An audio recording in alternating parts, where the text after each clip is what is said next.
Good afternoon. Welcome, everyone. It's so great to see so many people together in a room here at the Whitney. And welcome to everyone who's joining us virtually. My name is Megan Hoyer. I'm the Director of Public Programs and Public Engagement here at the Whitney. And thank you. But really the woohoo is for that we are celebrating the opening of the Whitney Biennial 2022, Quiet as It's Kept, with a marathon reading organized by a gathering of the tribes. Yay! This is the people's opening. And it's such a great privilege to be gathering here with this incredible tribes community. I wanted to begin by acknowledging that we are gathering on the homelands of the Lenape people, Lenape-Hoking, and to recognize the many indigenous nations with past, present, and future connections to this place. And for those tuning in online, please acknowledge the indigenous people who steward the land where you are. While you're here at the Whitney today, I hope everyone has a chance or will have a chance to see the incredible installation on the 6th floor devoted to tribes and Steve Cannon.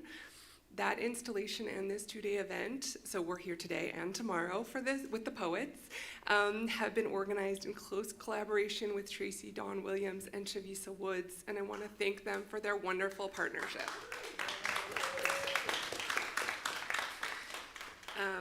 Thank you also to all the poets who are reading today and tomorrow for sharing your work with us. And we have some musicians too who'll be joining both days. And thank you to them as well. We also have other public programming coming up, so please check our website if you're interested in other biennial related content. And without further ado, I'm so happy to welcome Chavisa Woods, Executive Director of A Gathering of the Tribes.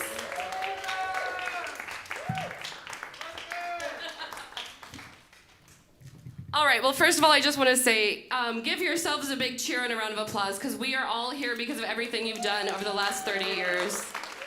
Thank you so much for gathering. This is amazing. If you get a chance, of course, this is a durational performance today. It's going until the marathon, until the museum closes. We expect people to go in and out throughout the day. Oops. So do feel free to go and see the amazing exhibition on the 6th floor. Thank you to David and Adrian, the curators of this year's biennial, for including A Gathering of the Tribes. Thank you to David Hammonds for keeping tribes alive, and also for the amazing work that he did as part of the installation. This is also, these silver bars out here are also a David Hammonds installation that we're looking over, in case you didn't know. And thank you so much, Megan, for helping us put this together. This has been amazing. Today is partially sponsored by Poets and Writers. When many other institutions and foundations made it very difficult to get funding during the pandemic, Poets and Writers actually made it easier and have funded almost all of Tribe's virtual Spotlight Series readings throughout the last 2 years of the pandemic, and are also partially sponsoring this. So I just want to give a big shout out to Poets and Writers for actually being there for artists. Thank you so much. If you don't know, many of the faces here are familiar, but if you're just coming in and this is your first time encountering us, A Gathering of the Tribes was founded in 1993 by blind poet, playwright, novelist, retired professor, and mentor extraordinaire Steve Cannon. It began as a multicultural arts organization, and now has a mission of amplifying the voices of traditionally underrepresented artists and writers. Tribes is decidedly avant-garde and provocative, and fosters the emerging and established revolutionary voices of our time. You can go to tribes.org to check us out. And lastly, before I begin, I just want to take a moment of silence for some of the poets who could not be here today. And I also invite the other poets and hosts, if there are some poets who you would like to acknowledge, to say their names. So I just want to acknowledge the heart-wrenching absence of our founder, Steve Cannon, of a longtime Tribes author and friend of many people here, Jade Sharma, poet Steve Dalachinsky, poet John Ferris, and poet Diane Burns, everyone. And bell hooks, everybody, all right. Make moment of silence, or maybe we should make some noise for the dead. Oh!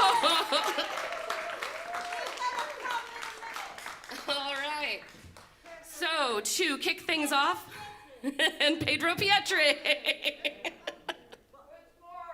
Butch Morris, everybody. Sheila Housen.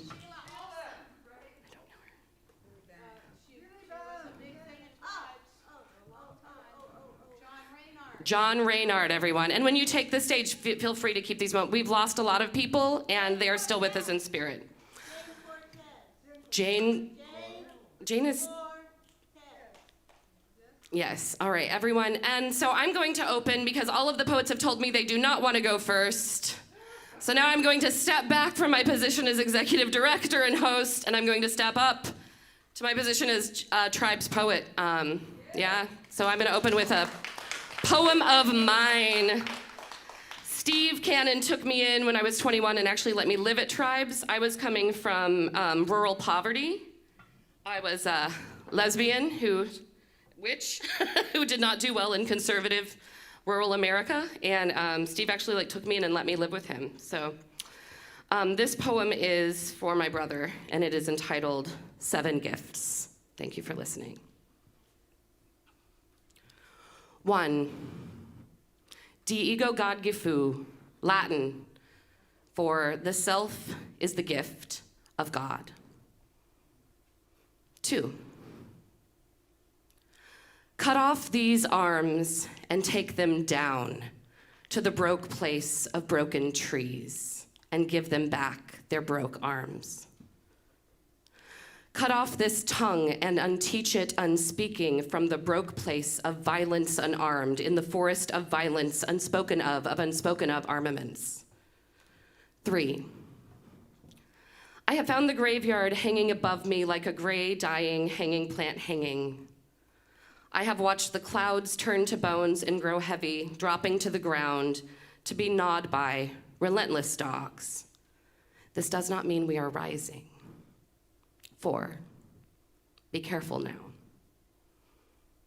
5. I never knew you could be dirty in so many ways. There's dirt, there's blood, there's sweat, there's animals. 6. Remember when you said I talked funny like a British? Remember before how I was nailing fetus posters to abortion-guilty highways in grandma's bonnets, and you knew God liked me better because I got to see Disney? Remember when I loved the president and wanted to win the wars? Remember Reagan? Remember work ethic, individual responsibility? Remember homeless? Remember when mom went to jail and when mom went to jail and when mom went to jail? Remember last month when mom went to jail? Remember how we thought drugs would save us and how drugs did save your second kid because they took it away from you? Remember how white people are better, how they divided us between our dads? Remember when we took acid and I married the tree? Remember the dead cow? Remember that black kid you beat up? Remember that black kid who beat you up? Remember how fucking poor you both were? Remember the gash above your eye and the bruised skin that looked like candy, purple and blue, glistening and swollen, like flesh could gasp. You told me we were just standing outside and we looked at each other. No one said anything, then we just started hitting. It was like an invisible referee suddenly yelled, "Fight." Remember how I told you, "You must be so stupid. What are you, stupid?" Remember you were like, "Guilty as charged, guilty as charged." Remember the blood on your fists, the blood on the tree, the blood on the sheets? Remember living in motels? Remember that guy mom stabbed? Remember when I found you passed out in a pan full of your own vomit and the stove was open heating the house and your girlfriend OD'd on meth that night? Remember that magician on Cirque du Soleil who pulled himself up by his bootstraps, hovering? Remember when your dad went to jail? Remember when you went to jail? Remember how they say went to jail like it's something you do voluntarily? Remember when anarchy became a punk rock song and how socialism is like Hitler? Remember the second stanza. Remember language poetry. Remember the sweating horse, the cigar statue Indian holding his hand palm up, how the sunlight seemed to tick. Remember pebbles. Remember riding in truck beds. Remember when you went to jail again. Remember when I left and mom tried to give me that gun and she said, "Don't worry, it's not registered." Remember how everyone's so patriotic? Remember when we hated the Russians, when they hated the Mexicans, when they hated the Muslims? Remember when they hated me? They never came out and said why, not to me anyway. Did they to you? Do you remember? Remember they hate you too. Remember they hate each other. Remember everyone's gonna burn in hell. Remember they hate themselves. Remember how they hate where they are and they hate what they do and how they love their country. Remember how they love their country and hate their government. Remember how they vote. Remember how they like to torture things, animals, people, cheese. Remember how they must hate cheese. Remember Velveeta. Remember pit bulls, the mattress the rat bled on and how clear the stars are. Remember being stoned beneath them. Remember how I held you. Remember how I left. Remember how you're still there. 7. Cut off these armaments and take them down to the place of trees and give them back their violence. Cut off these breasts and make them 2 suns, 2 pale suns to light your hiding sky. Cut off this unteaching and give them tongues back their broke speech, armed, unspeaking in the forest, waiting in the broke trees, armed. Thank you. We call that the sacrificial poet, the one who goes first to warm up the stage. Yeah. Oh, yeah. So unless you are on the stage actively reading or unless you're actively eating or drinking, you need to keep your mask on because of the Whitney's COVID-19 protocols. We really appreciate it. Thank you so much. All right. So I'm just going to bring the next poet up here. I'm sorry, I have to flip through all this. And hopefully that is the last time today I have to switch from ED to host to poet. Because this is unpleasant. I will tell you that right now. All right, everybody, please give a big round of applause to Katherine Arnaldi. And I'm going to find her bio in 1.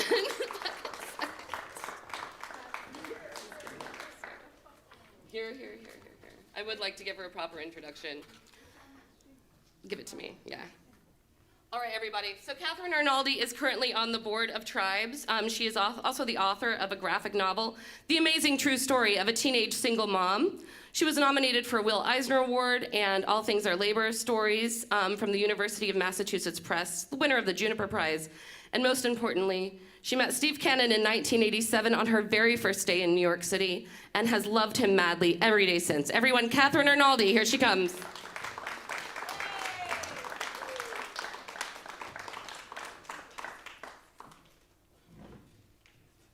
Thank you, Chavisa.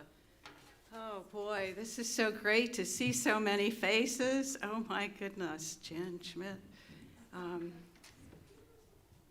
Mia Hansford, all the way from. You're reading tomorrow, I know. Okay, so Sheila Olson was a part of Tribes in the beginning. I wanted to say we lost her. And John Raynard, Jamil Mundah, Kim Canal, Tom Korn, Joe Overstreet, Jesse Murray, John Ferris. I guess we mentioned them before. Yeah, I met Steve my first day in New York. I came in at the Port Authority with 2 cardboard boxes, went to Rap Art Center on 4th Street between B and C, put them down. Cheryl and Jane showed up. We're going to a party at Kim Canal's. I walked in. The first thing I saw was Steve dancing wildly in the middle of the, and somehow we ended up sitting together. So of course he says, "When'd you blow into town?" I'm like, 2 hours ago? And he thought that was the funniest thing he ever heard. Then he says, "Oh, you're a writer." He said, "Well, we talked about New Orleans and Canton, Ohio, where I'm from." Then he says, "Oh, you're a writer." He says, "I want to see some writing." And Kim Canal had some. So Kim comes in, he says, "Kim, this is the best goddamn writer. This girl can write her ass off." You know, and I'm sure he said that about each and every one of you at some point, right? Yeah, Steve Cannon. The The next day, he says, we got to go see Billy Bang. The next day, we got to go to Bullet Space, and then we got to go to St. Mark's. And then he took me to Penn. You got to go to this party at Penn because I want you to meet some writers. And, you know, that's how he was. Connections. What are you interested in? He'll connect you with somebody that's, constantly connecting people, right? And, helping people and helping us, encouraging us, and it was an honor to love him.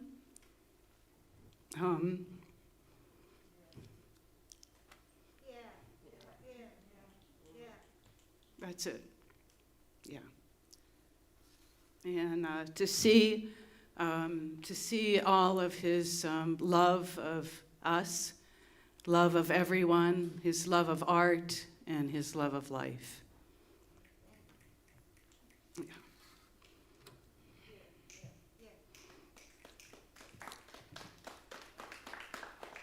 So I thought about reading from my graphic novel, The Amazing True Story, but I think I wrote this novel, Melanie Farkle, in the mid-90s, and this is the point in the novel where Melanie Farkle meets Steve Cannon. It begins on Junior's bench in Tompkins Square Park, where Puna met Steve. All right, so they forget it was the disenfranchised who started this country, Junior says.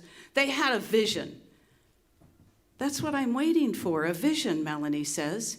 She's sitting on Junior's bench in Tompkins Square Park. You can see, right? I mean, a vision that'll tell me what art to make. Just don't think too much, Junior says. Thinking can mess you up, scene-wise. But Melanie cannot stop thinking about it. Every moment while working at Life Cafe, she's thinking. Waiting on tables outside on the sidewalk, she looks up at the sky.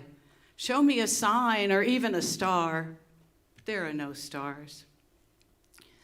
One night at Life, it's slow, but the bar is packed. I don't know anything about anything, she says. I don't even know who Charlie Christian says, she says to the bartender, looking at an album cover on the wall. Charlie Christian, a man in a raincoat and dark glasses askew, says, only the best jazz guitarist ever. The best, someone else says, the first. The man in the raincoat puts his head down and starts singing notes. He makes his feet move like he's trying to remember something by dancing to it again. Then they all start in yelling about what tune that is, and yes it is, and no it isn't, and you don't know anything, and you got your funny-ass head up your funny-ass self, and everyone knows what tune that is, but silly-ass you. The man keeps singing, bop, bop, shoo, bop. What's that, Melanie says. Charlie Christian. I thought you asked about Charlie Christian. The man says, hey, when'd you blow into town? A few weeks ago. Oh, you knew. Why on earth did you come to this neighborhood with these crazy degenerates? He says, and moves his hand over the crowd, yelling about how old Charlie Christian was when he died, where he died, and what he died from, and about Joe Pass, Reinhardt, Montgomery Green, and what about Bernie Nicks right here, they say. Yeah, a tall man says. What about me? I heard a voice, Melanie says. A voice? Yeah, a voice. It told me to come here. It was like out of the blue, like from above. It didn't sound holy exactly. Oh, that's hip. What did it say? I'm too embarrassed. Embarrassed is where you came from, not here. It said I'd be a famous artist, a painter if I came to New York, that it would show me a vision of what to paint. Case closed, he says. That's all then. David, come here and meet the best goddamn painter on the Lower East Side. What's your name? Melanie Farkle. That's hip. I'm Steve Cannon. This is David, Butch, Jamil, Bernie, Jose, and that piece of shit over there is John. You're not a painter, John says, if you don't have any paintings. Then Melanie pulls the gates down at Life, puts the chairs on top of the table, finishes the sidewalk, retrieves Nikki from the back where the owner is watching her. And finally, after the bartender starts to flick the lights on and off, Steve and his group head down Avenue B. Melanie puts Nikki on her hip and starts after them. "Wait up," she says, "wait up."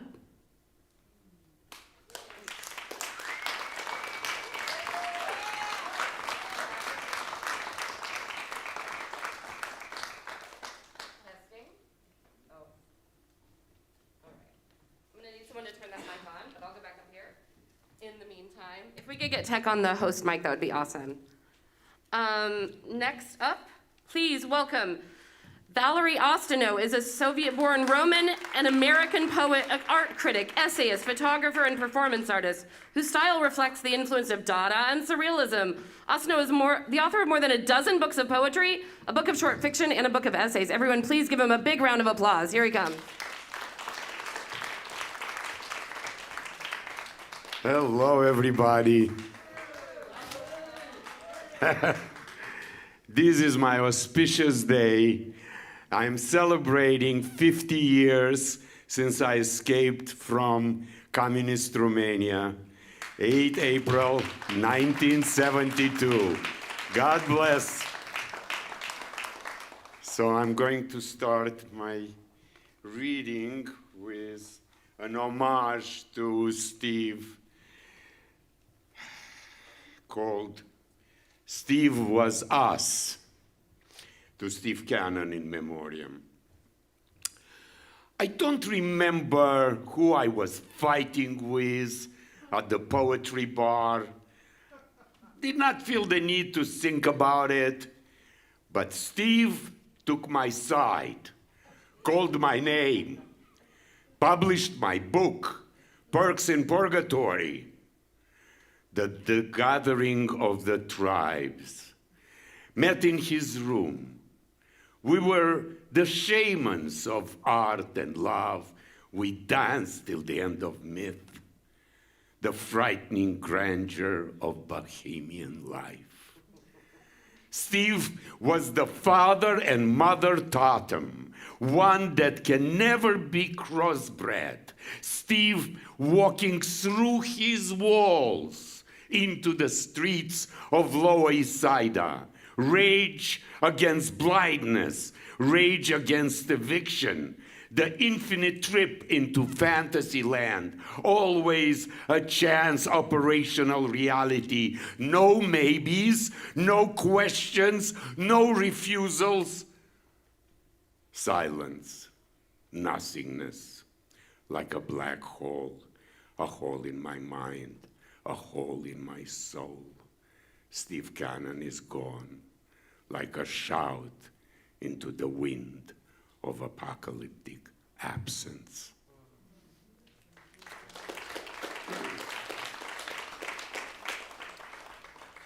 Now, I'm very affected by the war that is going on, and I would like to read a poem I published 8 years ago, and it's called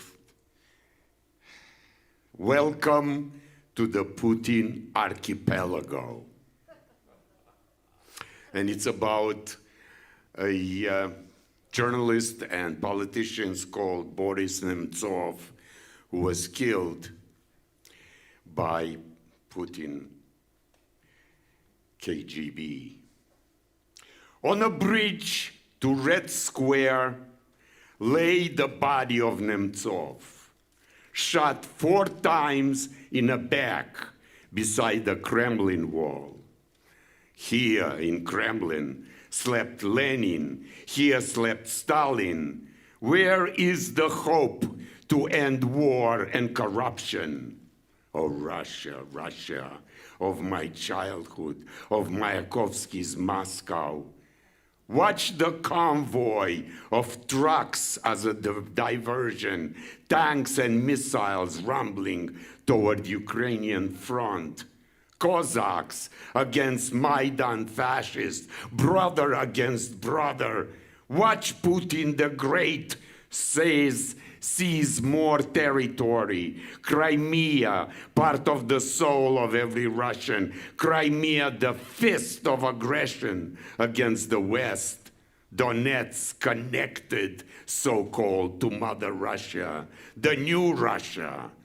The Putin archipelago grows and grows. South Ossetia, part of Georgia, Abkhazia and Chechnya, and the rest of the gulags. Annexation syndrome, grab east of Ukraine while the West is grudgingly sleepwalking. 6,000 civilian dead, discouraged, missing, unpronounceable names of destroyed villages, legislation change, opposition killed, reformers jailed. The Russians are marching quietly past the St. Basil Cathedral, past the Kremlin, chiming watchtowers. No hope inside, no freedom of thought for decades. Reverse epiphany of planetary love and hate. Pussy Riot in exile, Kasparov in exile, Navalny in jail, as so many before. Boris Nemtsov, another martyr silenced. Thank you. And I'm going to end with a new poem called The Peace Enigma of Stillness. Now, this is a very strange situation that they've been in peace talks for weeks and nothing is happening. Herds of trees stumble out in a distance, waiting in a low undertone, some falling toward the sky, burning with the speed of an invasion. How hard they try to become birds. A flock of trees nearing a death experience, flying through their immortality horizon. Nothing left behind but timelessness. The sky undresses for the sunrise as laughter disappears beneath frozen waterfall. This is the startling winter landscape of World War III. Shark smiles tattooed onto toys of war. Thousands of blacksmiths forging new death tools. Other assembling coffins with no names for the unmarked crosses of young, dressed in white, little green men, sad prisoners of vodka and greed, like termites swarming European plains, fashioned into coal dust body bags, screams of scars, blood and excrements covering the snow. O Mother of Death, they do not have to perish. Lips of icy corpse will never drink the wine. This blood-drenched earth was once a forest. In the depths of winter, there is an invincible summer. Thank you very much. I am the voice of East Village. Valerie, testing. Valerie Austino, everybody, please keep the applause going for Pamela Sneed, who is the author of the Lambda Award-winning Funeral Diva, published by City Lights in 2020. You can read some brilliant reviews of it on A Gathering of the Tribes magazine online. Here she comes. Hey, everybody. Hey. Hey. Hey. Let's get some energy in this room. Wonderful poets. Yeah. Had like a double cappuccino, so I'm a little like, okay. This is a new piece, and it is called The Slap. Described as an honor killing, in Iraq, a heterosexual man traveled from abroad and killed his sister, a transgender woman. Police knew she was in danger. Instead of protection, told her to hide, move far away. Friends said she was full of light, wouldn't hurt a soul, was a hairdresser. The perpetrator, her brother, was not arrested, fled by car to a neighboring country. In the same country, another woman weeps, saying her husband and son have murdered the transgender child she birthed in an honor killing. All over the world, there are burns and scars of women disfigured beyond recognition by some flimsily constructed, porous excuse of protecting the family honor. I want to, but I can't separate what occurred at the Academy Awards in the US. A black man slaps another, claiming to have dishonored another's wife. At the end of that argument, I see violence and death, male egos. If this were medieval times, perhaps a duel was in order. But in 2022, all I can do is cry, question. My friend says the slap was indicative of our moment. Almost, maybe, post-pandemic, an upside-down world caused by sickness and death, endless quarantines, inflation, senseless violence abounds. I won't even mention my music teacher, murdered in an act I will never be able to make sense of. Hard-hardened, I keep going, afraid to stop.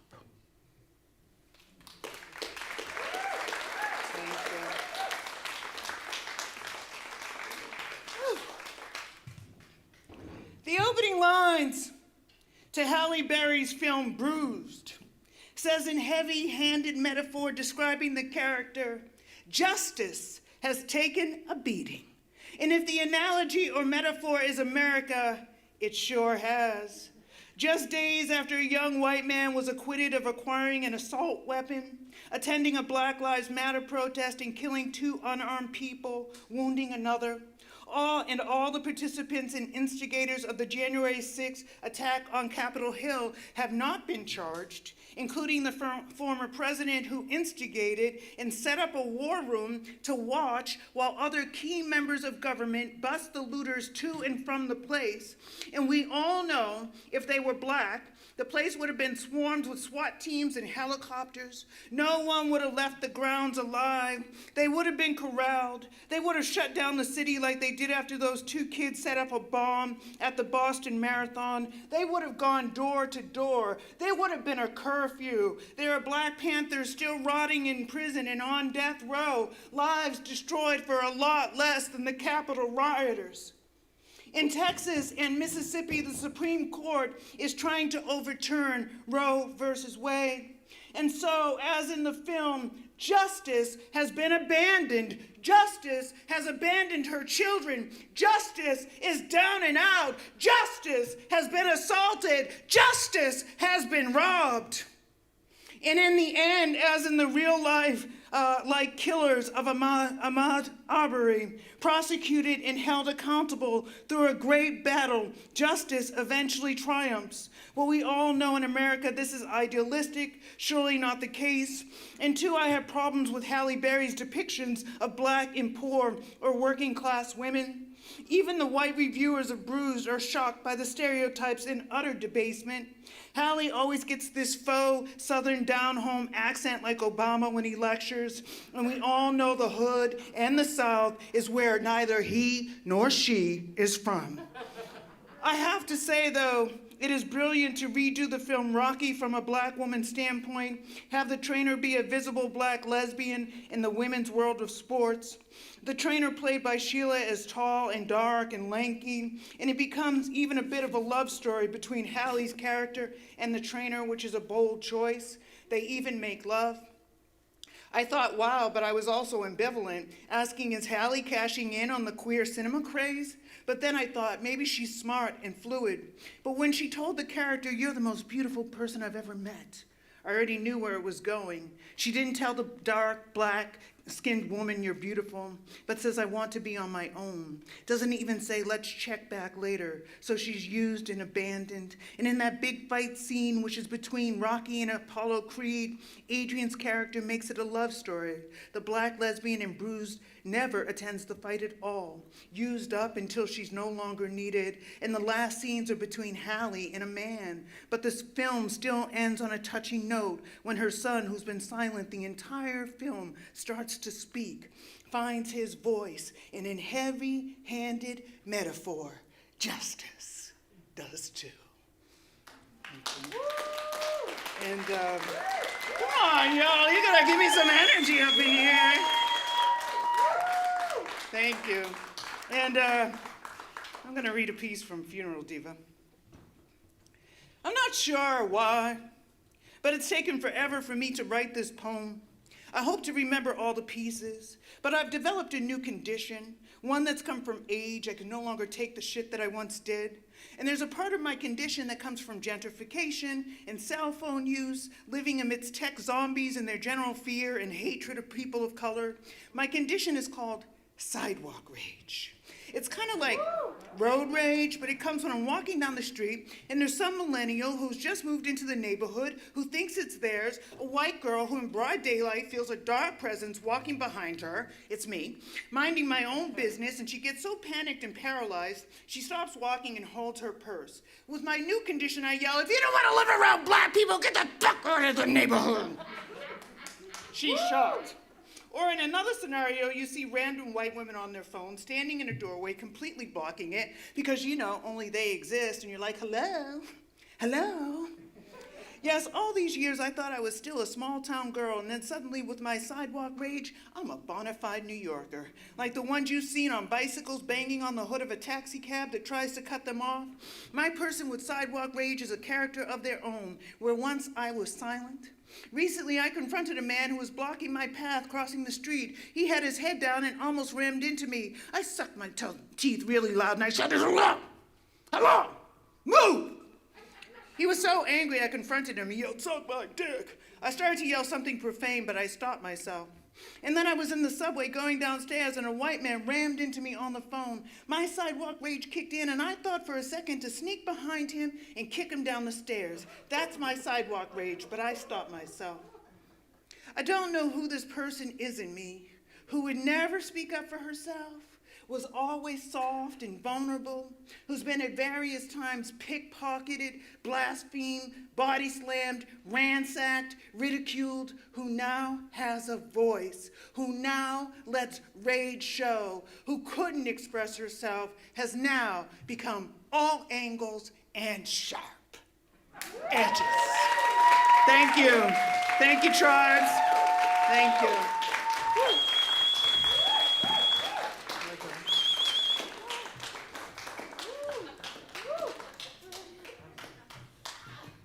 That was Pamela Sneed, everybody, author of Funeral Diva. Oh my God, I love it. Damn, okay, so I am back up here once more because 2 of the 5 readers for my hour unfortunately could not be here because they are sick, so be careful out there. One of those readers who is supposed to be here today is Quincy Troop, so keep him in your thoughts. He is not feeling well. He is the head poetry editor of A Gathering of the Tribes magazine online. Quincy's new book, Duende, is also just out from 7 Stories Press. He has been part of Tribes since before Tribes was even incorporated. And I also know he is always looking for new poetry to be coming into A Gathering of the Tribes magazine online. If you have a poem that you want Quincy Troop to read, simply send it to poetry@tribes.org. And his advice for poets submitting was, don't send us anything that's really bad. All right. And the last person who was supposed to be reading today, who is also sick, we're still in the middle of a plague, apparently, is Gabrielle David. And she sent me a poem that she wrote in honor of Tribe's legacy and Steve Cannon and asked me to read it in her stead. So this is called We Are Gathered Here Today by Gabrielle David. Oh, and I will read her bio real quick. Gabrielle David, in case you don't know, is a multidisciplinary artist who is a musician, photographer, digital designer, poet, writer, and editor, and she serves as the head of Two Leaf Press.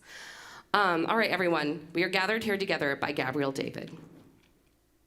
We are gathered here today, joined by ancestors and spirits, after being kegged and shut away as sheltered refugees in dark, forgotten spaces, while words resonate in silence, ringing in mute dreams. The whole world is burning, still gathering bones and spewing dust, but with subtle strength we endure. We have returned and gathered in our great gathering places, a pulsating city of hustle and heal, in the hallowed locations, on the streets and in the shadows, where words and worlds bend, confronting the heartland, celebrating liberation, peering into sunlight with poetic psalms and prayers. We gather together collecting syllables, assembling verbs and metaphors that devour tongues, letting stanzas dictate our lives, line after line of unmoored words, terrorized by rhetoric that sings in a scattered state, all to defeat words somersaulting into spheres of oppression and hate. We gather in harmony, creating word weapons with diverse traditions, chasing after pure art, stripping souls bare in a world foreknown to messengers of the lost, giving birth to vocal gestures fit for a conjugation of joy. Poetry is our life sentence, an implosion of ideas, an explosion of truths. We gather remembering Hugh's song of dream singers and storytellers that delight and end in wisdom, writing pieces of poetry pasted in the past, marking them anew, wondering who is listening to these disconnected voices that sink deep into collective consciousness.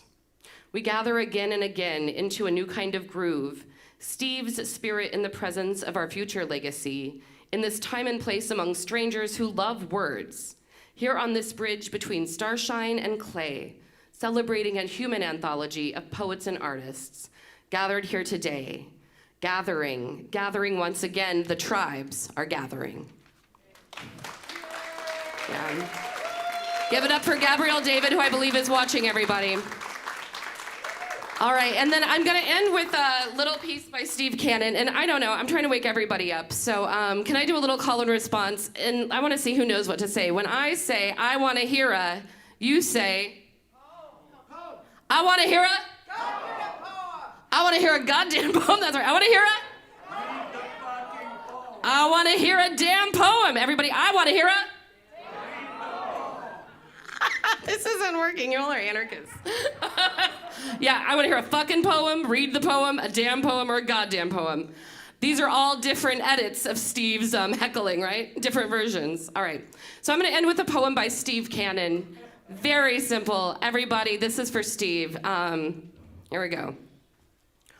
What does it matter when nothing matters and everything is in tatters, disconnected, bouncing around the universe like chaos in the dark? Steve Cannon, everybody. Thank you so much for coming to the first hour. Next up will be Patricia Spears Jones Hour. That will start in 5 minutes. Feel free to mingle and hug and keep your masks on. Bye-bye.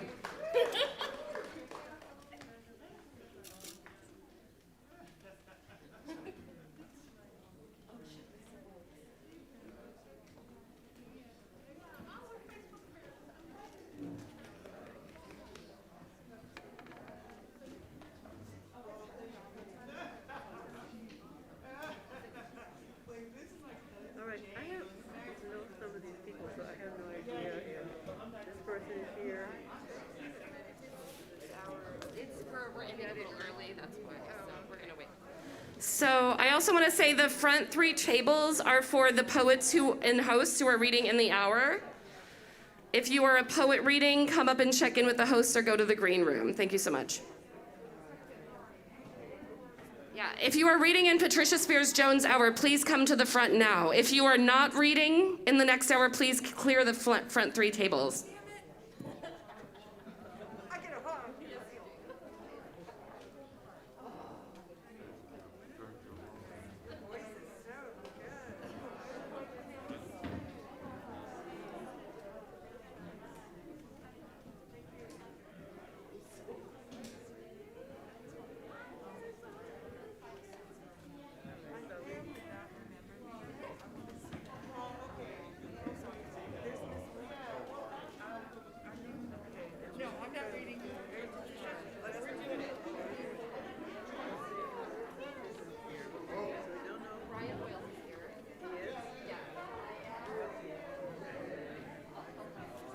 Again, if you are reading in Patricia Spears Jones Hour, come to the front.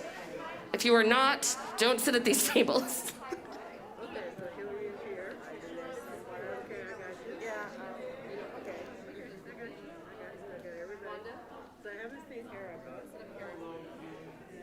I'm going to change this a little bit because it's not her, it's a fictionalized. So I had said, do you mind if I do a little?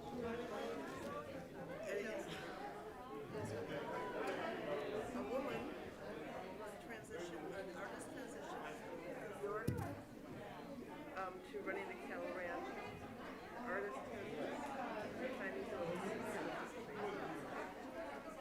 running right, and artist transition about.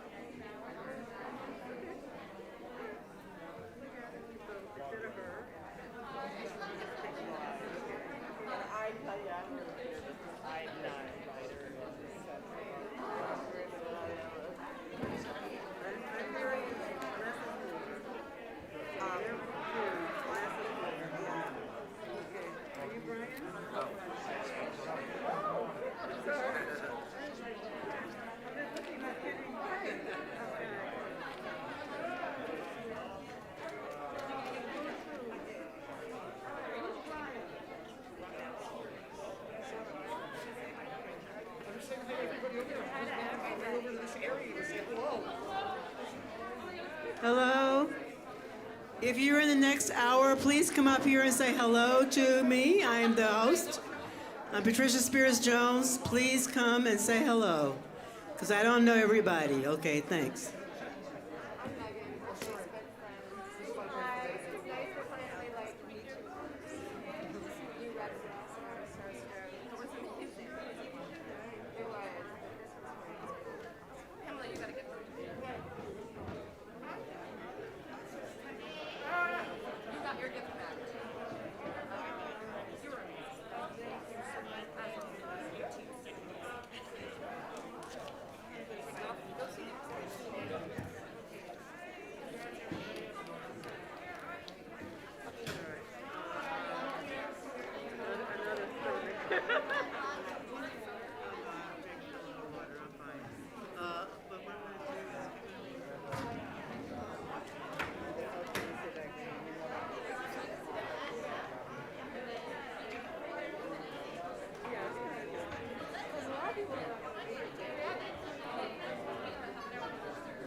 Again, if you are reading in this hour, come to the front now. Come to me right now. Thank you.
Is Jessica Sloat in the room?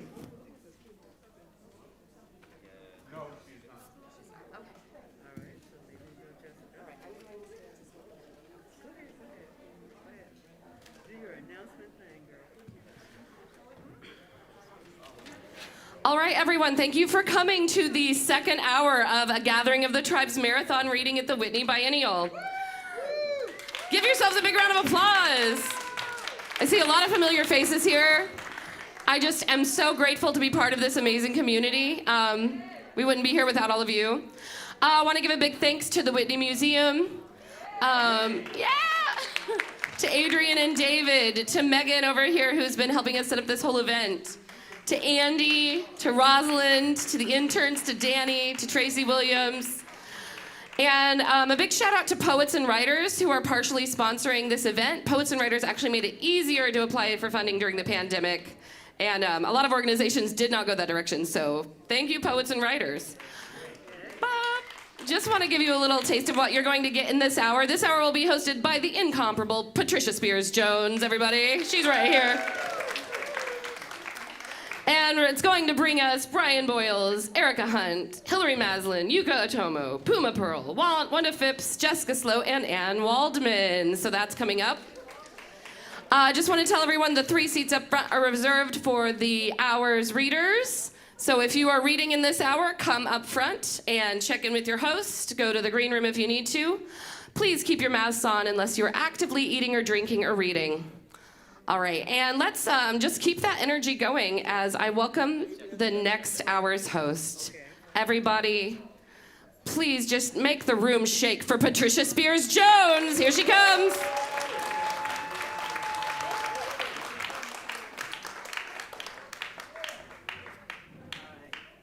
Oh, wow. I am so not this tall. Like, really not this tall. Oh, man. I know, I, as a friend of mine said, you are a short person with a tall personality. Okay, I think Jessica Sloat is now here. Yay! All right, so we have 2 more that are wandering here somewhere. Well, hopefully. All right, I knew Steve Cannon before, literally. There was a Gathering of Tribes. So I've known him since like 1970, whatever. And that tells you how old I am. So I'm just going to read a poem, which was a kind of a visitation. And I miss Steve. He was very funny. I mean, I may be one of the few people in the room who actually met Steve's father, who was very strange. Yeah, and very handsome, just like Steve, but very strange. Okay, anyway. All right, here's a poem, which was a visitation. Walking on Avenue A. Walking on Avenue A on the Tompkins Square Park side. We are walking, Sandra Payne and me, on unpeopled Avenue A. It is dark, but too dark, and even in the daytime it's dark on Avenue A. We walk on the sidewalk on the Tompkins Square Park side. No dogs. We see Steve Cannon driving a sedan. He rolls down his window. Want a ride? Sandra waves no, but I say, hey, he may be going further. So we go over to where he is parking his car. It's 7th Street. He parallel parks on Avenue A and 7th Street. So the garage man can check his car. This is the unblind Steve, the unglasses Steve, his eyes bright brown, but what is strange is his hair. It's post-chemo wig hair. It's the worst haircut you've ever had and must cover it up wig hair. Steve had that New Orleans mess with me hair. The wig is a rebuke of all that New Orleans flair. Steve smiles, patient with the garage man. His ride is a Volvo. It's roomy and safe, and he salutes Sandra and me, and we salute him back, and then the dream ends. I miss Steve, and I hope that all of you miss him as much.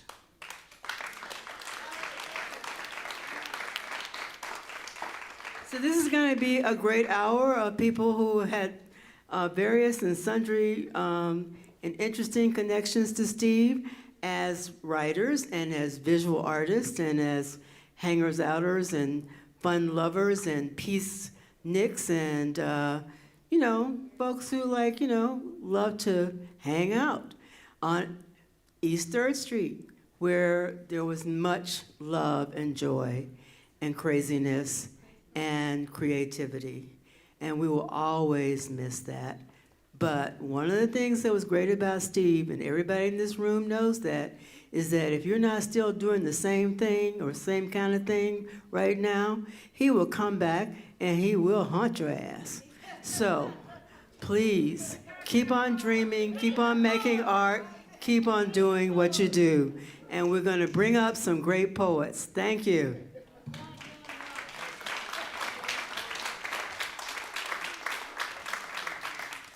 First up, okay, is this on? Yes, it is. First up is Brian Boyles.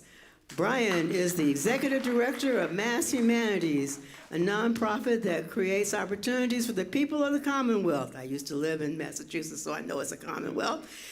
He thinks about Steve Cannon every day. It was very emotional to go upstairs and sit in that couch again.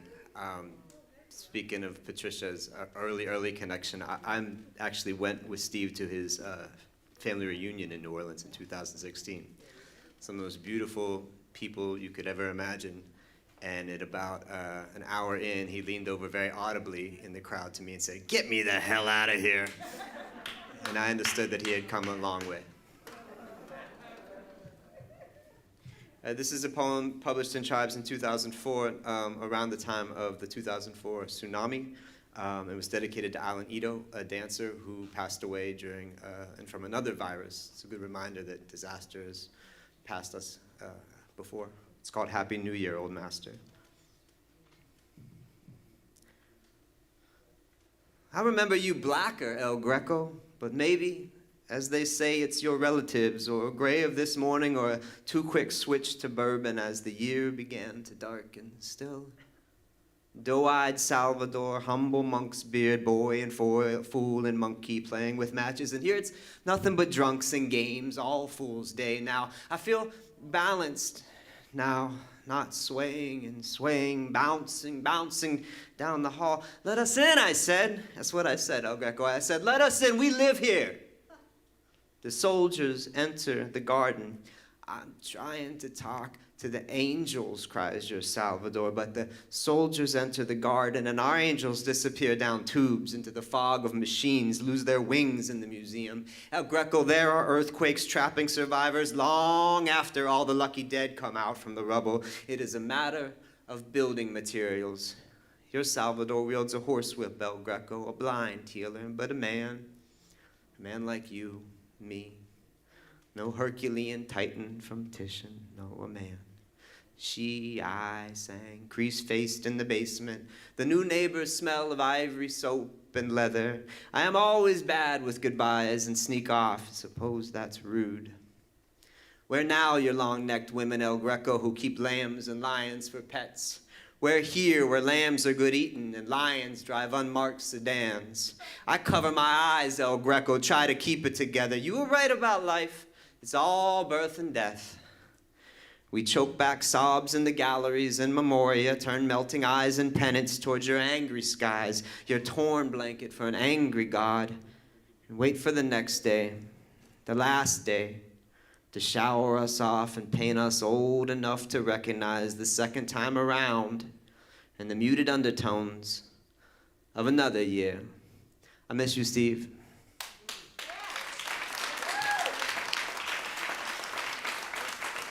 Thank you so much, Brian. That was beautiful.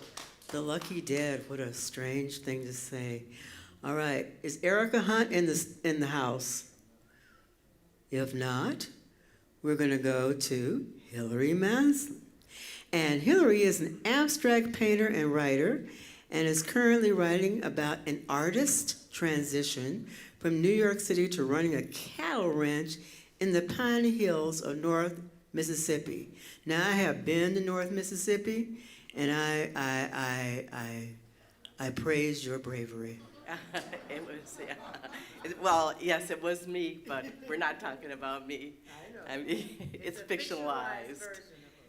And yeah, so I don't live in New York City anymore. I actually in California, but I miss it. It feels like home. And without Steve here, there's something missing, but this is incredible to be here for this. So, all right.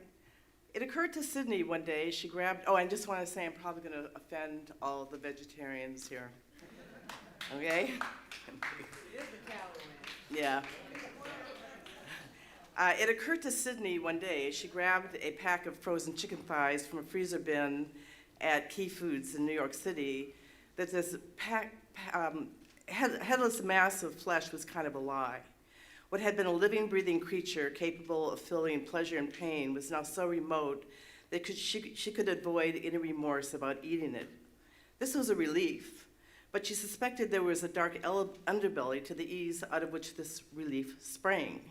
She felt it must contribute to her pervasive sense of ill-ease, to a remoteness from her own humanity, and to a reliance on the corporate machine whose intentions seemed always to dehumanize. And so at that moment, in the depths of her instinctive brain, she made the commitment to raise and kill the creature that was to be her food. It was barely a formulated thought, but it was to propel her life into the future. 3 years later, Sydney was lost on the back roads at night. Distraught, she finally pulled the car into an embankment that dropped into a deep ditch. A darkened house sat on the other side. She locked the car doors. Then a truck drove up and pulled beside her. A man's voice called her name.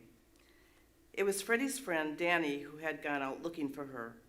She followed him back to the campfire. Freddie was irritated she hadn't come back with a beer. She went ballistic out there in the woods. She didn't even know what she was yelling. Freddie threw up his hands in self-defense. Danny patted her on the shoulder to comfort her. "She don't know her way around here, Freddie," he said. "You shouldn't have sent her out." "Whatever," Freddie said, then kicked an empty vodka bottle and engaged himself on drumming on a stone with a couple of sticks. Sydney sank to the ground, put her head on her knees, and began to weep. Sydney's sobs, the crackle of the campfire, Freddie's irritated rhythm on the stones. Freddie stopped drumming and turned to look at her. "What the fuck are you crying for?" he said. She didn't respond. She wasn't sure why she was crying. She was crying because she was afraid she had made a big mistake giving up New York and coming down here to the deep woods of Mississippi, because she needed Freddie to take care of her and he wasn't, because our identity was splintering, because she was humiliated, because when the asshole had sent her out to pick up the beer, she had obeyed him. That was last night. Now she leaned on the door jamb, shielded by the porch, smoked a cigarette, and gazed out at the street. Until her property was ready to live on, she was living with Freddie in an old white house he had rented on Main Street in the town of Boar's Bend. The muggy evening air, sticky but soft, caressed her shoulders. It was dusk, though the twilights in July were so drawn out that the rays of the sun were still shone through the high, thick trees. Across the street was a long, low, red brick commercial strip. It housed Spider's S&M convenience store, a liquor store, and 2 empty, littered storefronts. In the pervasive hush of the evening, she imagined the inhabitants of Boar's Bend settling down from the day, making dinner, the televisions blaring, tuned to Fox News. A single car broke the stillness. Its tires made a sucking noise on the tar, this heat still embedded from the viciousness of the day. 3 vultures flew into her line of sight and landed near a dead cat laid out on the other side of the road. The birds stuck their beaks into the corpse and began to pull out its intestines. She stared at them with fascination. A man appeared on the edge of the road, walking, then turned up the sidewalk toward the house. She watched him hiding in the shadow of the porch. He wore a high red baseball cap, and an object in a brown paper bag was tucked under his shoulder. He stopped at the bottom of the stairs and looked up at her. He had seen her. "Is Freddie home?" he asked. Sure, Sydney said, and then yelled, "Hey, Freddie, someone's here for you." After a moment, Freddie appeared at the door. "Damn, man, how you doing?" Freddie said. He traversed the stairs, passing Sydney, and embraced the man briefly, pulled away, and clapped him on the back, while the man peered past Freddie at Sydney. Freddie gave a cursory introduction, nodding in her direction, but now looking at her. "Sydney here come down from New York City. This here is Earl Pitt." "New York City," declared Earl. Sydney rolled her eyes. She had heard that declaration ever since she started coming to Mississippi. It seemed that every local she encountered, the stock clerk at the dollar store, the cop who had kindly just given her a warning for speeding, the Pentecostal lady at the bank, had all greeted her in the same way. "You're not from around here, are ya? Where y'all from?" And then, "New York City," always pronounced as if it was both an astonishment, a question, and an alarm. The expression had been lifted from a picante salsa commercial. And then the inevitable, "Well, what are you doing in a hellhole like this?" That's it.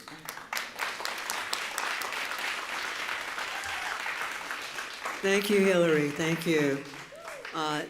Next up is one of my favorite people in the whole world, also an incredible artist and writer, Yuko, you all, you know, Yuko Otomo.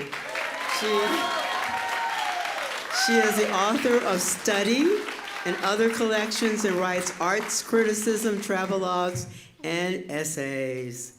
Yuko.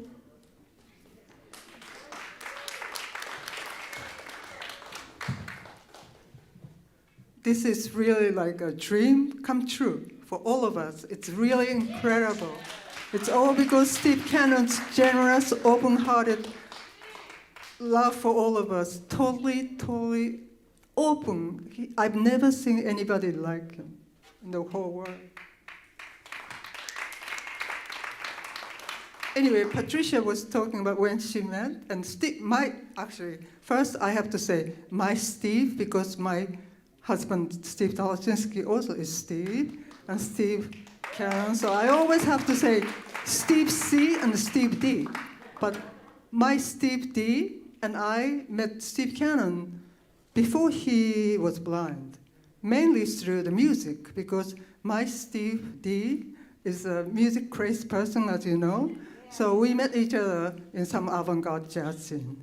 And then we met, later. But anyway, I decided to read 2 poems, one by my Steve D, and then one by me, because he should have been here, like John Farris, Pedro Pietri, Lester Affleck, Diane Byrne, they all should be here reading. But, of course there's some, Yes, they are, yes. But, so anyway, I picked one by my Steve Dalachinsky, and then mine later.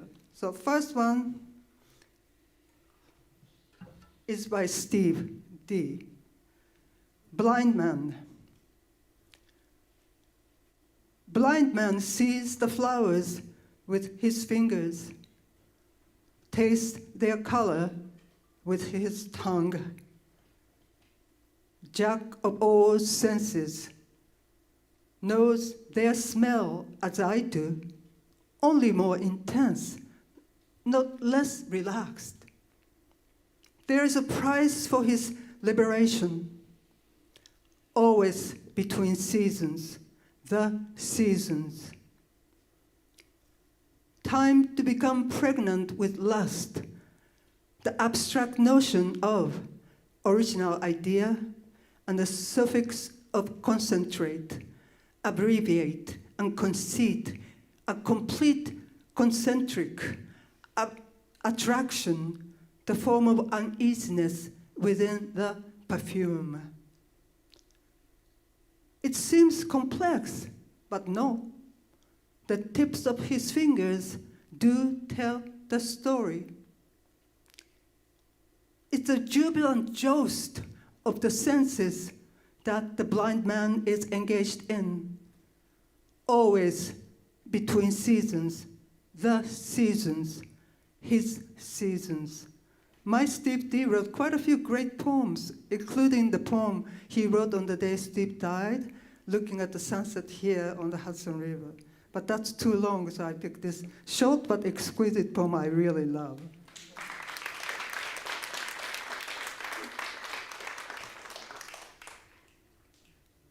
This is my poem. It's a kind of sweet and funny poem. A party for Steve Cannon. A new world of literature, garbage, shadows, hats and faces underneath them, clothes he wears, clothes I wear, the way he stands and sits, the way she walks and talks. He cannot see. He sees us through a gray-blue mist and feels our cores when he holds our hands, saying, "Hello, sweetheart." How amazing it is that he can give his heart up totally for so many crazy others. Popcorn, Doritos, cups and ashes, a poet to a poet to a musician to an artist. We do not play a game of words in order to react each other's words. Here, at his party, we all sip something larger than ourselves. A call to a call, a song to a song, a voice to a voice, a door to a door. At the end of his party, the moon kisses his forehead with an everything and nothing passion, singing over and over again, "Love you madly, love you madly." Actually, this was written in 1994, so just right after Tribes opened. And it was a great, great, amazing, overpacked, incredible parties. We step on each other's toes. Thanks.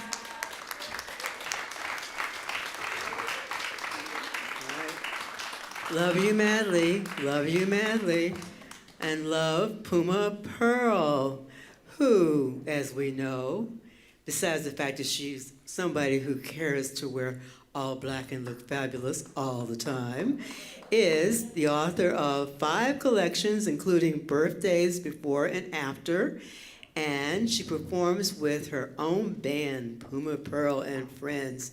And I just want to say, someday I will be able to wear those kind of boots, but not today. All right, Puma Pearl. Thank you. Thank you to everybody who made this happen. And I know that we all feel Steve in the room with us, as well as many of our other departed loved ones. And it's amazing to be here. And this is called Birthdays Before and After. On the day before my birthday, I reschedule a doctor's visit, arrange a maintenance appointment, withdraw money from the bank in case the tip jar is undernourished, return a FedEx package, pick up posters, and ask for 2 pumpernickel bagels at Casa's. The guy winks at me and gives me 4. I tell myself I'll freeze 2 of them. I tell myself little lies all the time. I had wanted to wear my new St. Anthony medal, a gift from a friend in honor of everything I'm always losing, but the clasp is broken. But at least it's not lost. It's broken, not lost, like me. Scott Weinberg used to write me birthday poems every year addressed to the Queen of New York City. David Smith called me that too, in memory of those Chelsea hotel stays.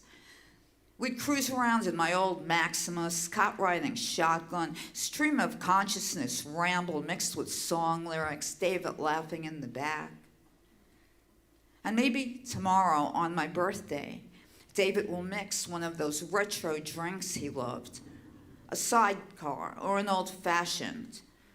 Or perhaps they might not remember, because when you're newly dead, you have a lot more on your mind than a Lower East Side birthday. Perhaps next year they will message me. Or I might make it to the bar myself, my body left behind in somebody's dirt. Ask David for a dirty martini extra dry or a margarita in case we wind up in a warmer climate. Salt on the rim. After I finish the errands, I go to the library and I sit in the corner computer and I write, print, edit, print poems about relationships more layered and complex than the people in them. Words last longer but don't taste as sweet. The best things in my life never happen. We make choices, all of them loaded, write more than we talk and barely touch. Hold off for fear of fucking up what is already fucked, and it will pass. Tension turning to tedium. Cross the line, risk decimation, but we've been there before. No interplanetary wars or national chaos will result from our own little tiny blind stupidities. Freedom in the emptiness of not mattering. I can't hurt more than I did, and the loves of my life can't die twice. I toast myself at midnight.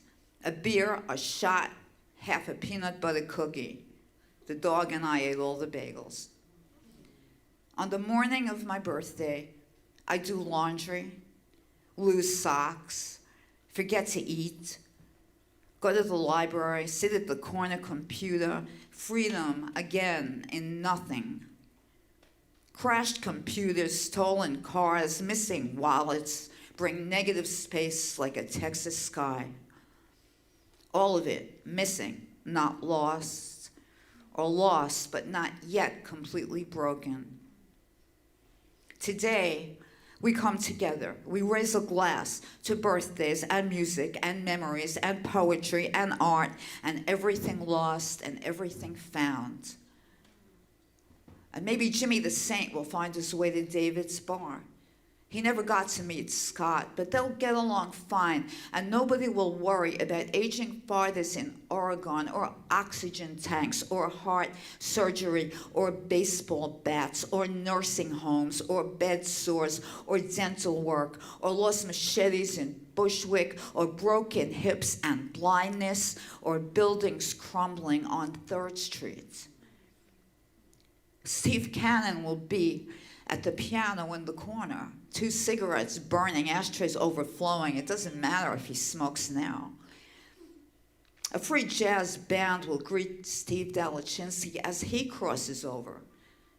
Thanks a lot, he'll say to Sun Ra, and where the hell is Cecil and Ornette?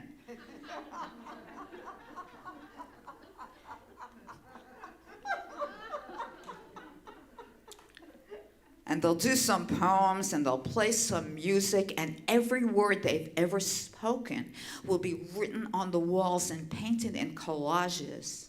And nobody is lost in David's bar. And down here, we're not lost either. We're just a little bit broken. Thank you so much. Thank you, Puma. Thank you. Thank you so much. That was beautiful. Just a quick note, is Erica Hunt and Ann Waldman in the house?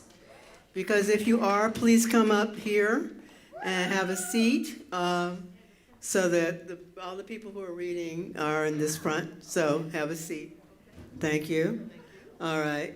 And I want to also, again, join with Chavisa in thanking the people at the Whitney Museum for organizing this and allowing all of this great thing to happen. And I want to also say that for the first time, the Whitney Biennial is like really dealing with poetry in the space. And I think that's a radical choice. And we need some more radical choices like that. All right. So next up is the fabulous and the beautiful, and she's wearing a shirt that I'm going to steal after she's leaving, Wanda Phipps. who is a poet and translator and the author of 3 full-length books, most recently Mind Honey, published by Autonomedia. I can't even say it correctly. Anyway, I think she's an incredible poet, and so will you, Wanda Phipps.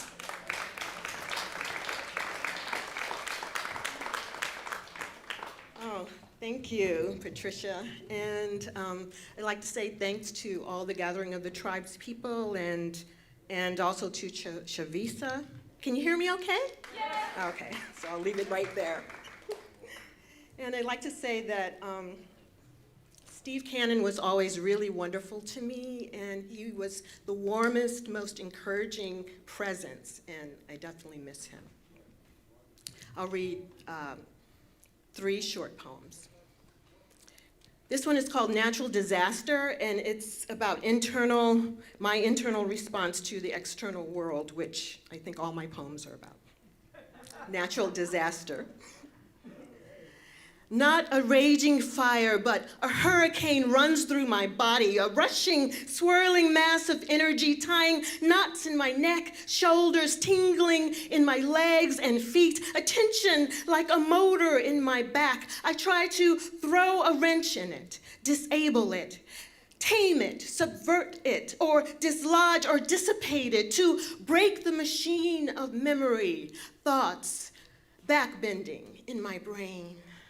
Still, the broken pieces fall and fall, but never reach the ground.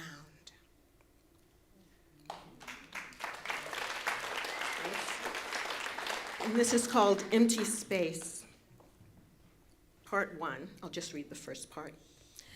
There was an emptiness in the morning, hovering somewhere beneath the sound of birds outside her window. She watched the sky changing colors and thought about the last time she felt joy and nothing else.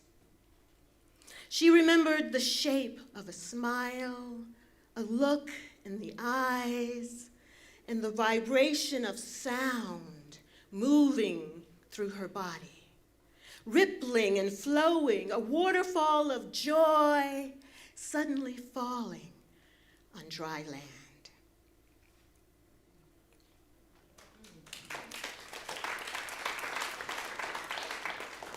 And this last one is a poem about walking by the water near where I live, near the Verrazano Bridge in Bay Ridge, Brooklyn now. And it's called On the City Reliquary. The waters of the Narrows widen with the light, sun, moon, following a line of probability, splitting the spinning compass. I turn in the direction of the antidote, where the 2 rivers meet. This rushing fills my ears, focusing a chord of abundance. Every moment now unveiling the rocks, the waves, the gulls, the crows, the ducks, the swans, the fish, the tankers, the tugboats, the cruise ships, the sailboats, the ferries, the clouds, the space between the clouds, the bridges, the feet walking step by step, moment by moment on the asphalt, on the grass, on the path of energy moving from emotion to thought, to matter, to bikes, rolling wheels, air surrounding, permeating all that is and ever will be. The trees signaling, the leaves, to the jonquils, to the bees, to the hummingbirds, to the daffodils, the new life streaming clearly now and now. Now. Thank you.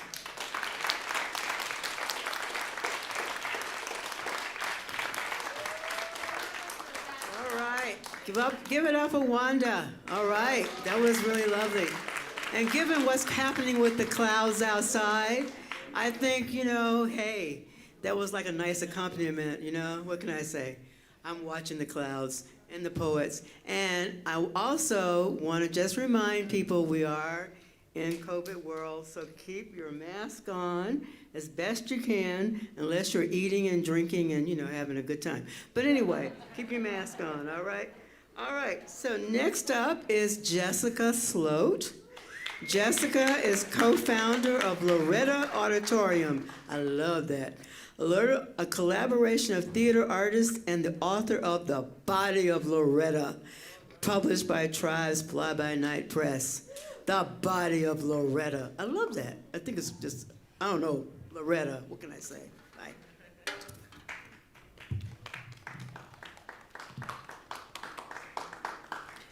Good afternoon.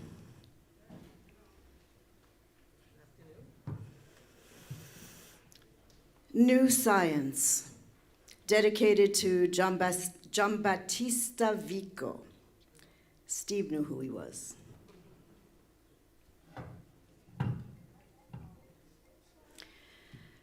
Dawn, wind blowing.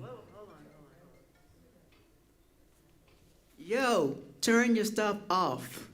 Thank you. Now, can you start again? Sure. New Science, dedicated to Giambattista Vico. Dawn, wind blowing. A vast, distant city, spires, towers, blocks, ravines, slate blues, blue grays, gray greens. A distant vision, science fiction. Futuristic city of spires reflecting the light of dawn as it is reflected off the waters onto a monumental crystal of glass towers.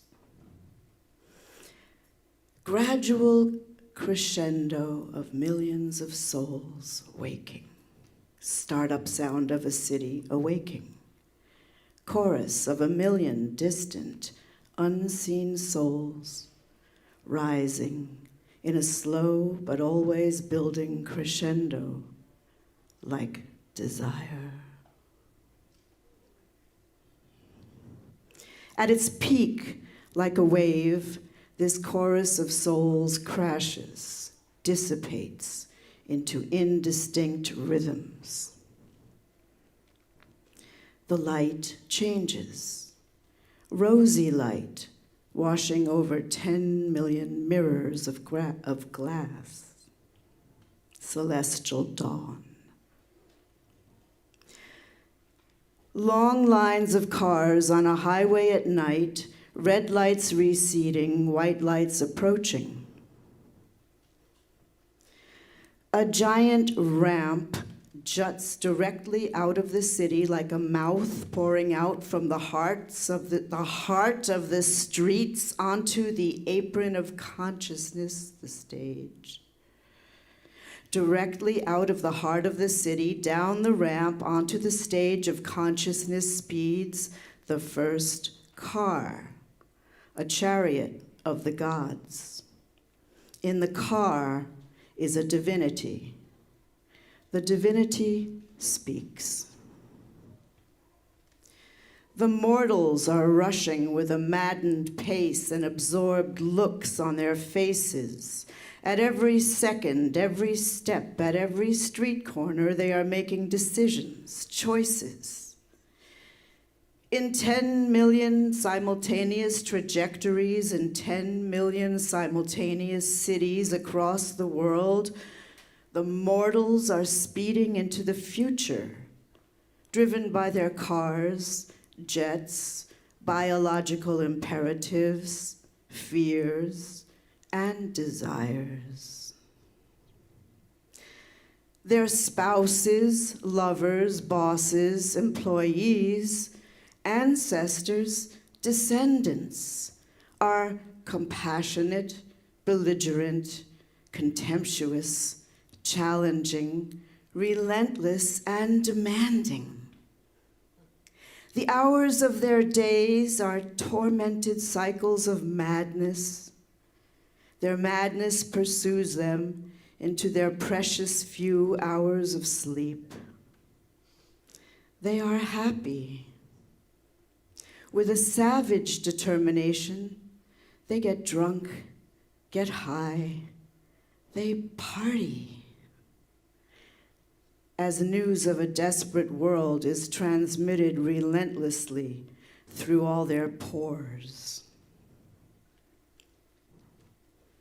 Pity the city. Are you all doomed? Will you stand aside and let history trample you and your race in your vain pursuit of what?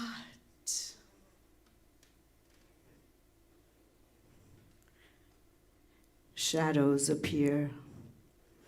Prehistoric artists trace animals, handprints, human figures on the flickering walls of a cave. Vision, insight. Insight. Mortals, have you lost your human way? Look for your trace on the walls of your ancient, precious imagination. The answer to the origin of woman that you seek is inscribed. Look how it leaps and dances in the firelight on the walls of your ancient past. Voiceover, police radio, report from crisis headquarters. Alert systems destroyed. We've got a situation. The missiles crashed into the buildings. Missiles exploded, destroyed the cities. Divinity, you are not alone.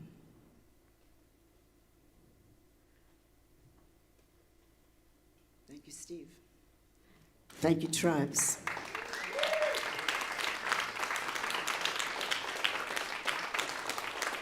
Thank you, Jessica.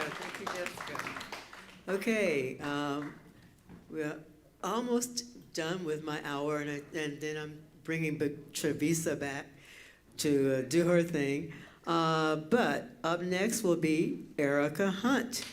Erica is a poet and essayist, the author of Jump the Clock, New and Selected Poems, 5 other collections, and co-editor with Dawn Lundy Martin of the anthology Letters to the Future, Black Women Radical Writing. Erica Hunt. Yay, okay, thank you.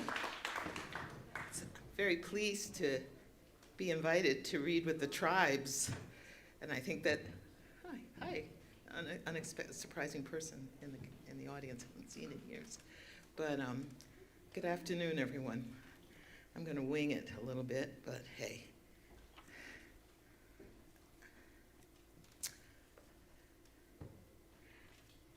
Reader, we were meant to meet and not disappear in the dredging. The edited ledgers omit antiphonal groans. Reader, you were meant to be legible. Even in the failure to communicate, your will to resist snatching defeat from the jaws of easy victory, somehow the truth slips in as a figure of speech. Reader, step into my room. This page faces you. What will I miss if you blink?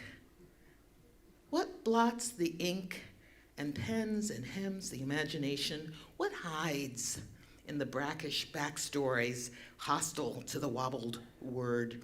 What resists being pinned to the truth?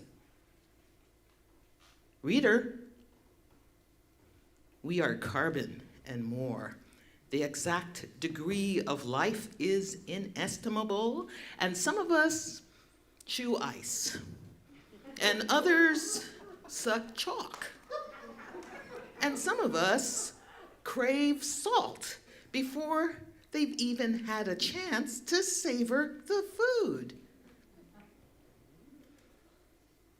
Others can never be too full of sugar or bourbon, sucker punched and stunned by death's pugnacious brawl into dreamtime and song, extending both ends, night into day.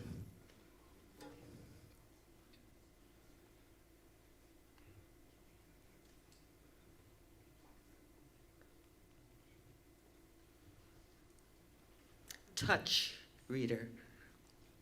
We were meant to touch. To exchange definitions and feed the pulse of language. I promise. I am.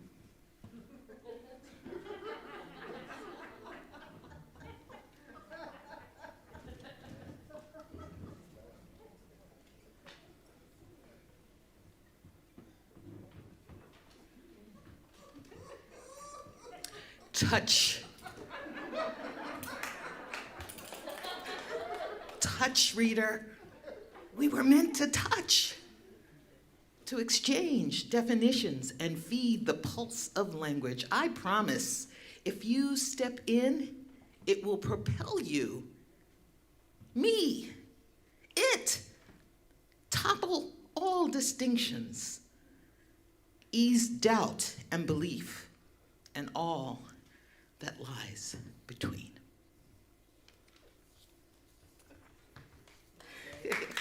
Got to incorporate, improvise. Improvise. Two more. Two more? Two more. From a handbook of quarrels.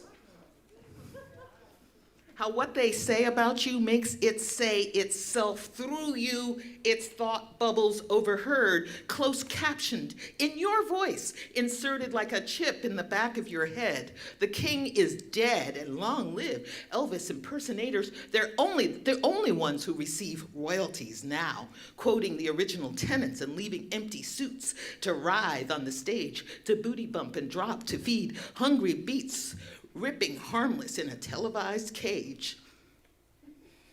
There is no danger here anymore. They got all the signifiers they need. N is a household word? Domesticated by suicide ideation officers who look just like you. Today, they are looking out for the color struck and the color stuck, hue by hue, dead or alive, color drained and poured back into you. The words puncture the skin in friendly fire, and it is so familiar, it deafens us. Is the speaker the puppet or the puppeteer? Sleight of hand, an ancient forgery, conducted in a language so under the skin, we think we are speaking our own thoughts. At the end of the line, is that a noose or a question mark?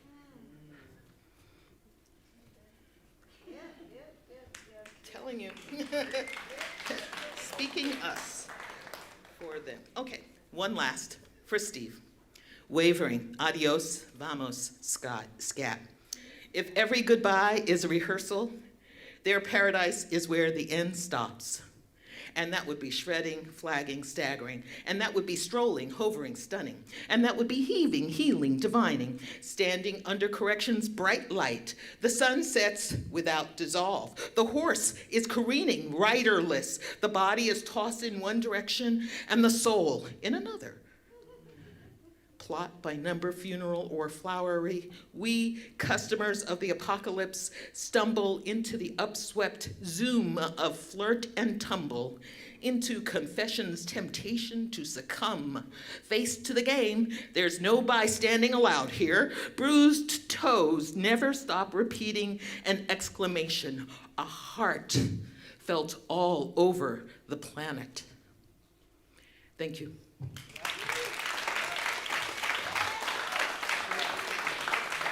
Thank you, Erica. Thank you.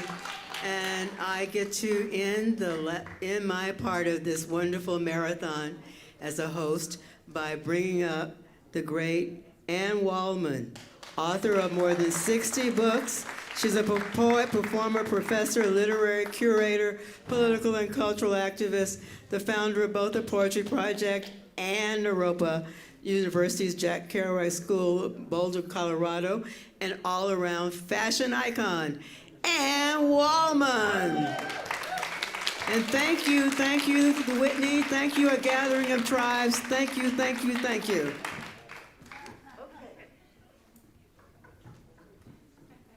Thank you, Patricia. Thank you, Erica. Thank you for this great moment to enter in.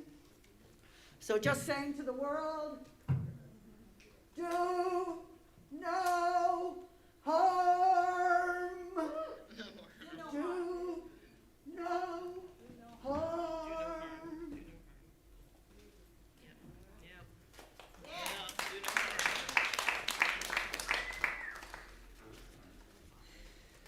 Find this poem for Steve.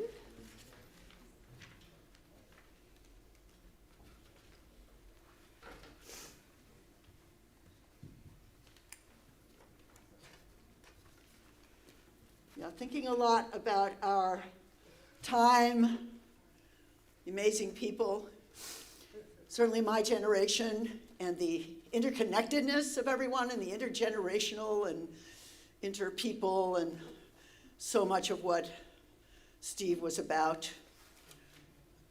Extraordinary Lokapala. Lokapala is a deity and a guardian and a shaman of place. And he had an extraordinary place in our map, in our territory, in our psyches, and great honor to Steve.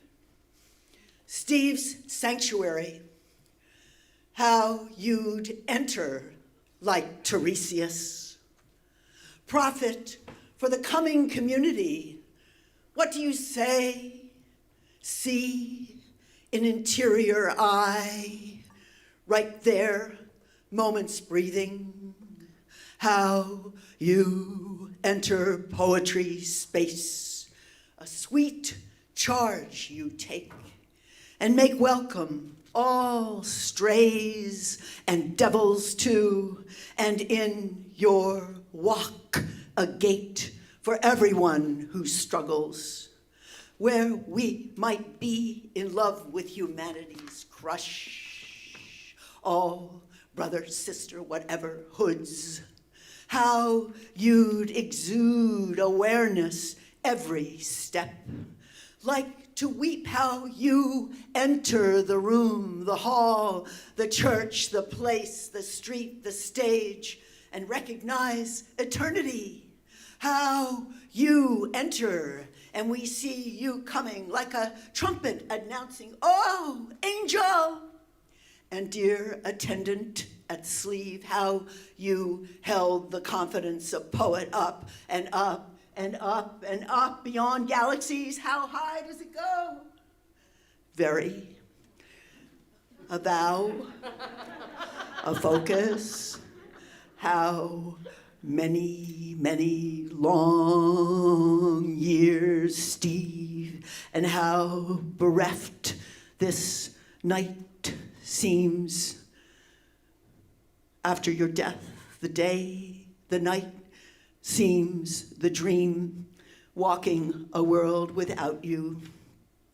Never a question how you set your great heart open, all the neighborhood, and try.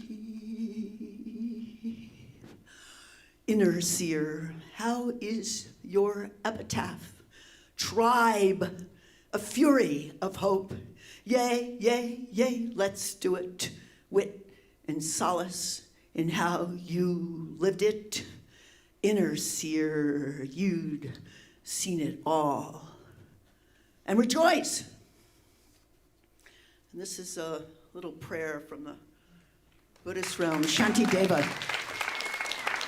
So it's just a random version, maybe a little truncated. Shantideva.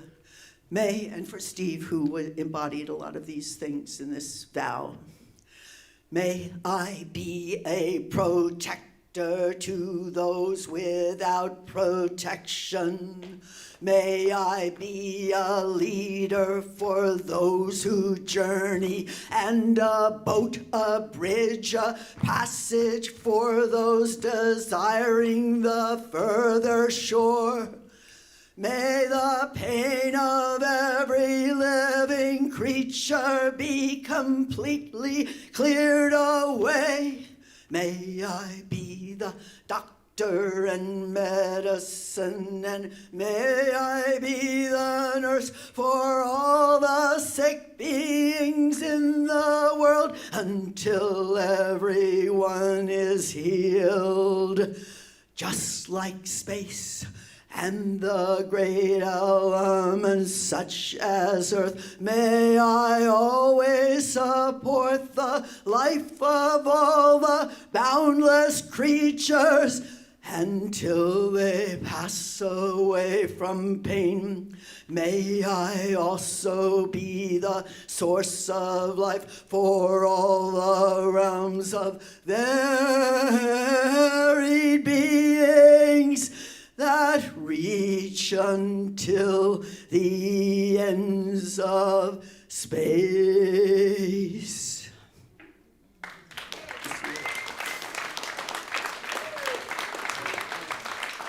This is from a piece called Crepuscular.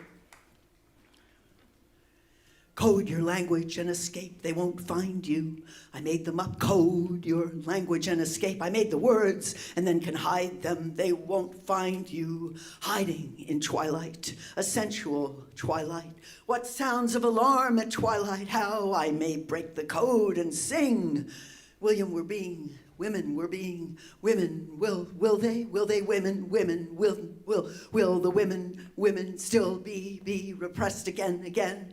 It was the last stand to hold them down. The allegory always writing was for the coming after. The codes are secret and not understood by all, or they would be used against you. You were known for your advocacy for the people who gathered to be poets again. And there was the history of thirst, and there will be water wars in the hinterlands, and all the soldiers in their womanhood. Oh, no, oh, come to us now.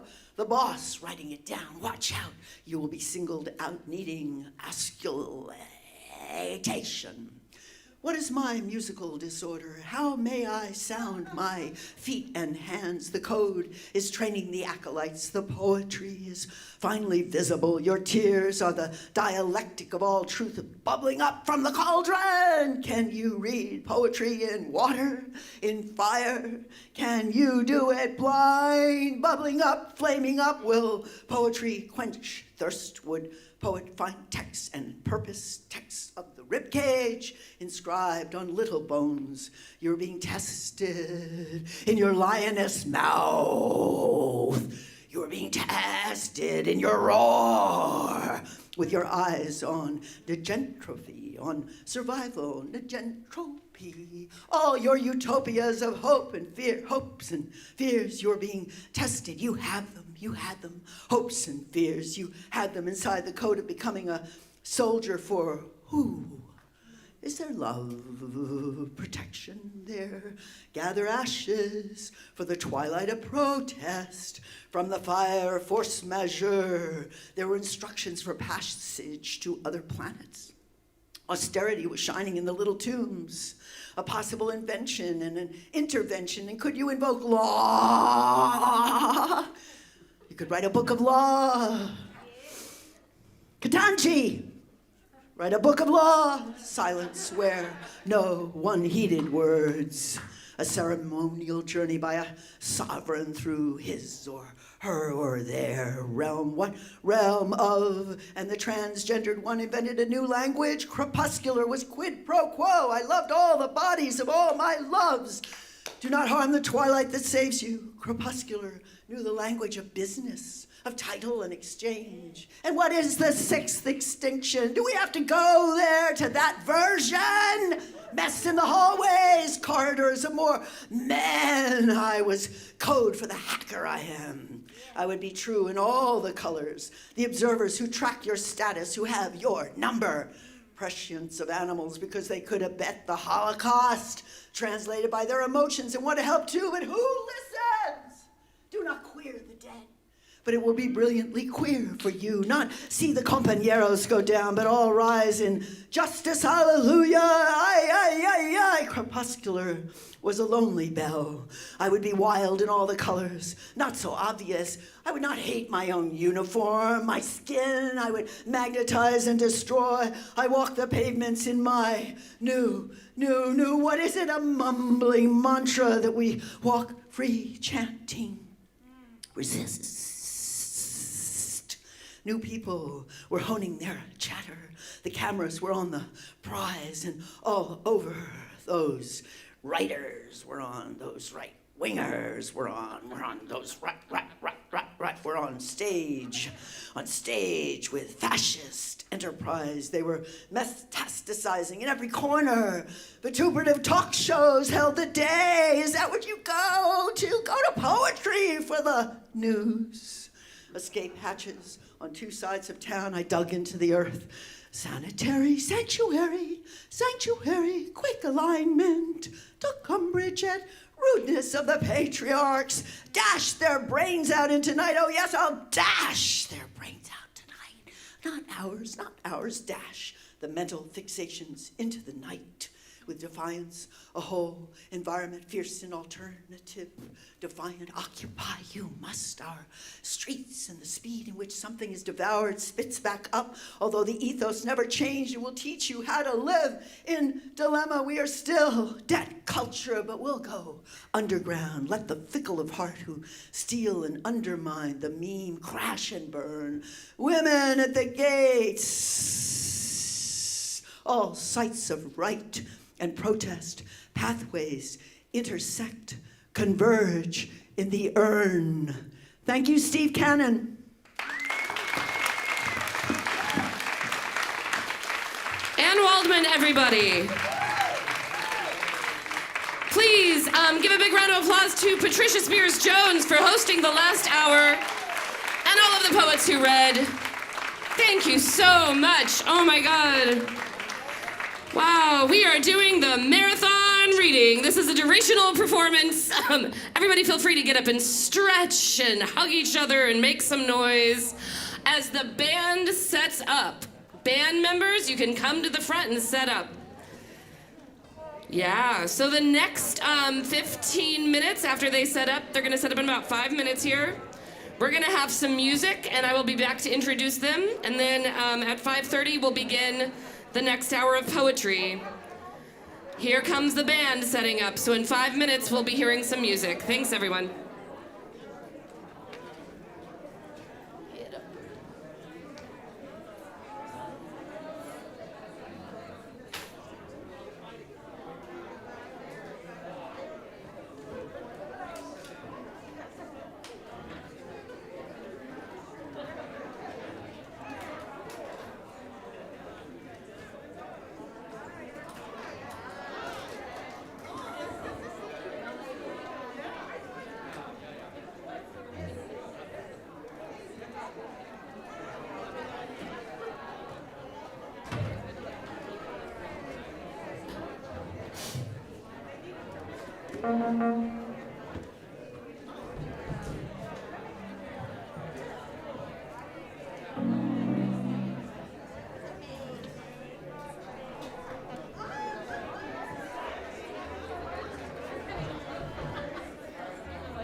reading in Sheila Maldonado's hour, please come and sit in one of the 3 front tables. The 3 front tables are reserved for the next hour's hosts and poets only. If you are not reading, do not sit there. If you are not reading or actively eating or drinking or kissing someone, keep your mask on. It's Whitney policy. All right, everybody, I'm doing my best to project. I hope everyone can hear me. Am I projecting? Can you hear me? All right, so I am so delighted to announce that we are about to go into an immersive sound performance. It is 15 minutes long. It is designed by multimedia artist and special projects manager for A Gathering of the Tribes, Tracie Dawn Williams, who's right here looking like a beautiful elf. With music by composer and multi-instrumentalist Peter Enriquez.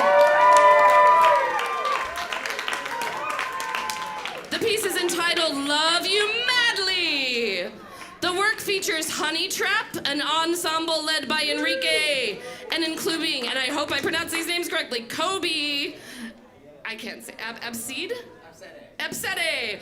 Kobe Absede, Trevor Brown, Sile DeBuenian, is that correct? Help me. Sil DeBinion, thank you. Nicole Davis and Alex Taiwan. Is that correct? Yes. I am Chavisa Woods, so if I can pronounce my own name, I need to learn how to pronounce everybody else's. This is an iteration of Williams' short experimental documentary film, Love You Madly. This will feature audio recordings from Steve Cannon. So this is actually a score of Steve Cannon's interview. Everyone, please give it up for Love You Madly. Here we go.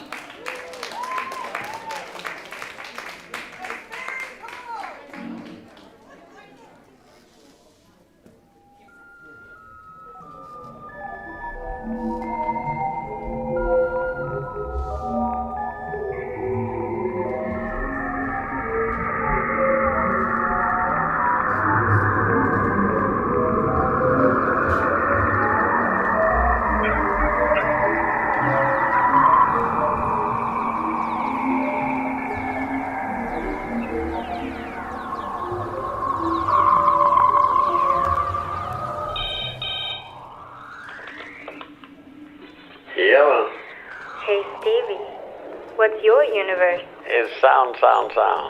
Smell. The only sense that don't work quite well is light.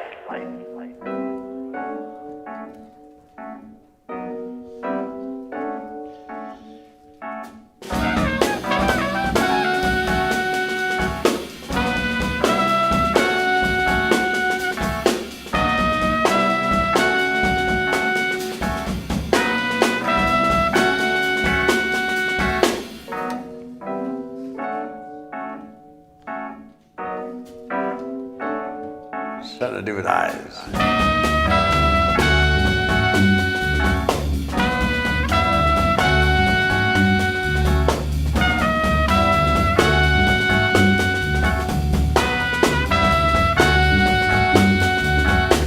The ear worked, the smell worked, the touch worked. That's the 3. What are the other ones? I don't know. Intuition. Is intuition a sense? We can call it one. Only if I have your permission. Of course, I have my permission to call it intuition a sense.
have fun. Take the fucking fun.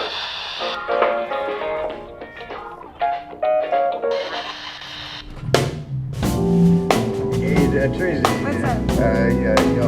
On your left, you sit next to Miss Nichols, right? You know why, don't you? Why?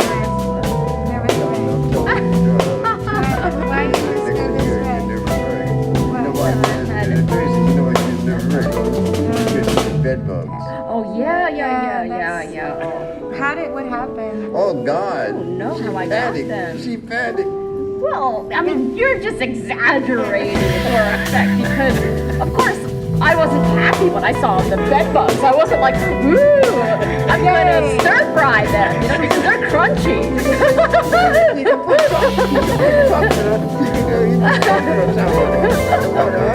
Yeah, I could have made fondue.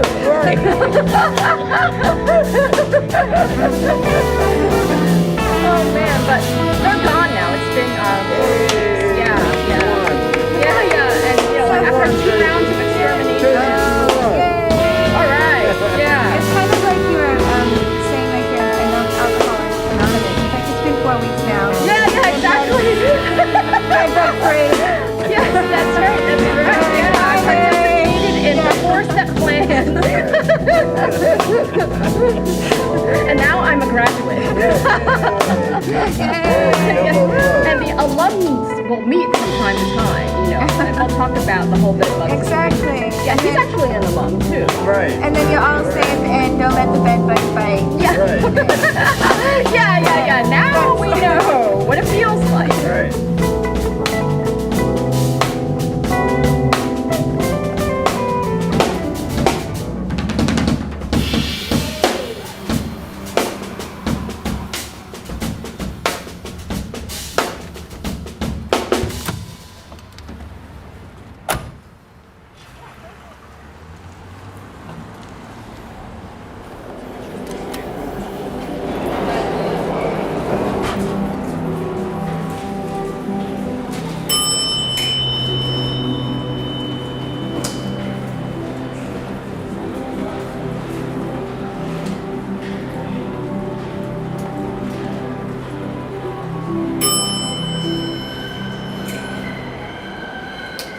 All right.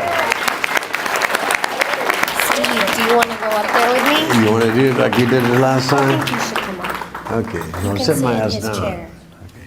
Oh, shit. Here, put that here. Sit my butt down like we did the last time. Yeah, sure. Wait, where's the chair? Oops. Don't sit down yet. Tell me. You're good. Sit down. Steve decided to write a little something about John, and since he's blind, he asked me to read it for him. What? I just follow his order. Yeah. You can sing too.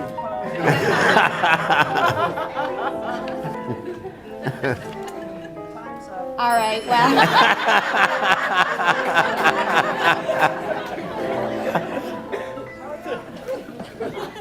Steve tells me the first time he remembers meeting John was around Tompkins Square Park somewhere, and this must have been in the 80s, and it might have been at neither nor, but he doesn't remember exactly. Well, this was in the days when John loved to dance, when he had a quick wit, a sharp eye, a damn good ear, and would fight at the drop of a hat. Asshole! You think he can play the saxophone? He ain't no Charlie Parker. And now you're talking about Train? He ain't no Train neither. Okay, man, well, who do you like? Fuck you, man. You need a new set of ears. You cats down here still ain't got past Train or Bird. Asshole, I'll kick your ass. Steve tells me John was the kind of guy you'd run into him in Tompkins Square Park or in a bar or something, and without fail, he would whip a piece of paper out of his pocket and just start reading his latest poem to you, whether you wanted to hear it or not.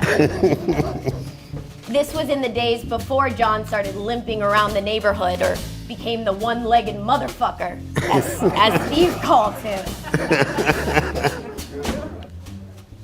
And a couple of years before Steve lost the building on East 3rd Street, John slowly climbed up to the second floor apartment, throws open the door, and announced to Steve that he had started sketching, not that he'd given up writing, but he was now devoted to this other form of art as well. So he does a portrait of Steve. And since John was constantly broke, Steve gave John $100 for the portrait. And when people would come by to see Steve at Tribe, Steve would point to John's portrait of him on the wall and say, "See that drawing of me on the wall by John?" "Yeah, what about it?" "Look at it."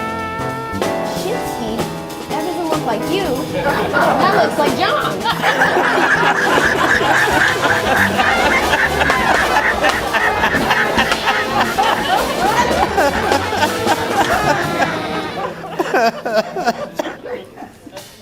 Steve remembers this one particular morning that he goes over to Tompkins Square Park and he sees Cecil Taylor sitting on a bench.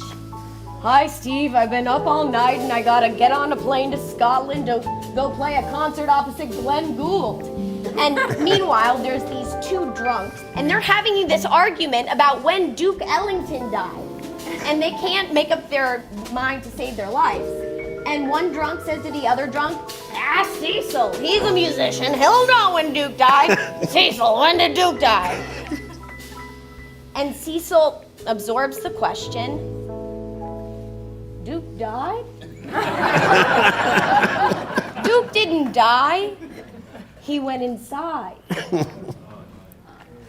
And Steve would like to say the same thing about John. John didn't die, he went inside. That's good, that's it.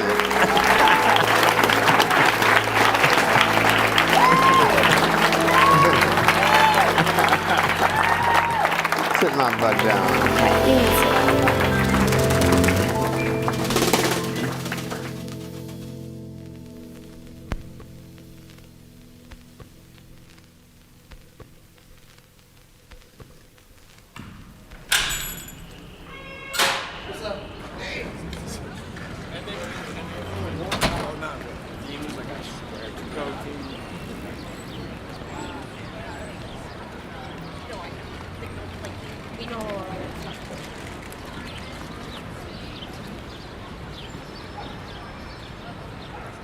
I can't remember the name of it, but the line is, "I met a beautiful princess in the land of Oobla-dee." I asked, "The beautiful princess, won't you marry me?" She said, "Oop, boop, ooh, ooh, shooby-dooby, doop, blah, ooh, shooby-dooby, blah, blah." And the name of the place was Oobla-dee.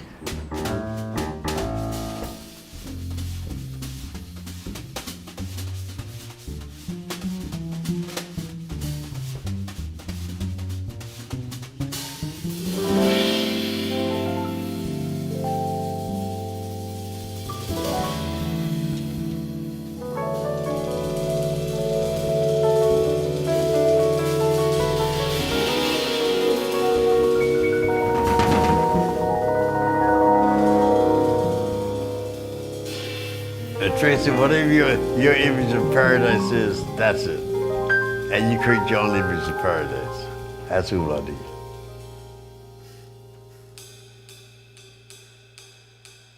Then I wrote this play, and I created my own paradise.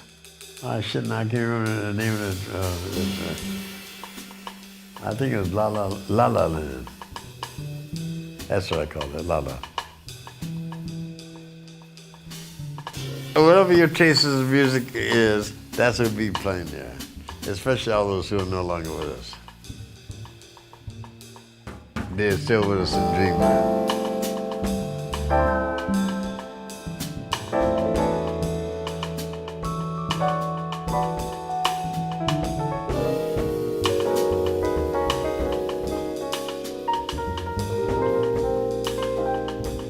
That's the same thing, whatever you decide it to be. But what's your personal paradise? I don't have one. You don't have one? No, I just wrote, it's fiction, I just made it up. You have a version of paradise, I'm sure. Oh, yawn, yawn, yawn. Now you're gonna force me to create images which aren't even in my mind.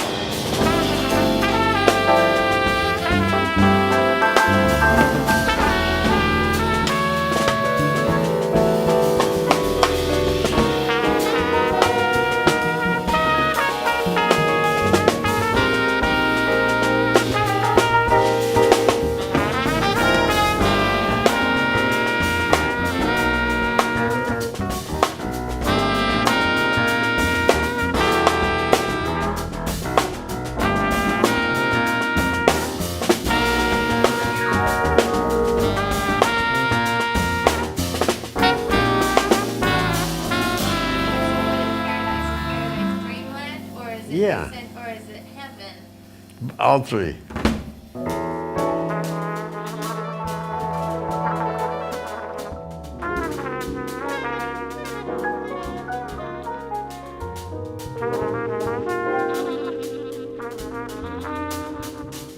So it's paradise equals dreamland equals heaven. Right, all three.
Come on, can we get more for this band? Are you kidding me right now? Are you fucking kidding me?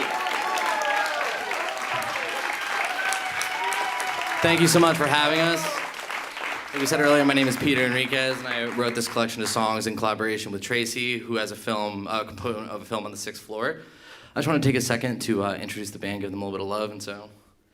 On the drums, from the Philippines by way of Los Angeles, Kobe Absede, come on! On the low end, hiding back there, Trevor Brown from Seattle, Washington.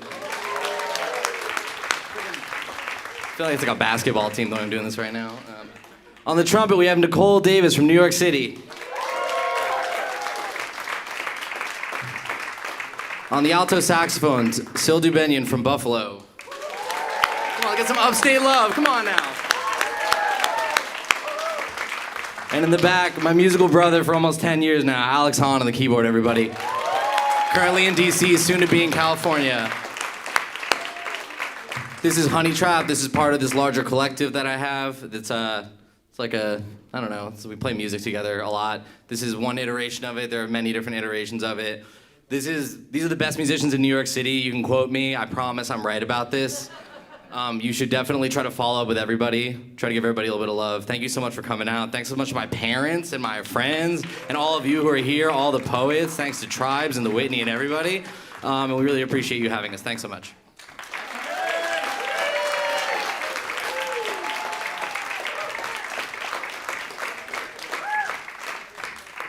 Thank you so much, Honey Trap. And thank you, Peter, for introducing the band properly. I appreciate that.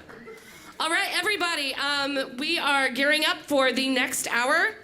of the marathon reading of A Gathering of the Tribes. Thank you for being here. And once again, I do this, I know, every hour, but I just want to thank poets and writers for being a partial sponsor of this event. I want to thank the Whitney Museum for the exhibition. I want to thank David Hammonds for putting so much of this together and for donating the wall. And I want to thank all of the members of A Gathering of the Tribes who are here today for making this possible for the last 30 years. Coming up next is Sheila Maldonado's Hour, and that will be starting in just a couple of minutes. All right, I appreciate your time. Oh, if you are a poet reading in Sheila Maldonado's Hour, please come sit in the first 3 tables. If you are not reading in Sheila Maldonado's Hour, do not sit in the first 3 tables.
Everyone, please clear the left side of the room. We're going to have some performers walking in there just in any second now. So if you're in the left side of the room over here, stage left, move into seats or out the door. Thank you. Hi. Oh my God. One second. I'll be done in a second. Oh my God, sweetheart, you look great. Looks so good.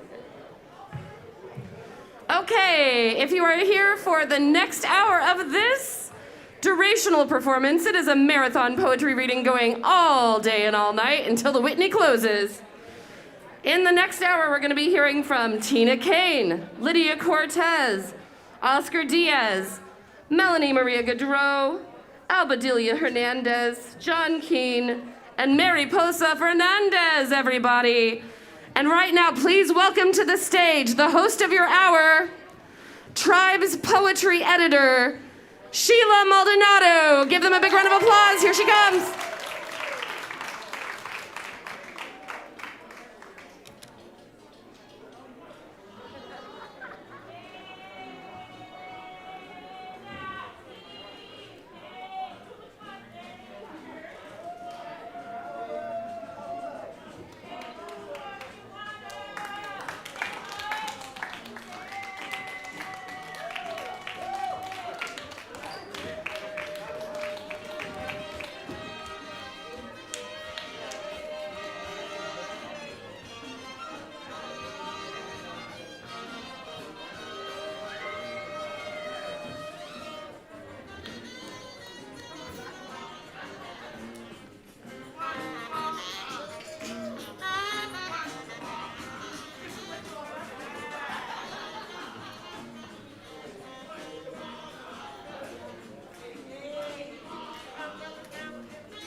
much for that.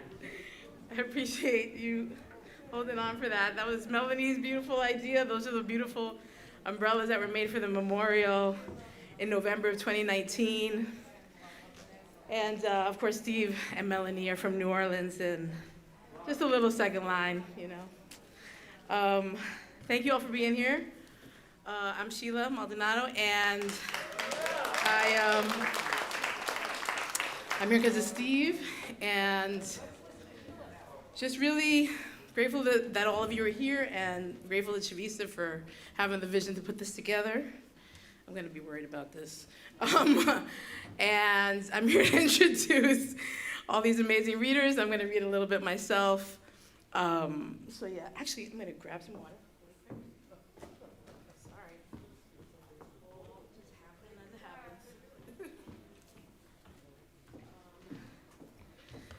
happens. So I'll do a couple and then introduce everyone on the flyers. Just glad everyone made it. So we're just, yeah, it's amazing we're here. Thank you again to the Whitney also for giving us the space, for the beautiful space. And I'll just do something I know by heart. Yeah, okay. This is from the first book, which is a Tribe's publication, One Bedroom Solo. It came out like over 10 years ago with Gathering of the Tribes. And it's gotten me pretty far. Thank you, Steve, for giving me room, giving me a space. This is called New World Babylon Remix. New World Babylon Remix, Honduran Punta Toast, and Punta is popular music from the Garifuna, or Black Caribs.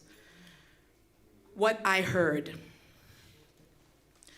Ibane sa nagule bana di mesi punta pula pa mama nuguli kumutisa mama Afrika puma si puritu mama dasi pama yuguli pama ibane ni puma di mama nuguli kumutisa fuitu acha. What I made up.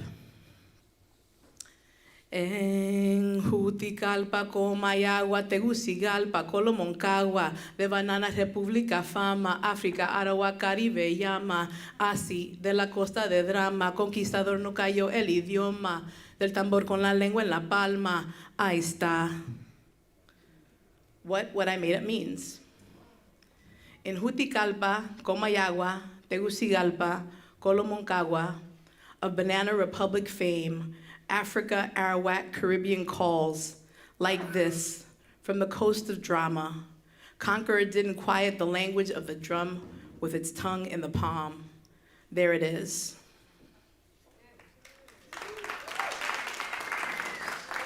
I'll do one more from here, and then I'll do another from the newer book and introduce all the folks. I'm gonna read all their bios after that. Your revolution mother. For her part in the struggle, your mother deserves some glossy magazines. Your liberation mama gets a free subscription. She needs something to read on the toilet of the revolution. She flips through the before and after of the struggle, the liberation makeover. Before colonial repression, the rape of the land. After freedom, civil unrest, your backstabbing peers. She reads on the toilet of her backstabbing peers.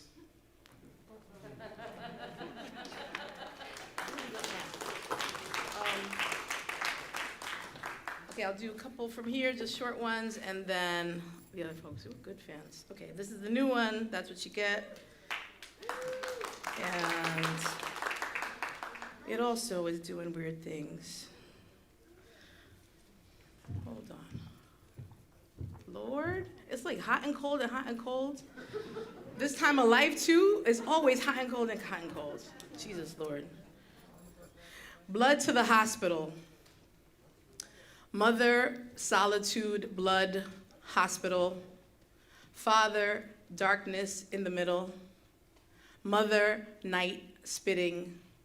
Dad, dad, dad. Sangre al hospital. Madre en la soledad, escupiendo sangre, Soledad más madre en el hospital. Soledad más sola. No le hacen ni madre en el hospital donde murió padre. Dad, dad, dad. Madre en la oscuridad, al hospital de padre. En medio de la noche, sangre al hospital. Madre en la noche, al hospital de sangre. Escupiendo padre en la oscuridad. Dad, dad, dad.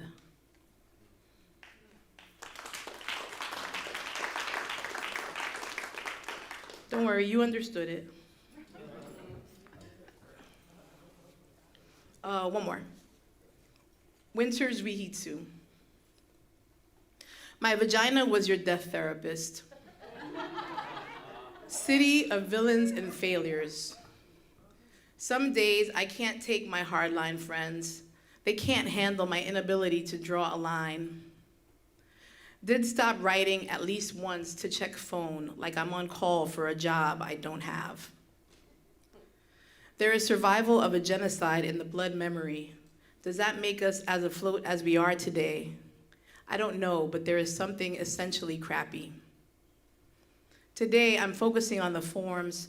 I'm not thinking about the countries exploding, but they're behind us all, exploding their forms. The first lesson of 40 is let go. The people you want don't want to stay. What if you lost your gods, or are just finding them again?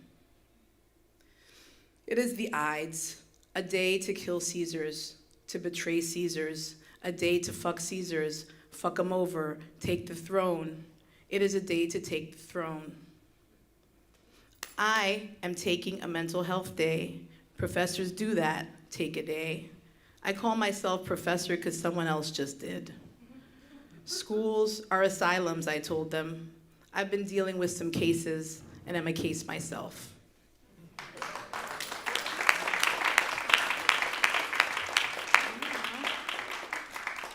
Okay, so now I'm gonna read all the bios for everyone coming up, and we're just gonna go in this order. So Tina Kane serves as Poet Laureate of Rhode Island. Her books include Once More with Feeling, a body of work, Dear Elena, Letter for Elena Ferranti, and Year of the Murder Hornet, forthcoming this May from Valise Books. And then Lydia Cortez is the author of 2 collections of poetry and currently working on a hybrid work, highlighting her relationship with the late, great poet, playwright Pedro Pietri.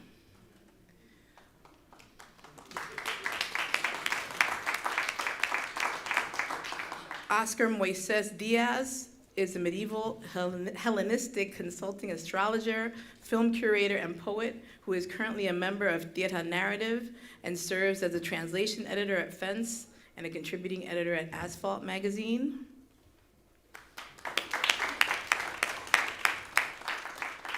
Melanie Maria Goodrow, devotee of Steve Cannon's Stoop since its inception in the 1990s, is a poet, playwright, native of New Orleans, and the author of Black Jelly, also from Fly By Night Press, Gathering of the Tribes, one of the last books it put out.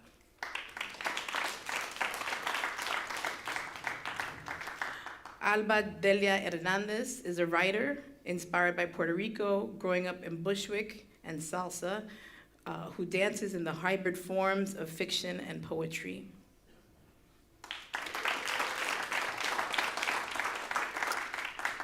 John Keane, a MacArthur Foundation Fellow, is the award-winning author of Punks, new and selected poems from the Song Cave. This just last year it came out.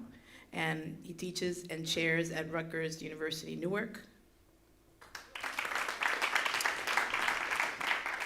Unfortunately, Ron Combe is not going to be able to be with us today. Just sending him well wishes, and I hope he's feeling better. But he's one of the Unbearables and editor of Sensitive Skin, and has an amazing archive in NYU Library. And finally, Mariposa Fernandez is an award-winning poet, educator, activist, and Mellon Fellow, born and raised in the Bronx. Her poetry has been on BET, PBS, published in African American Poetry, and the Norton Anthology of Latino Literature. I'm going to gather all these things, and the first up will be Tina Kane. Somehow I will gather all these things. Thank you. Thank you, Sheila. All right, let me just adjust this a little bit. Thank you, Chavisa and the Whitney, for putting this together, and Poets and Writers Magazine too. It's a real honor, and this view is amazing, so I'm feeling blessed. I'm also happy to see Alva. I haven't seen you in like 30 years, and I think maybe Regie Cabico is here. I haven't seen him since 30 years. And I actually, I've had some work published by Tribes, and that's really been wonderful. I actually didn't know Steve, but I was up in Tribes for something in the early 90s. I don't remember it much, but I had a really good time. But I did grow up in the East Village, kind of moved around year by year, but spent a good chunk of my childhood in the East Village. So I'm going to read from this book, Once More with Feeling, which is like a lot about growing up in the East Village. But I'll start off with this one poem called Wish List. And I always say these are real wishes of mine. To be the Mary J. Blige of poetry. To come back as Peter O'Toole. To have Peter Falk expose his tender heart to you, as John Cassavetes would, make a monument to love of a fragile wife with a nervous tic and strangers from a bar on the couch. To be a poet of the sea, pounding down each syllable till it resembles almost nothing but sound between lovers. To be an unscripted scene of oneself, have a teardrop tattoo inked beneath one eye. To practice right action and right speech. To summon a stiff drink upon waking at the foot of a dune. To be a grain of sand in that dune. To be seen up close at maximum magnification, intricate and entirely plausible. I'm going to read, in this book I have a few poems that are minor history poems. So I'm going to read a minor history of the East Village. This would have been in like the 70s. A minor history of the East Village. Maybe you knew a kid who booked through Tompkins Square on his Schwinn and came out the other side without the bike and in his socks. Never mind, he wasn't buying drugs, this the price of his stupidity. Or maybe you went to Gem Spa 3 days in a row for egg creams, to flip through Interview magazine, still a stack of color Xeroxes assembled by Andy Warhol. Or to the St. Mark's Theater to see Oh God, starring George Burns.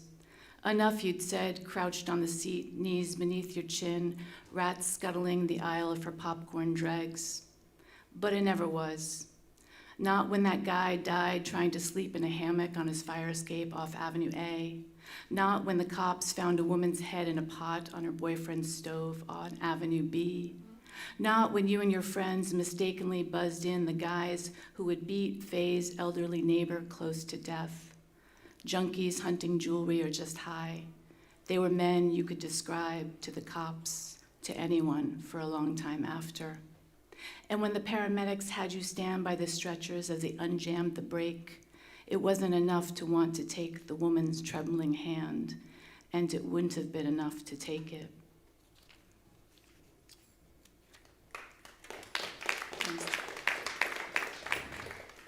A minor history of Bodega. More a mindset, the Bodega was where you could get Lemonheads and Mary Janes, a set of radial tires, a pack of Rough Riders, and bottles of pineapple douche. Or for 2 quarters, a half pint of chocolate milk to wash down your Roland's fried pork rinds, just in time for Michael Aguirre to follow up on his promise to punch you in the face, which you had dared him to do, which he later did against the brick wall near Faye's place. So when your mother, her eyes still set on her sizzling wok, said, "What did you expect?"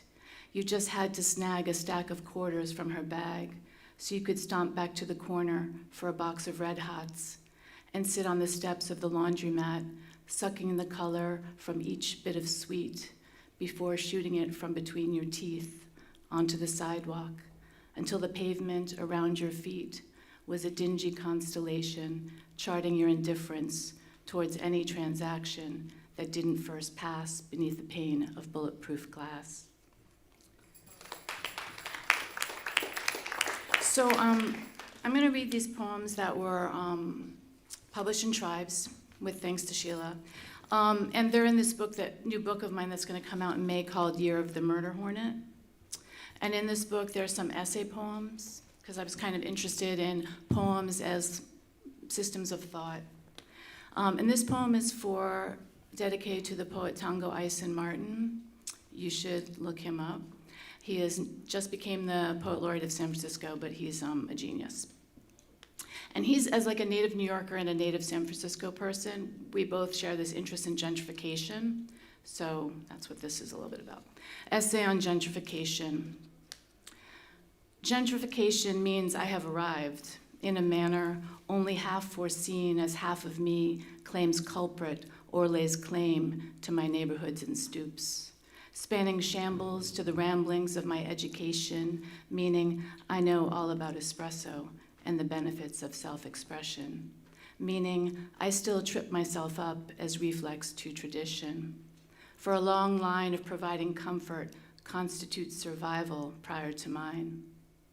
If property is still an interest to protect, it also interests me in other ways, meaning I spend my days sweeping the floor, sometimes writing, sometimes imagining a table strewn with pheasants and clattering plates, where a feast takes place in my absence, where plans for repaving move forward without my input or my permission, as I envision the wave of a hand prompting someone to pass the bread, to someone who likes their wine cool, their butter soft and lightly salted, someone akin to me who warms each pat with her breath, a hint of bitter ancestors on it.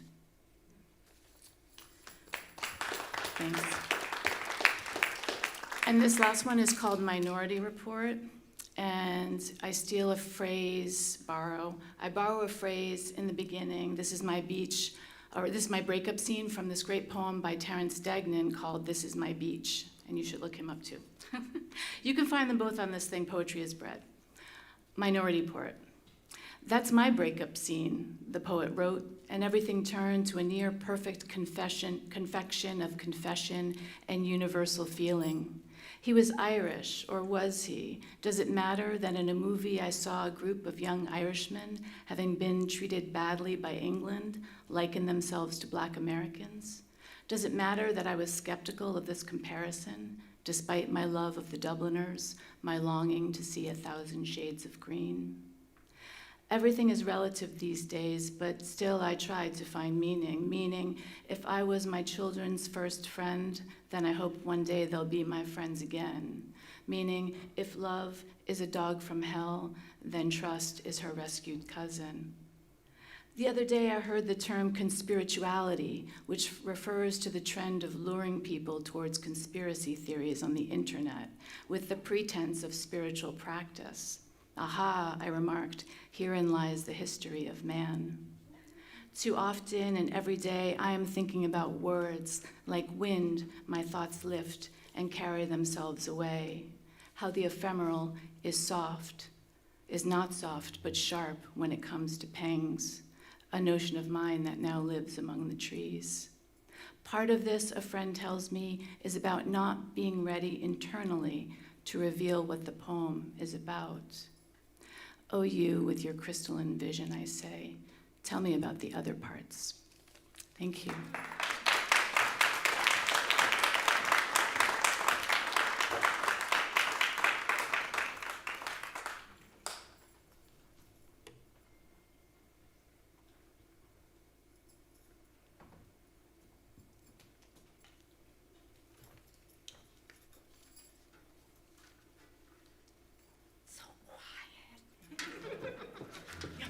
Nervous.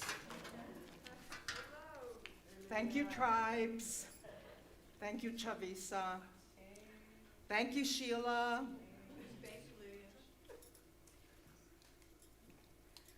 Song for Steve. Steve, Cannon, que en poesía descanse. Steve Cannon, hasta la vista. Steve Cannon, ay caramba, ay Dios mío, que en poesía descanse y hasta la vista. It was the 80s when I met Steve Cannon through El Reverendo Pedro Pietri, both legends. Steve Cannon, gone hasta la vista. Steve Cannon, till the seeing. Met Steve Cannon, went to his brownstone, where he had so many readings and published tribes, sat with him at his brown couch by that overflowing ashtray. Steve Cannon, so affirming, a poet for the poets, a poet for the artists, an artist.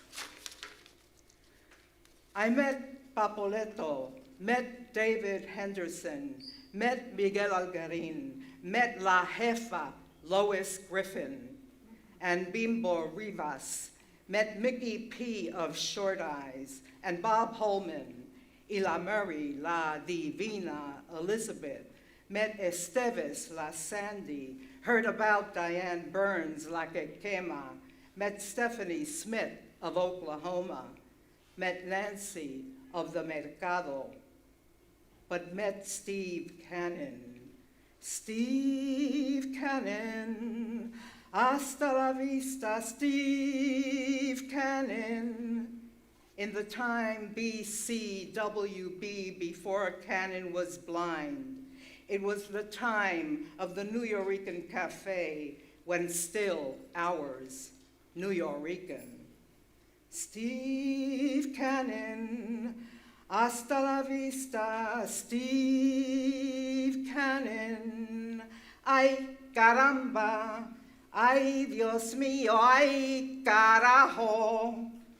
Steve Cannon used to sit at the end of the bar at the New Yorican, and if the poeta who was up was taking his, wasting our time, overstating, complicating, stammering, Steve Cannon yelled, "Read the goddamn poem," clearing the air between pulls on his cigarette and gulps of his drink.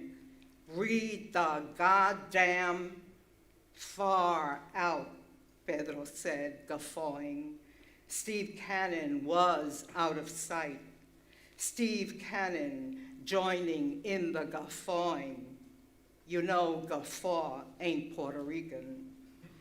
Steve Cannon, way before he was blind, was, is, always, will ever after be out of sight, far out, Steve Cannon. It was in the time of his time with Zoe. It was the time of their girls. It was said Steve was the best father they ever had. Steve Cannon, hasta la vista, Steve Cannon. Ay, caramba, ay, Dios mío, ay, coño y carajo. When we met, Steve kissed my hand, como un Fellini. Later, he loved me madly. Every time we saw each other, it was love at last sight. Steve Cannon, ay caramba, ay Jesucristo, ay que jodienda. Later on, he had an assistant, Justina, write a Jerome Foundation grant. He offered me and Hal Sirowitz, Queen's Poet Laureate. He gave us some readings, even some moolah, though he took a bit of time getting it to us. It wasn't no 1,000, more like 100, but I called him with a gentle reminder, and Steve came through. Gracias for your vision, Steve Cannon, que en poesía descanses. Steve Cannon, gracias por tu vida. Steve Cannon, presente. Steve Cannon, siempre. Steve Cannon, felicidades en tu vida. Steve Cannon, Steve Cannon, te echamos de menos. We throw you away less because we miss you madly. Steve Cannon, hasta la vista, until the sighting of Steve Cannon. Te extrañamos tanto. You make us feel strange without you. We miss you so much. Steve Cannon, hasta la vista. Steve Cannon, y Jesús y María, y ay puñeta, que viva, que viva, que viva, que en poesía viva, Steve Cannon,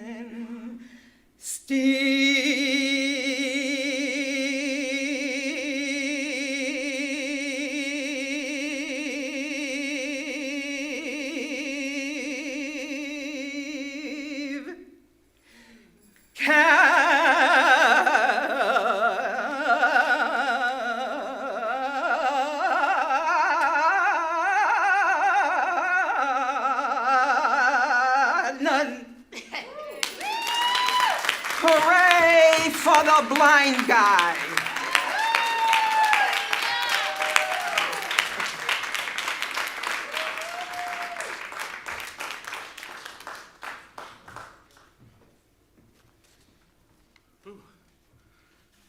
Well, I just want to say first, thank you to Sheila, and I'm really proud to be part of this legacy. I'm going to start with a poem, actually published in Tribes a couple months ago, right? It's called Mi estilo está claro. Charascuro Marica punks pissing anti-fascism posters, a Guatemalan theorist in a pink wig, an essayist as Ziggy Stardust, Durgal's voice from a jukebox that also screens soft porn, the elderly owner smiling on two fags gyrating. You know Pandora's box is all corporate, uns now. Who you searching for probably won't be there. Pouring more rounds. Oral history of these Chinese joints, queer havens for half a century already. My eyes on the window's concentric fracture. On the other side, I had my first panic attack earlier. Huicho told me that the quake in '86 knocked down El Divino Salvador del Mundo, that someone stole the fingers. Don't his hands symbolize peace when raised like that? Quiet nod as I trace the jagged outline of the break. 200 or so walking north nearby. Jesus fingers in their pockets, time wheezing here on Avenida 6 y Calle 11.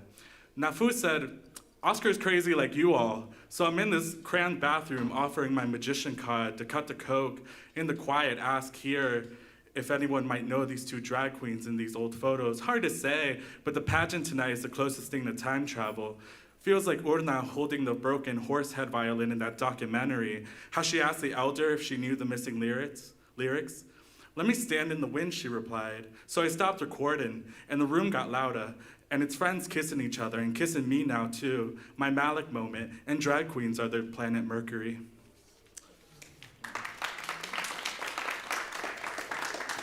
So this next one's new, thank you. Never read it before, so here we go. It's called Deccan 34. Carnaval de San Miguel canceled only once during the war. Large orchestras in the core of the city, further out, septets, further and further out, quartets, edge of town, too drunk singing, my mom humming in New York. Famous bullet pierced one side of this cathedral, flew right through the other. Humming helps when I'm anxious. Austin says it's like Blade Runner. Ibn Ezra mentions a man going home. Dr. Olomi speaks of a man with tongs handling incense. The Hayat al-Hakim describes a man with two bodies pointing. If you ask me, it's like a life of leaving the engine on. That scene at Lake Erie, so snowed out, it all became negative space. The isthmus is an artery. 8 of Cups on this pew, stranger than paradise. Fall deep in love with tracing, but don't hammer anything down. Isn't that the sweet spot a theologian aims for? The isthmus, my thicket initiation, my poems, bus stops, just like this one. With a Sharpie on the bench, I write down a secret rule that I learn over and over again, which is that air tastes different everywhere you go.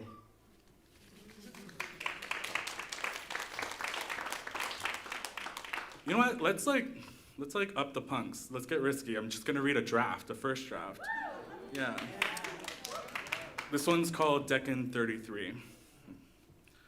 A medieval astrologer's notebook, the first table of calculations, familiar, but they get stranger as I flip. The older astrologers behind me smirk, gentle hands on my shoulder.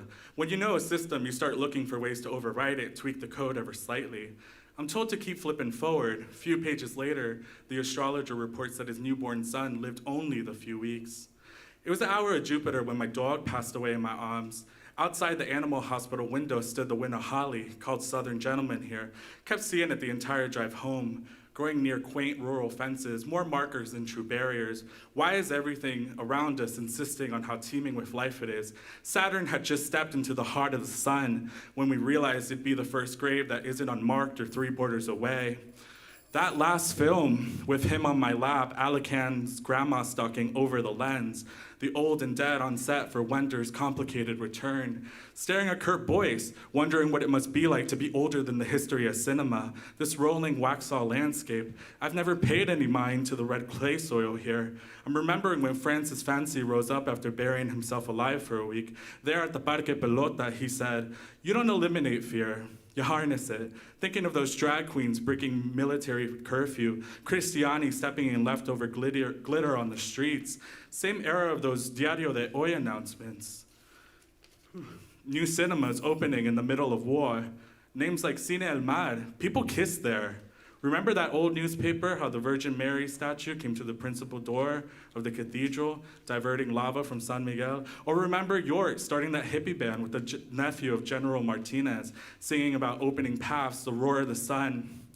I've heard it in the house since I was little. Don't trust anyone except God and your family. It's not my mom saying it when she says it. It's the murderer. Don't know which one, probably all of them. Planning this winter holly, grief's passage to its other face, love. Just don't smudge it. Here, proof of our ability to promise. Water pitcher, reorganizing of the distances, overflow with more vicious living. Thank you so much.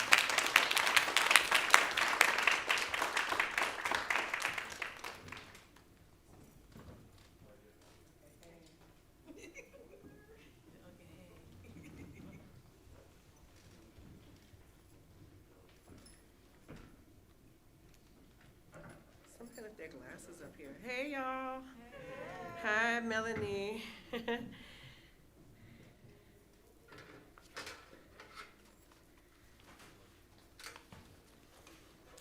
Okay, can I just hear everybody say, read the goddamn poem just for fun? Read the goddamn poem. Okay, good, all right. I think that Steve can, trust me, I'll be 5 minutes, yeah. I'll be 4. Okay, I feel like Steve can see better in heaven because he helps me find things.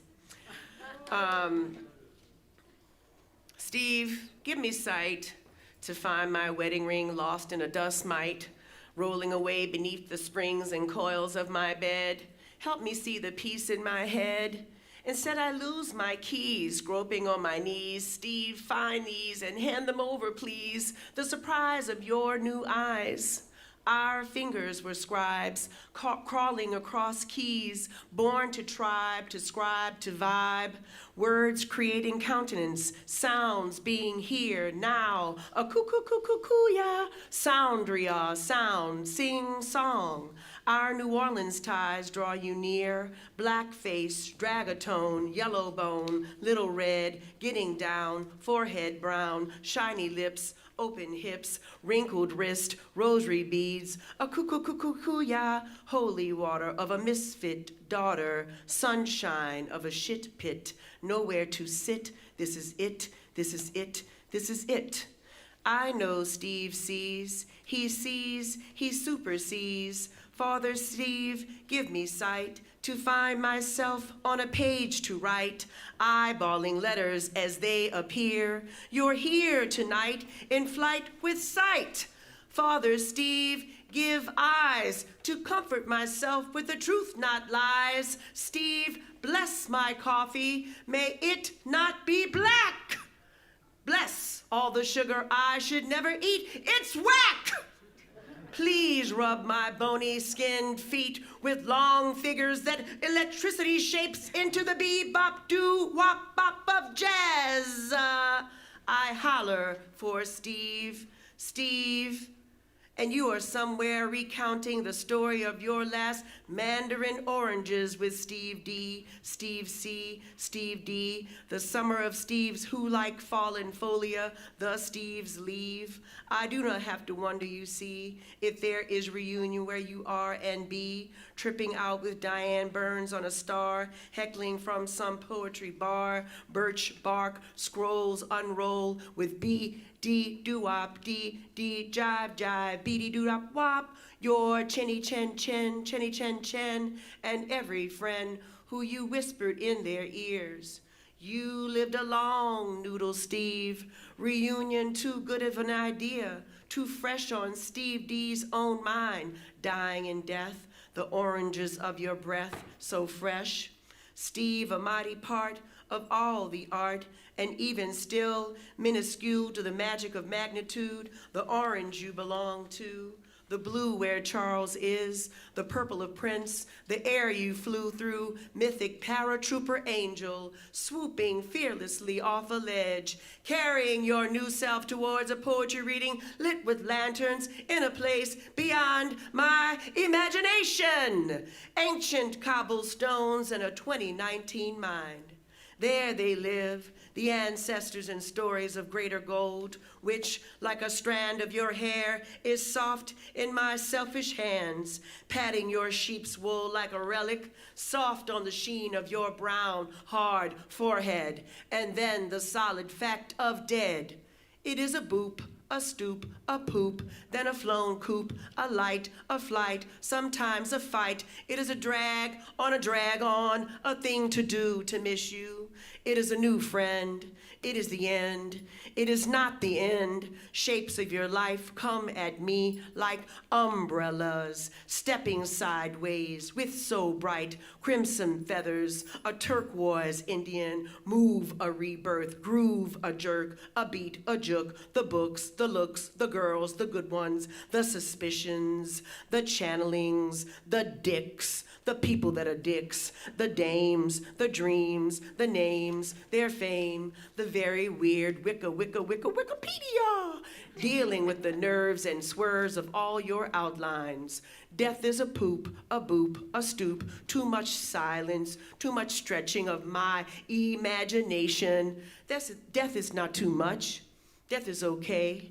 The Uno card of God, a mystery that makes me mad, sad, grasping then to the corners of details that I can remember, ever so something earlier heavens that I have actually lived. I remember how the gray stairs creaked when I walked up the door, how it curved and cooved, a swift high I'm open, and breathed a new hello onto the couch. You were always there, growing up like a plant, a brown tree. What, who grew, lived atop the couch? God of the piano, attending to ash and glass, to spills and thrills, the giggles and whispers in our ears. I only slept at Tribes once, I believe, Waking up to you, Steve, maybe twice. Diane blew through, chasing what she needed at the time, running from her own ghost, fat cheeks and cheers and glasses in the office, sweet black teeth and cigarettes, recounting an old Anishinaabe woman's wisdom. Feeding a man milk, she said, will make him your lover forever. He will never be able to resist you. And so I left the poetry of Steve's office beyond the sliding glass and some lopsided swivel chair to the poetry of some cab, a fleeting yellow car in New York, in a fleeting memory on a day that will get away, until I recount trying to feed soy milk from a cardboard container with a plastic straw on the back of the cab to a man who only held my hand, Diane. But God, it's true. I can't imagine that you are sleeping with the company you must be keeping. I don't see you lying down, but I guess you must have needed a nap. You are more alive than dead. You are more alive than me. Tall now, rocking, rickety, next to me on some heaven's ladder. Super C, super C, super C. In the end, it is just some blend.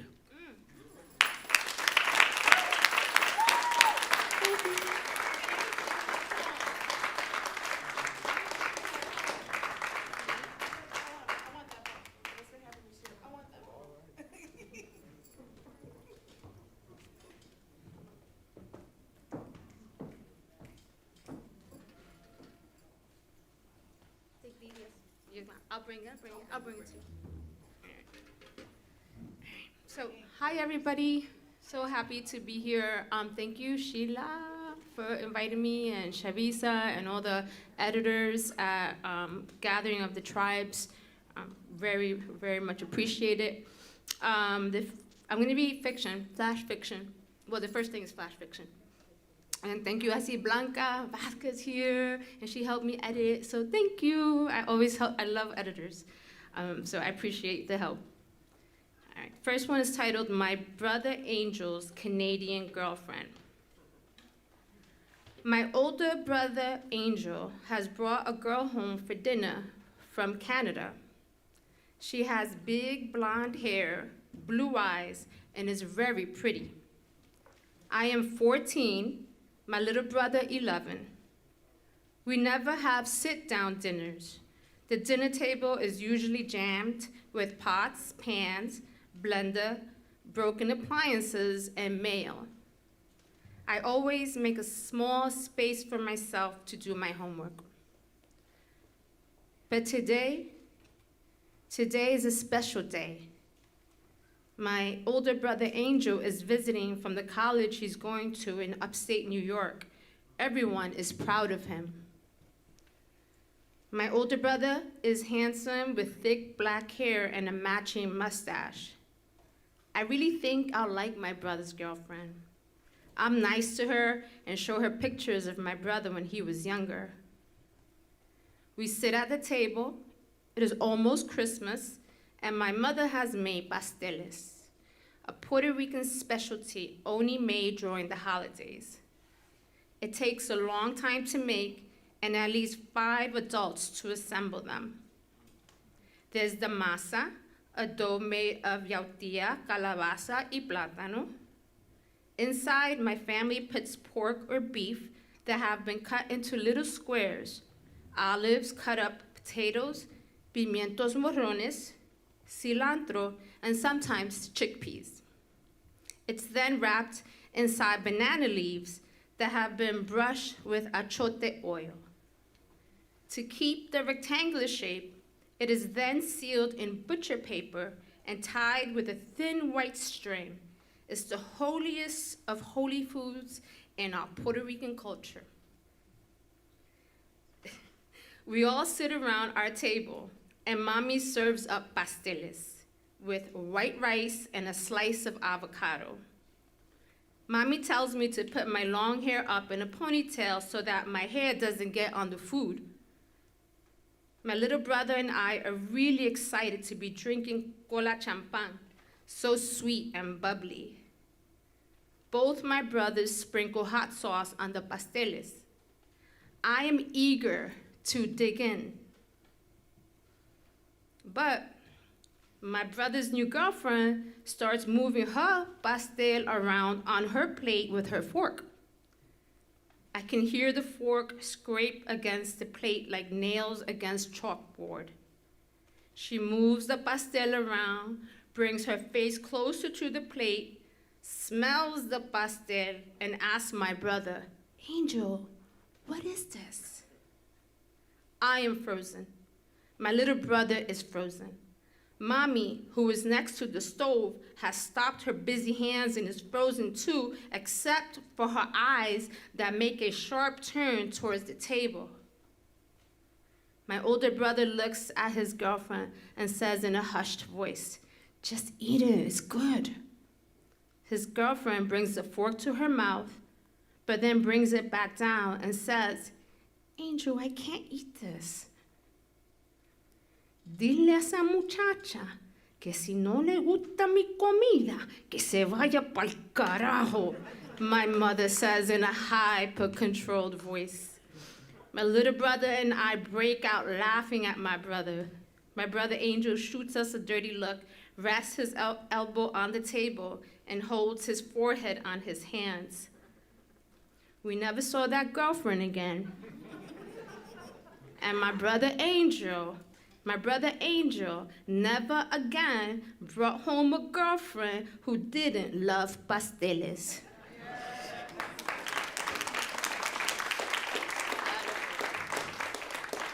Thank you, thank you.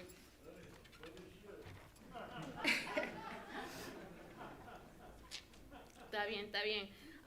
So the next piece is short. I'm reading one page of a novel that I'm working on. It's a historical fiction based on the Young Lords, but I create my own characters, and this is the character of Conciencia, who is a future revolutionary. And we see her at the age of 9, finally in a stable home after being in different foster homes. Okay? Conciencia was born with the map of Puerto Rico on her thigh. The mainland and the neighboring small islands of Culebra, Vieques, Mona, Desecho, and Caja de Muertos took the shape of white vitiligo spots on Conciencia's coffee bean skin. One of her almond-shaped eyes had white eyelashes that when she blinked, tiny butterflies seemed to be sprinting on her face. Conciencia finally has someone she could call mama, someone with large bosoms to lean against, someone to bring slippers to, someone who did not have a large voice. Instead, she said Conciencia's name the way it was meant to be said, like gentle waves coming from her mouth, a sweetness like her guava empanadas. One night, Doña Nina woke up screaming, "No, no," and ran to Conciencia, and they both knelt down while Doña Nina prayed to different saints in a way that Conciencia could not understand. Doña Nina wasn't even really praying, she was begging. When Conciencia asked her what was wrong, she shook her head, pray with me. Doña Nina didn't want to let Conciencia know that she had dreamt that she carried Conciencia's sleeping body to the 3rd floor window and accidentally dropped her 3 flights down. 2 days later, when Conciencia had just finished eating her oatmeal before going to school, Doña Nina smiled fully and tells Conciencia, "You're going to be okay. Last night, I dreamt that you were riding the white horse of Santa Bárbara. You will be okay. There will be forces that will try to destroy you because you are going to be very powerful, but do not worry. Yemayá will always be with you. Santa Bárbara will always be with you. Pray to them. Qué bueno que te han escogido a ti, Conciencia, como soldada fiel." Thank you.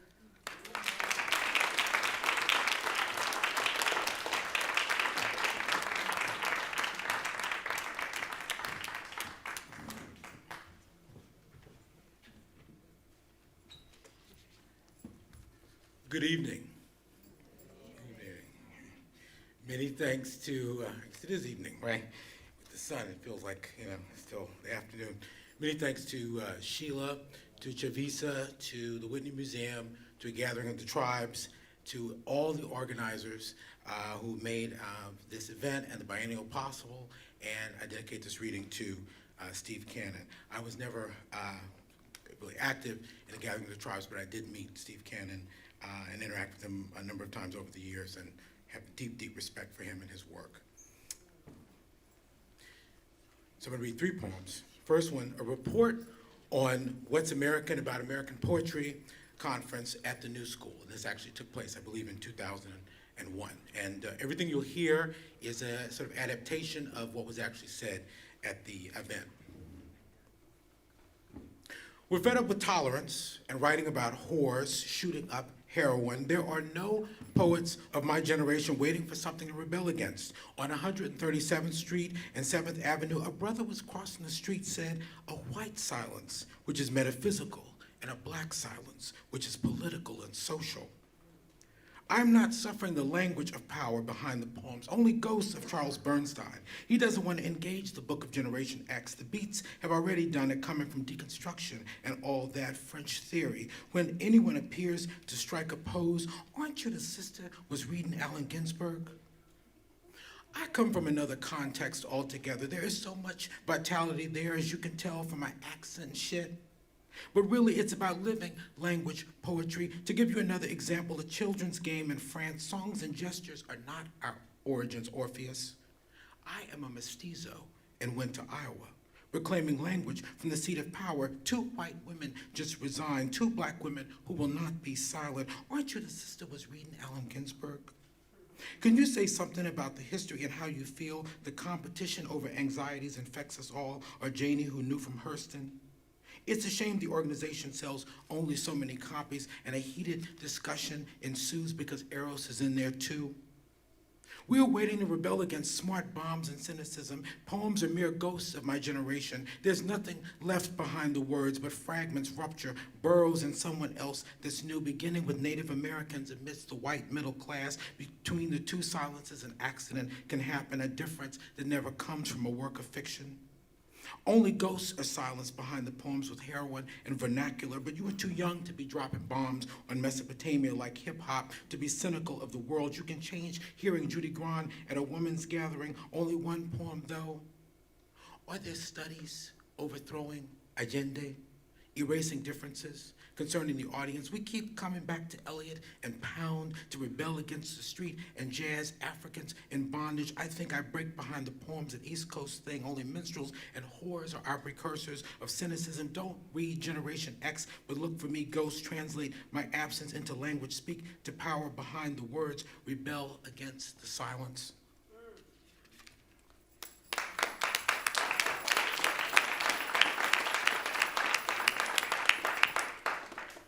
This poem is called Punks, and it's after and for Martin Wong. And I love that you mentioned cited punks earlier.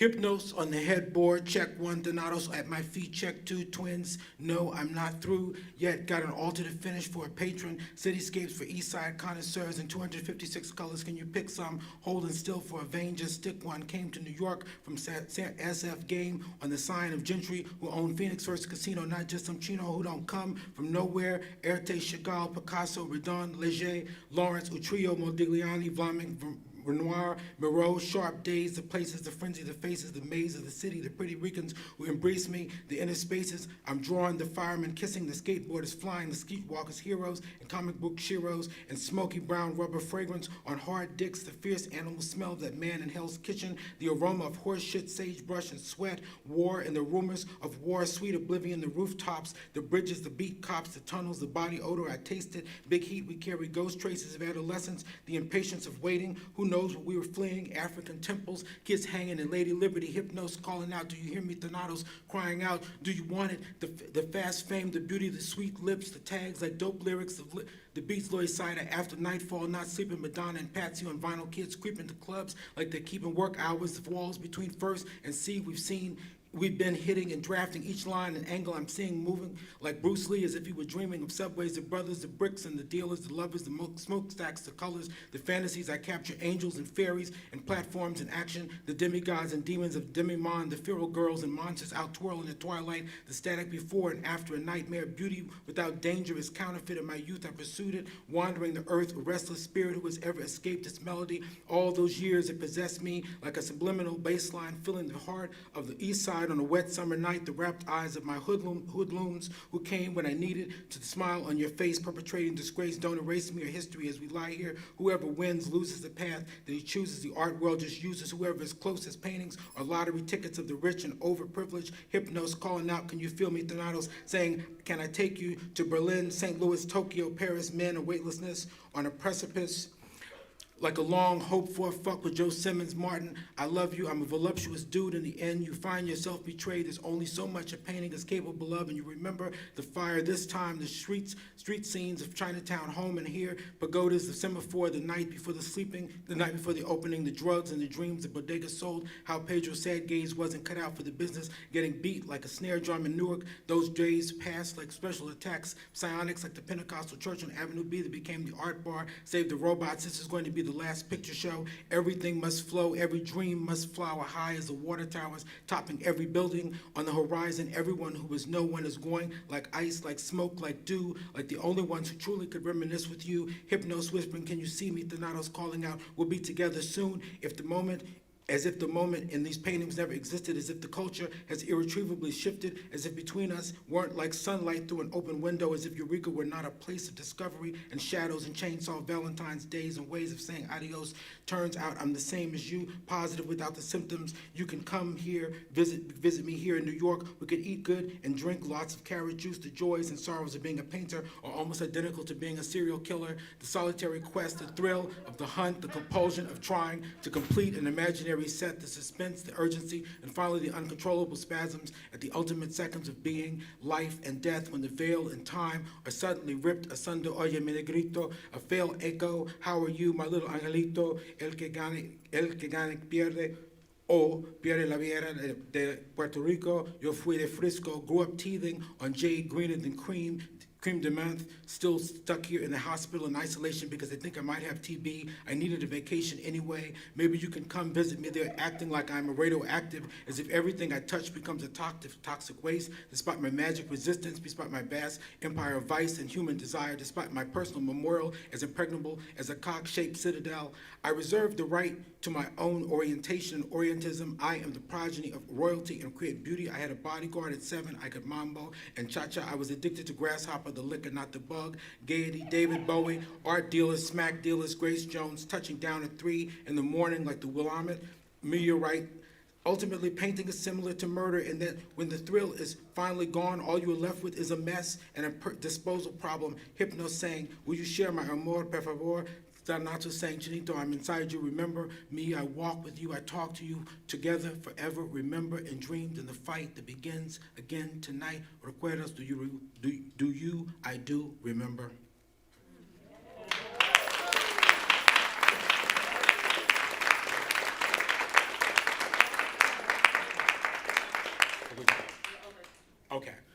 Okay, so I'll just stop there, but thank you very much.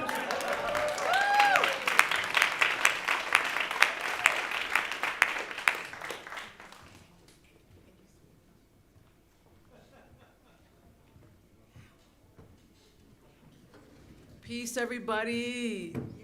Que viva Steve Cannon. Thank you, Sheila, and everyone at Tribes for all of this. Thank you to the Whitney and everybody that made this possible. This is fabulous.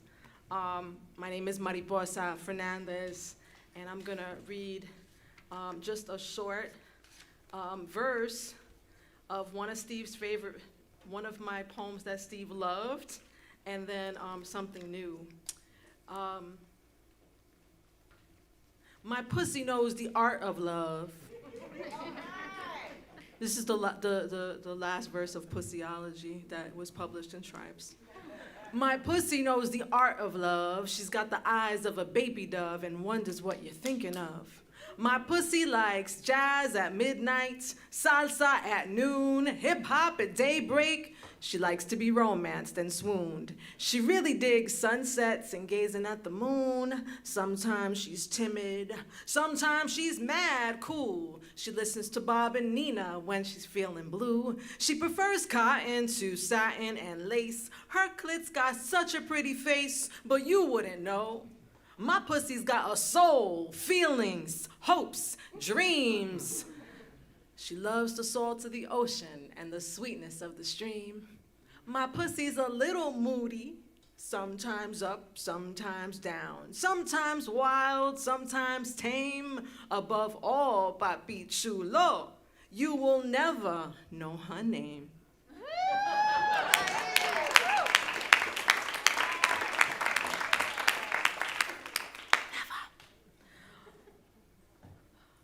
Love's got nothing to do with it. This is a work in progress, so you inspired me, thank you. Oh, how I love you madly. I love you madly, man, oh so madly. It's springtime in New York City again, and I'm still loving you madly. Oh, how I love you madly. Let me count the ways. More than the first cup of Café Bustelo in the morning, when the aroma fills my nostrils and sunlight streams in through the window, more than all the sweet memories of long talks and late nights and Sunday afternoons, more than reading the New York Times to you or Puerto Rican voices in English, I love you more madly than the line, fuck 'em if they can't take a joke. Love you more than the unseen faces and jazz notes, R&B, hot sauce, and a slice of New York pizza.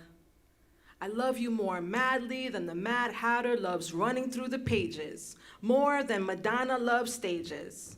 And I'm happy it's springtime in New York City again, and you are on the other side of the mirror, smiling.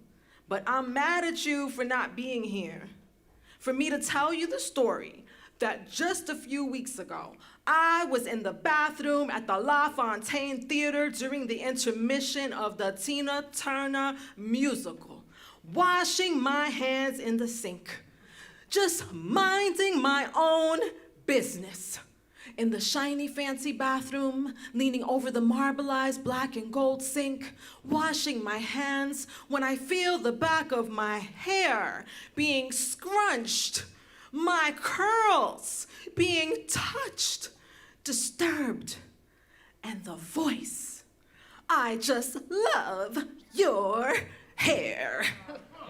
In the flash of 3 seconds, before I knew what hit me, I look in the mirror and see the old, well-dressed, nasty white woman proceed to wash her hands in the sink to my left, averting my eyes the whole entire time, which of course are shooting daggers of fire at her.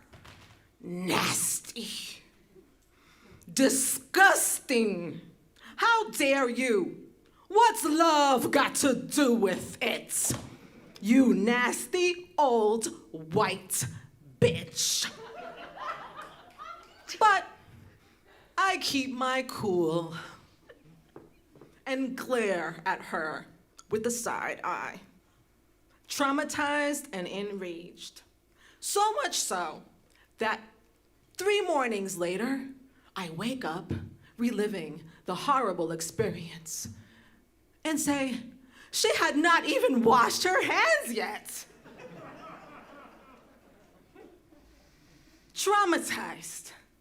So much so that weeks later, just last Sunday, I'm in the bathroom of the New York City Center, washing my hands after seeing the most exquisite ballet, El Ballet Hispánico, looking over my shoulder the whole time. And if you were here at the Whitney in 2022, where obviously old rich white women lurk about in fancy bathrooms, I'd be whispering this whole story to you in your ear. And you'd laugh, and you'd say, oh man, I'm hip. I'm hip. Can you all say that for me? I'm hip. I wasn't feeling it. Say it again. And I'd let it go. I'd let it go. Maybe, and not need to vent anymore. But still issue a warning to my sisters that we're well into the 21st centuries and bitches still got some nerve. That's some inappropriate behavior. I'll tell you that right now. They hate that word, you know, when it's used on them. Yeah, I'm hip, some nerve, but just let me spell out the level of nastiness and disrespect, utter gall and refined depravity. Bitch hadn't even washed her hands yet, had just come out of the stall, heifer. Lucky for her, I didn't say anything, because she caught me off guard. Little did she know I was a poet, AKA Mariposa, last word poet. No bitch better try it here in this fancy bathroom.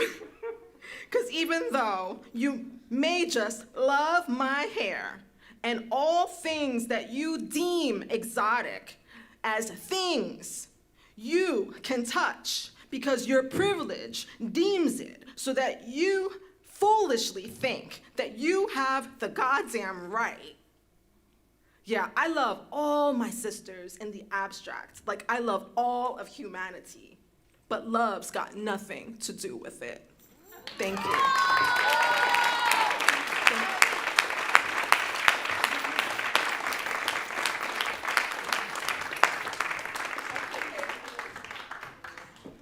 I'm sorry we're running late, but that was my goddamn dream team. Thank you so much. Y'all were fucking awesome. Thank you. Everybody, please give a big round of applause for Sheila Maldonado and all of the poets that read in her hour. Sheila Maldonado is an editor of a Gathering of the Tribes magazine online. If you want her to read your poetry, send it to poetry@tribes.org. If you don't know where you are at the marathon reading of a Gathering of the Tribes. There is an exhibit about the history of a Gathering of the Tribes and our founder, whose face is on these umbrellas, Steve Cannon, on the 6th floor.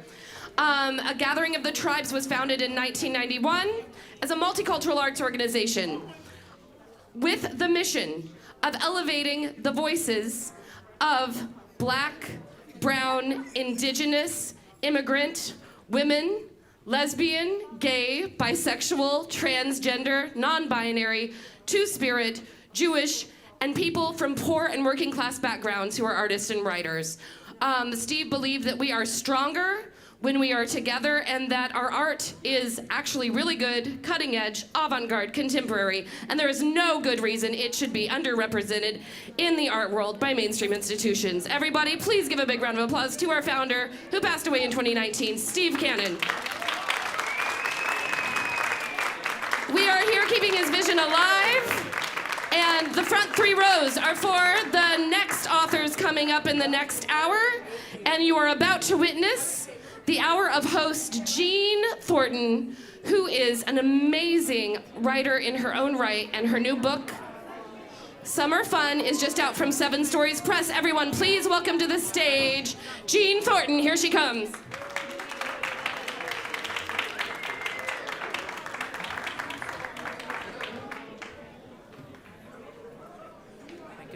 Hello, everybody. I have to adjust the microphone here a moment.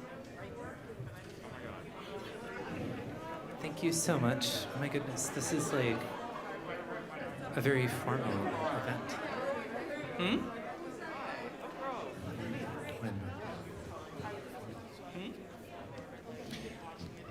This is so exciting to be at this. Excuse us a moment while we sort out things at the front. How is everyone doing today? This is such a serious setting. I feel like we're in a very serious place today. Does everybody feel quite serious? Everybody, if you want to talk, please step outside. We're starting the next hour in this marathon reading. Thank you so much. Yes, absolutely. A very, very serious place. People are feeling very formal today. Does that feels like the thing, like people are feeling very formal, very grave in this space? Yes. I think we could feel less grave. I think let's just like applaud or like yelp or something, or just like do something to just like activate. Thank you. I feel less like kind of recital vibes.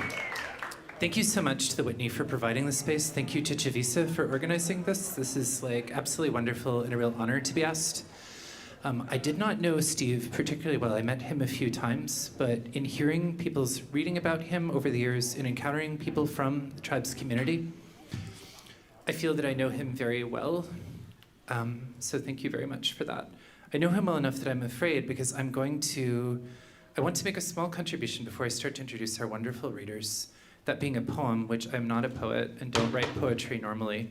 And I'm afraid that someone is gonna yell at me to read the damn poem. So please don't, because I want to introduce it a little bit, right? Just by saying that I started to lose faith in writing like long prose things at some point during the pandemic and started to gain back faith in writing just by writing small, short, not particularly crafty things about friends, which are never meant to be published or read or anything. But fortunately, the friend that I'm reading this about is, I know for a fact, like not listening to this right now. So nobody, if you recognize this person, like, don't tell her, okay? Okay, so this is a poem that I'm going to read to you about my friend. The Swiss Mennonites will never understand the way your face is pained yet firm when you disagree. In headphones and willing to walk 30 minutes to a train the way you'd walk at minus 40 degrees once a long time ago, you say you are balanced between three.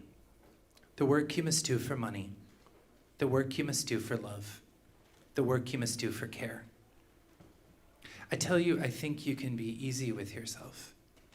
And you look forward into a kind of blank space, the train of your mind moving forward, relentless on its track. You can be depended on. You ride with me in a car to Tim Hortons and tell me how if there had been no Tim Hortons, it would be necessary for Canada to invent it. It is a third space. But I know a fourth space, which is a car, either mine or one that we have borrowed, where we listen to girl music and talk about sadness and peek across the ocean at one another on our ice floes. And I want to work on a factory line with you. I do work on a factory line with you, stuffing our blouses and caps and cheeks with chocolate as the madam screams out, "Speed it up." And again, our eyes meet. Thank you for indulging me in my poem and for not yelling at me to read it. Okay, we have wonderful readers up. Give me one moment to pull up my bios on my magic bio device for a moment. But our first reader, I will tell you, is the wonderful Jeffrey Bridgeman. Just to a note on things, I'm going to read this bio from the stage. Readers will come up, and then I'm going to read bios so like we can roll people through and give you more of that poetry you all want. Okay. So our first reader is Jeffrey Bridgeman, who is a writer and a bookbinder operating a small press called The Enthusiast out of his Brooklyn apartment. Please, everybody, put your hands together and make a lot of very informal noise for Jeffrey Bridgeman.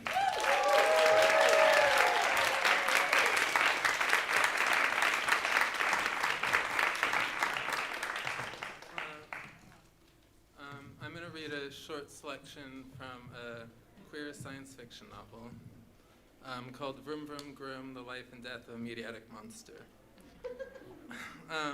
Apple is aware that his hut is in what they're calling Bad Fairy's Circle, meaning that he never gets much sleep. The area is exempt from curfew, apparently.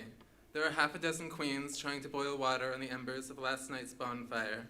Every morning, a new group of them succeeds. In a way, Apple is amazed at how remote the settlement feels from the political tremors moving through the city just last week. Here, everyone seems to be relieved the moment of impact is finally upon them, grateful to understand, finally, the true scale of Lynn Sagan's delusions, happy that no more preparation is necessary. A line of twinks is carrying the last few wheelbarrows full of ammunition through the park. They've already set up a system of laser netting and camouflage. Honestly, they're no longer worried, awaiting whatever comes their way, acknowledging that while there are more talented pockets of the resistance, classier and more intelligent creatures, harder working and more deserving cities, even here within the 5 rings of Saturn, There is no one anywhere on the 9 planets more confident, no one more willing or able to endure physical hardship or spiritual indignities than themselves. The general consensus is that the mulberries have succeeded in drawing them out of their indoctrinations. They've eaten so many psychedelic potions that the truth has finally revealed itself to them. It's been shared around campfires and whispered through the whistling of the reeds. Apple takes a swig of cherry wine, remembering the emperor's shamelessness in orchestrating the whole affair, all to avoid a quiet retirement on a shaded beach. There are rumors that these aren't even aliens at all, but robots. The thought makes Apple shudder as he tries to remember the way it had been phrased at morning ritual. Robots that have faces made out of rubber and cement. The radio had said something about an expansion of imperial power against the Saturnalian system, something which Apple now knows is far more important than he ever previously imagined. It was his neighbor, Meerkat, who figured the whole thing out, sitting there and stomping balls of tangled wire into sheets to be used as barricades. He's got the whole conspiracy mapped out and color-coded, and at first Apple had his doubts, thinking twice about Meerkat's plan of throwing cactuses at Linsagen's troops, looking down at the humdrum citizens of Saturn, still desperately trying to flee the aliens who Linsagen says to be coming their way, barricading the exact neighborhoods the Emperor would be sure to attack first. At times, Apple wonders if he's hit his breaking point, if his opposition were through. Does he now love the motherland? Like Sir Winston Churchill Smith, a dry-as-dust academic from the ancient world, right before he was interrogated. It is a comedy. Thrust into a cage filled with rats at the Ministry of Love and Recreation. The fact of all this industry now gives him pause, watching the way in which this kid, who never made it out of the seminary, thinks he's taking on the entirety of the Astrocentarian regime, still believing, despite all the evidence to the contrary and the propaganda of despair, that what he was doing here in Fat Forest really matters. The whole park buzzes with the sound of big ideas, standing around while someone saws a tree in half with a laser blade. Apple can feel the wet mud squish between his toes as a workman wraps the whole tree up in ribbon. There's a rock that doesn't register any kind of neurological activity, a river running clear water directly into a lake of molten rock and fire. The lava lets up a perpetual fountain of hot steam. It heats the forest floor to such a degree that Apple doesn't even need clothes. In fact, he's been naked for about 3 days.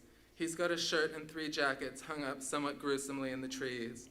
To Apple, they resemble skins drying in the production of parchment. He hears the rustling of the wind through the leaves.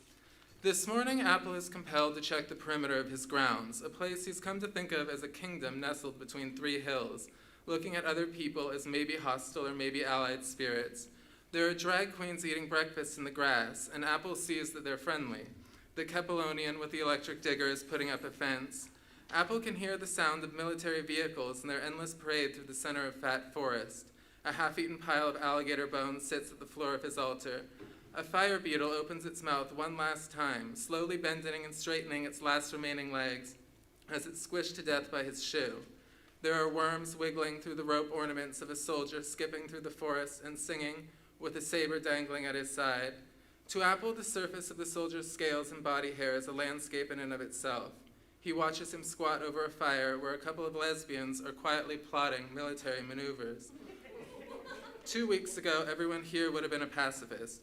Now they've got wheelbarrows filled with electrostatic bombs. Thank you.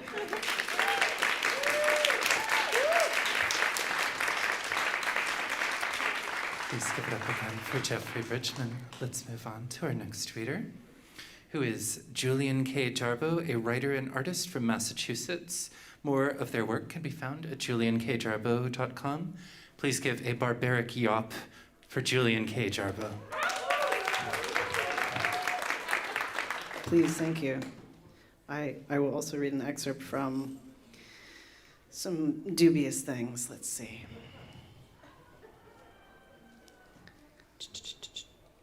So this is from a story about a street person who has to live in a church because climate change has destroyed their favorite sidewalk. Our Lady of Good Voyage had a stupid mandatory intake process with this whiny-ass support group. The facilitator's name was either Apollo or Olive Garden. We went around and did our little introductions, but it escalated into feel-good therapy shit faster than any street hustle, and I wanted nothing more than to get kicked in the teeth listening to it.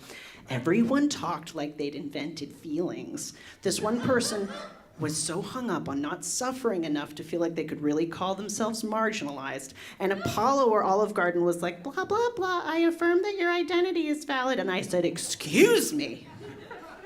But if anyone would like to make me feel valid, I will be passing around this fully compostable coffee cup I found for direct donations. Apollo or Olive Garden told me to step back. That means shut up. And I called them all tourists, and I kicked over my folding chair and tried to escape. I was making to leave, like, fuck it, fuck this, fuck you, I'm flinging myself into the sea, she can fucking have me, and they took it so seriously that this priest got involved blockading the exit and asked if he could help me in that way that store security always ask if they can help you when they think you're gonna steal something. The facilitator was all, where do you think you're going? And I shouted, to get kicked in the teeth. Why not? It's free, and it beats joining this coma collective. So the priest made me go to his office with him, and I was like, what are you going to give me detention? Does this go on my permanent record, Father?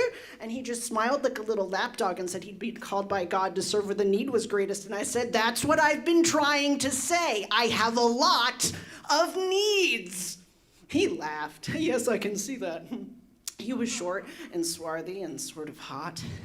Dude had very hip canary yellow glasses and these eyebrows for days, and way too tidy a beard for an ostensibly celibate heterosexual. His office door said Father Gasprin in an extremely serious font, and inside there was a human skull on his desk, which really took me back, and a television with a wrestling match on mute, and a framed print of the praying hands emoji on the wall, and that's when I was like, oh, he's a cool, accessible priest. Okay, sure. We had a little chit-chat about my situations, and he said that the, sheer audacity to say, that sounds awful. It was, it was that practiced, calm, do-gooder, care worker voice that I fucking hate. Fake as hell. If you want to witness my anger, then get angry alongside me. Father Gasprin kept asking me things like, what does community mean to you, Anthony? And I said, isn't that your job? I knew about group solipsism, and infighting, and cults, and love quadrangles, and underground scenes, and mutually assured annihilation, but I did not know this community queen, never heard of her. Now more than ever is the time to join our community of mercy and compassion through Christ, he said. You don't have to lie to him, capital H, or to me. There's no gatekeeping here, no shareholders, and no research study, no academic thesis. You get help no matter what.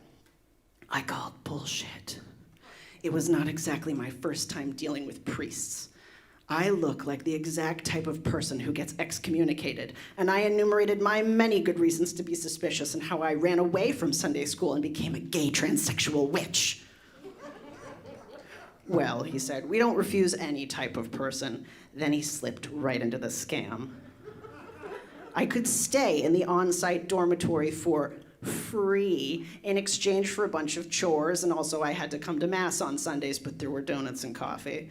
I asked him if the donuts and coffee were also free, and he gave me this satisfied nod, and I realized that by asking a follow-up question, I'd admitted defeat. God had me in their clammy hands once again, like some huge cosmic joke. But I was also impressed by the power move of the whole thing, which only goes to prove that I'm a pervert that they always said I was. But there is always a catch. However, he added, and I gave him every nonverbal way I have of saying, called it. If you expect relaxed attitudes about sexual ethics, I'm afraid you'll be disappointed. There will be no cruising or turning tricks or back alley activities allowed. He gave me that swollen look like he wanted to do some random acts of kindness at me, which is 1,000 times worse than any rival witch's evil eye. The real creeps in this world are optimists. He took me to the dormitories, and I guess it made sense for us to do chores because nobody there was about to fill the coffers. The group bathrooms and makeshift kitchenette with all the knives and the matches and a locked pantry and the sweaty asbestos musk of old linoleum floors meant that I just knew, without asking, that I was going to be told when to eat and sleep. The bedrooms were gender segregated, but for some reason, I ended up sharing with the only other transsexual, even though we were going in different directions. The reason was transphobia.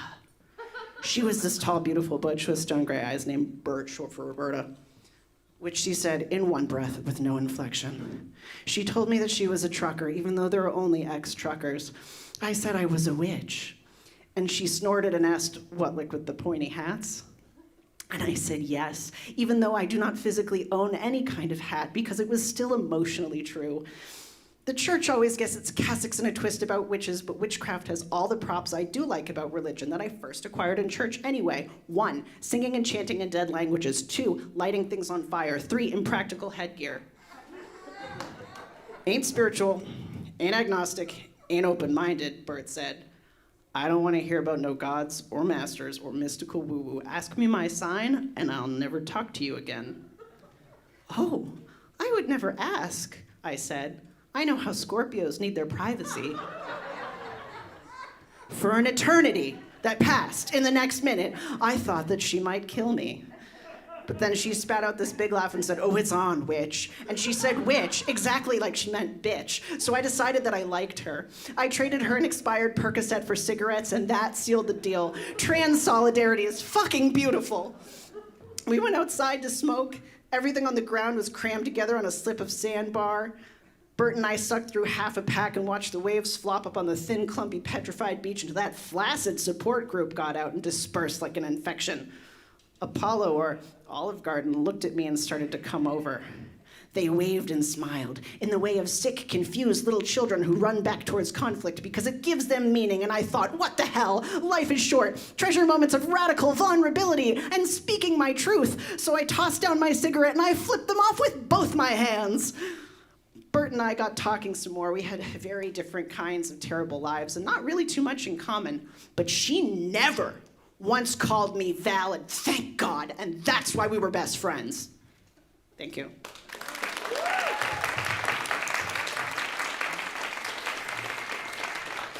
Thank you very much, Jillian Tarbo. Next we have No Land, an NYC-born based poet, artist, filmmaker, photographer, and curator who aims to work in service to the great mystery. Please put your hands together for No Land.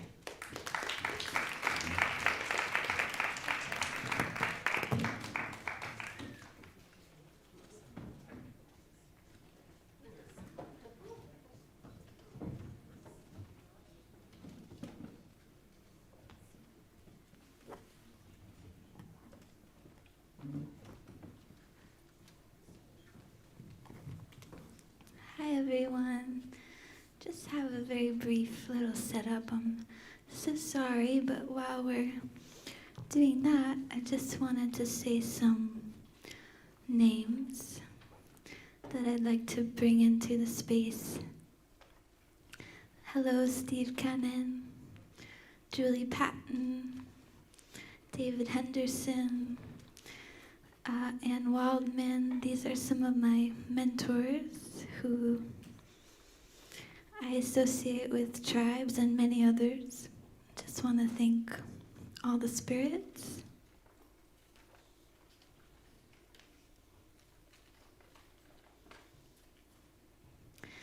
I used to go hang out at tribes while skipping class. Because to me, the New York City that I was looking for was in a very little, not little, but in a small room that you entered by going up a very special stoop, and it had a very special garden, and it was just such a magical place.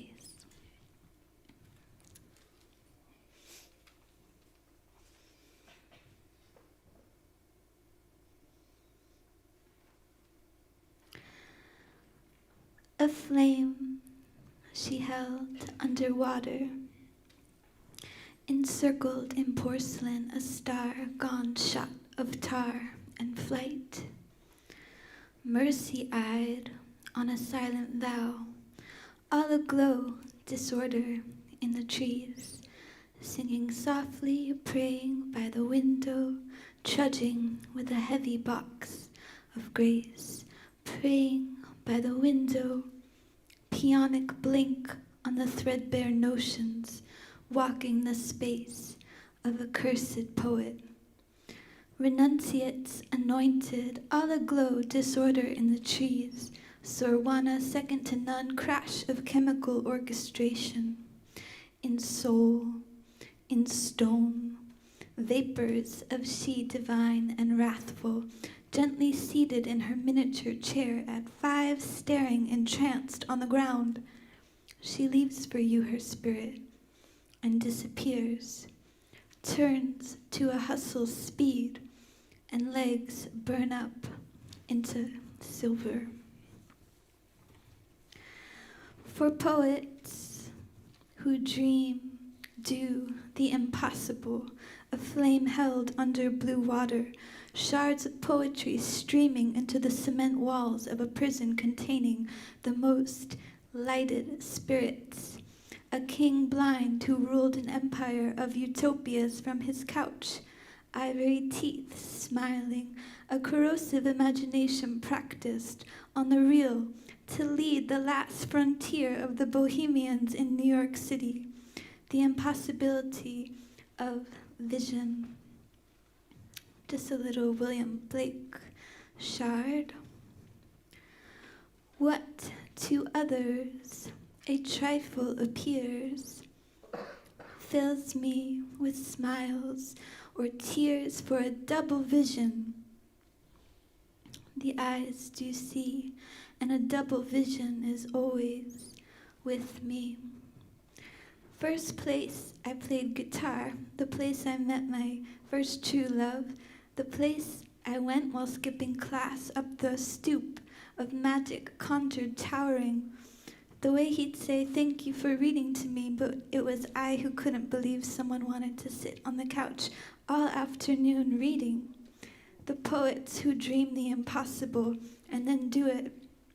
He told me the White House and the backyard was the same, and his backyard contained the Sun Ra Orchestra, the wild vines swarming in the blue twilight, that staircase hellscape iron descent into a garden of vision, the flowers rising with the towers, the people humorous at the refuge of art's altar, the way the place was swarming with spirit, the way Steve announced that he wasn't an Umbra poet on the Umbra poet panel.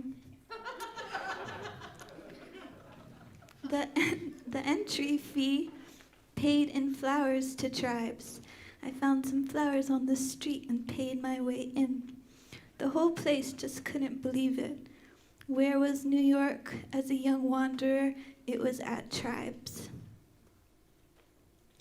A flame held underwater, a flower grown in the molten core, a star made of tar city, chalk luminescent with spirit of poet tongues, a tongue made of nectar fumes, gone silent, a magazine published on bird cries and penny dust copper shine, black coffee swallowed one scalding gulp, angels in the city building structures of poems from strings of light and heart. The heart space, cavernous glow in a holy mode, and the poets off stage somewhere, eating all the world's red tape.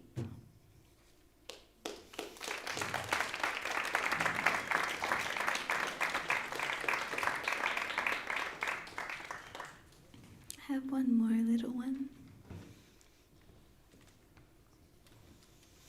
For I appear in the cloud upon the mercy seat. Believer in nothing, no dogma, dogmathic, rhythmic rhyme could soothe a restless poet skeptic mind. How did you summon the spot where you sleep? Through the sheer power of belief. Poet angels who magnify questioning each twirl of dust. How did you arrive in this place of trust? In the shy lust for art and elevated airs, who guided you spirits up noble, humble stairs, up into the temple where the poets meet, the sheer power of belief. Beware, little travelers, the disease of conceit, and charlatans with turquoise and teal types of meat, and remember the walk. For all the meek and the thundercloud barreling down on your power of belief. Mr. Ra with his reel, Mr. Ree with her ray, the magician's cloak of symmetries play. Fast can you turn towards a vanishing act where swaths of ice shoot shadows back and pink fumes cut your teeth and choke out the wish to speak. Don't tell too many about the power of belief. The unknown source spooled from belief's golden thread. How angelic messengers arrive at your bed, a clairvoyant blue dog and the possibility of telepathy summoned by translucently sheer power of belief. For all the poets who dream do the impossible, and for Steve Cannon, thank you. Thank you once again to No Land. I feel like I want to leave the table up there. It feels ritually important. Thank you. Okay. Let us go to our next reader, who is R.H. Lawson. R.H. Lawson writes about labor, libraries, yes? Oh, R.H. Lawson is not here. Well then, we will go directly to the reader after, who is Jillian McManaman. Jillian McManaman is an artist, writer, founder of Toppled Monuments Archive, and is working on an auto theory book about the contemporary sculptures that have killed people. Please. A sculpture toppling round of applause for Jillian McManaman. So this is an excerpt from a chapter on sickness, and I'm going to be talking about Jay DeFeo. And feel free to ask me questions later. And my book is called Sculpture Kills, for now. It's the easiest way to go. February 12th, 2021. I finally left my loft after being sick last week. I went to the Whitney. I've been rereading my work from the beginning of the pandemic, and between the shock and the logistics, I failed to put together that The Rose by Jay DeFeo is in New York City, and I could easily visit it. It's in the Whitney's permanent collection. The Rose was resurrected by the Whitney for their 1995 exhibition on the Beat Generation. Temporary plaster had been on the surface of the work for such a long time that the conservation team wasn't sure if the painting held up beneath it. Dana Miller likens the painting's fate to Sleeping Beauties. The Whitney played Prince Charming, kissing the painting back to life by having it restored, secured with a new backing, able to bear its load of paint and other materials. I got a timed ticket. I even got dressed up and very bundled because it's really cold and snowy. It's one of those days that's overcast and still. You feel like you're moving slowly through cold water. The subway was fine, and then I walked from 14th and 8th and got a coffee because I was 30 minutes early, and I walked along the Hudson on the highway by the cars and slate gray water and Jersey skyline. Hoboken, I really don't like that town. Aside from the cars, everything was muted. I walked by the meat market and remembered one summer standing on the loading dock watching 4th of July fireworks. I went in and there were more visitors than I expected. I think a lot of them were tourists.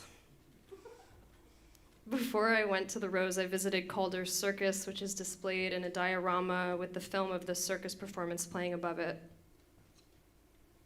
The sound of the film, Calder's French, and little trumpets and circus sounds carry throughout the galleries.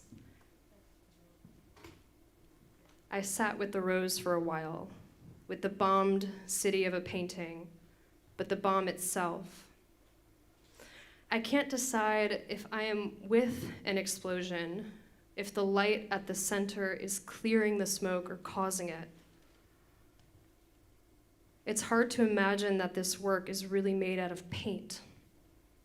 The relief is extreme, and there are these deep holes that lead to the nothingness of space, filled with empty, sucking gravity. The painting does what sculpture has a command over, to go beyond gravity, to play with the laws of the physical realm beyond perception. It's about weight and flesh and stone.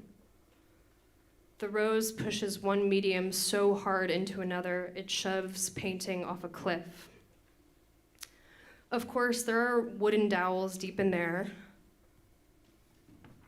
There are smooth parts, crumbling parts, peeling parts, and some parts are harmonious, and others are roiling against their proximity to one another, wrestling in the smoke, some impossible. It feels impossible that this is on canvas. It clings to life onto its support while stretching as far as it can beyond it. It's easy to picture these craters leading to an expanse that you can lose yourself and fall in. That the smoke from the Rose extends out and the light is a chapel, a force floating in nothing, its own portal of absolute strength and fragility just vibrating. I'm standing and my knees are weak. I want to give in, fall in. I can taste ash in my mouth. The Rose falls into my pupils. The Rose is concrete that is airborne. I'm reminded of the imminent threat of nuclear war that the artists of that period lived with. The proximity of Japan to California. The Rose is the blast before the body dissolves into shadow. I know I can see the edges. I know that this material is hard and heavy, but there's a boundlessness. The Rose is like love, like losing yourself. The Rose is that type of destruction.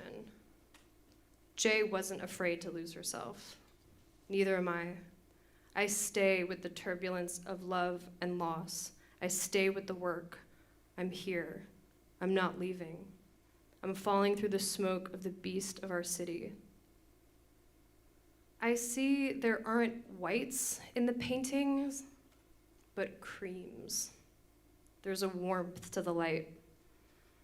The Rose is a glow of rocky putty mash, of stickiness and sick. I feel Jay, so I'm not alone.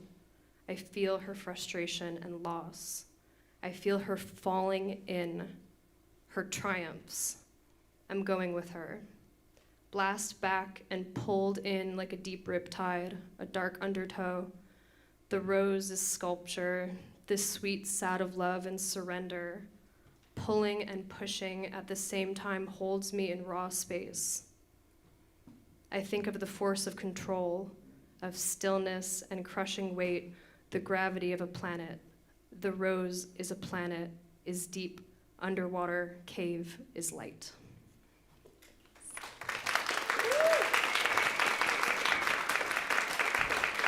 Thank you again to Jillian McManaman.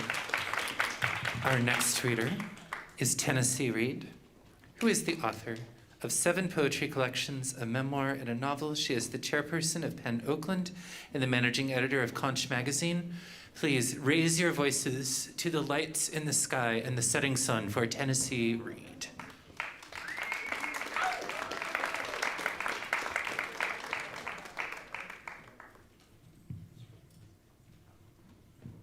Good evening, everyone. Can you hear me? Yes. I wanted to thank Chavisa Woods and Tribes Gallery for this wonderful opportunity.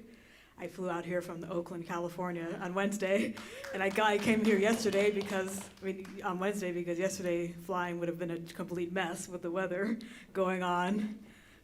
So I wanted to read a poem that I wrote in the end of 2013 and the beginning of 2014. It's published in my latest poetry collection, Calafia Burning, which I waited patiently to have published, and it got delayed a couple times because of the pandemic, but it got published on November 3rd, 2020. It's called How High the Moon. I premiered it at the SF Jazz Poetry Festival in April of 2014.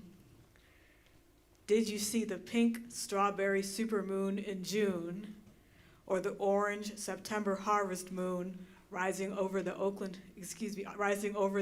hills on a fogless night? What about the August sturgeon moon that looked blue? The moon is 4.5 billion-year-old debris after impact between Earth and Mars. The Apollo 11 landed there in 1968. I wonder what the view of the Earth looked like 238,900 miles or 1 light year away.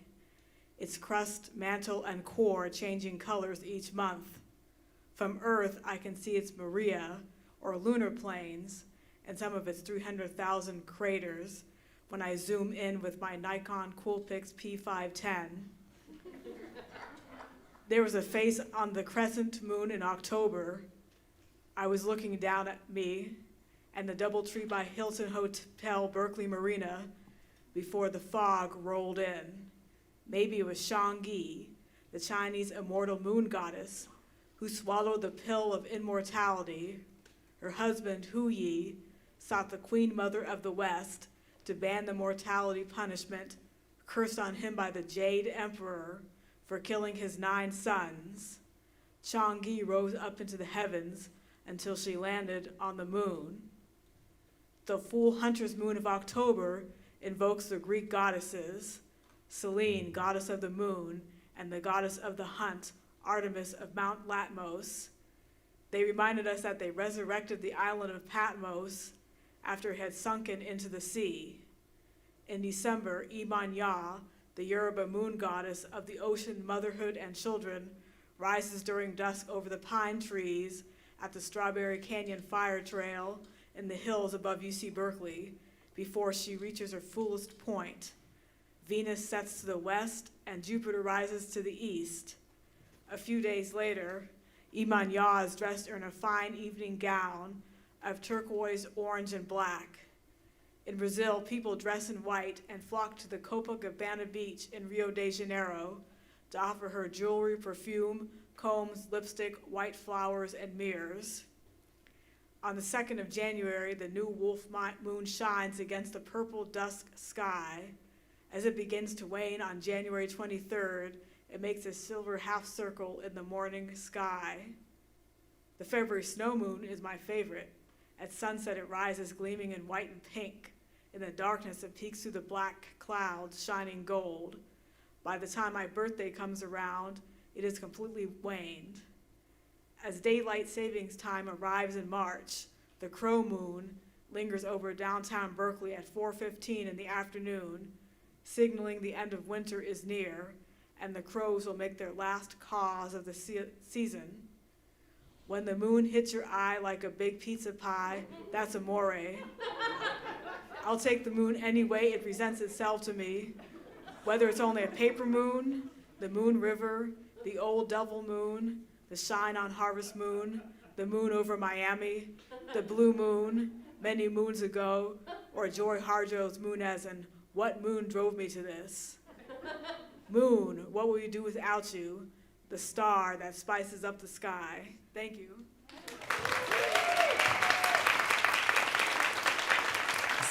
Give it up again for Tennessee Reed.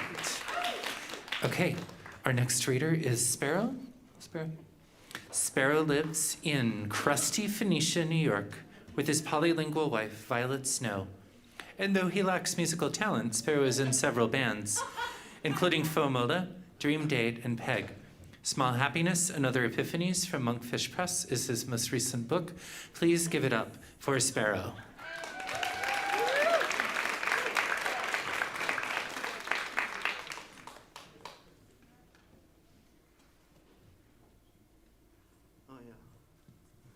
I saw Steve Cannon on my way here and then realized it was David Henderson.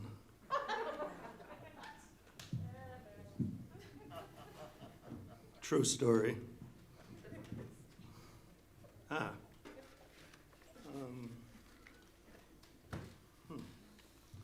I guess I'll start with this poem called Over Budget. This poem went way over budget. And then there's a footnote.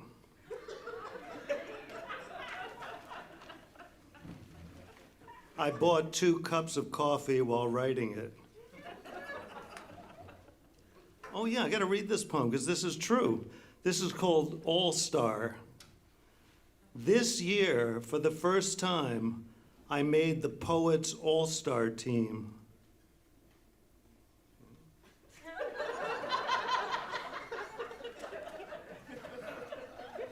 You get it? This is the Poets All-Star team. See, I'm on it. I wrote it 5 years ago, but now it's true. That's how poems work, apparently. Now I'm going to read the poem I wrote this morning.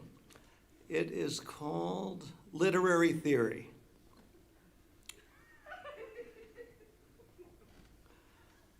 Whoever invented the phrase yabba dabba doo is one of the great poets of the 20th century.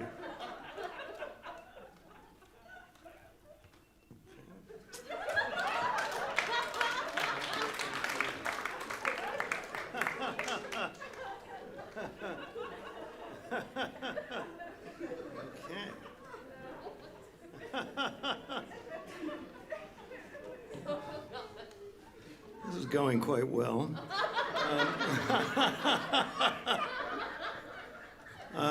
Okay, this is a poem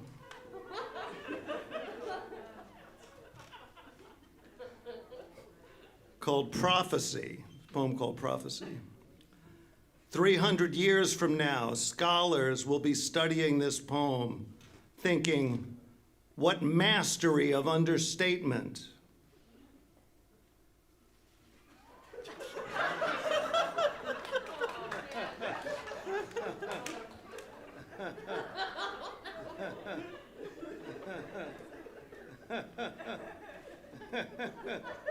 Oh yeah, this is a really interesting.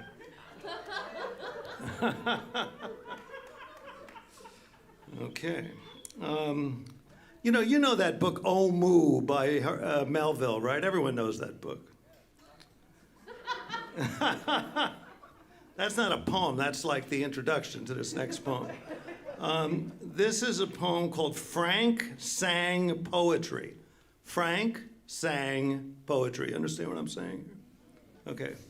Frank sang poetry. Frank Sinatra always sang poetry, not prose, which is a shame. I would love to hear him sing Oh Moo by Herman Melville.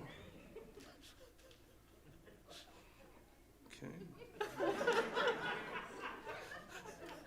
Can't you just hear that? You know, like 475 pages of Frank Sinatra singing.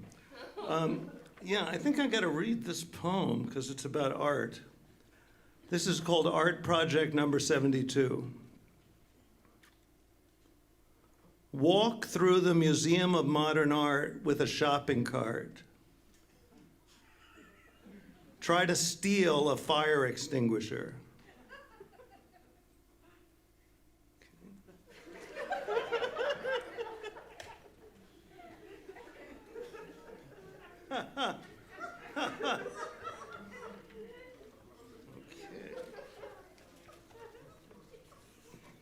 Yeah, okay. And this, I have to read this poem, it's called Let Down. You know that word, let down? I prayed to the gods for wealth, and they sent me this crappy poem.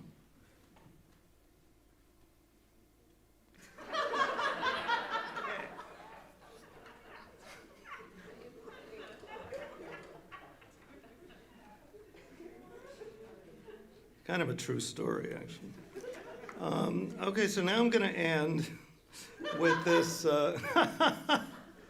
I'm the only poet that gets like a laugh for, and now I'm going to end. This is a song I wrote. It's called Washcloth on the Ground. It's like a real true story. I was in my bathroom and I saw this washcloth on the ground, and I thought, I'm going to write a song about this washcloth being on the ground. And then I realized that the phrase washcloth on the ground is like a perfect bluegrass song.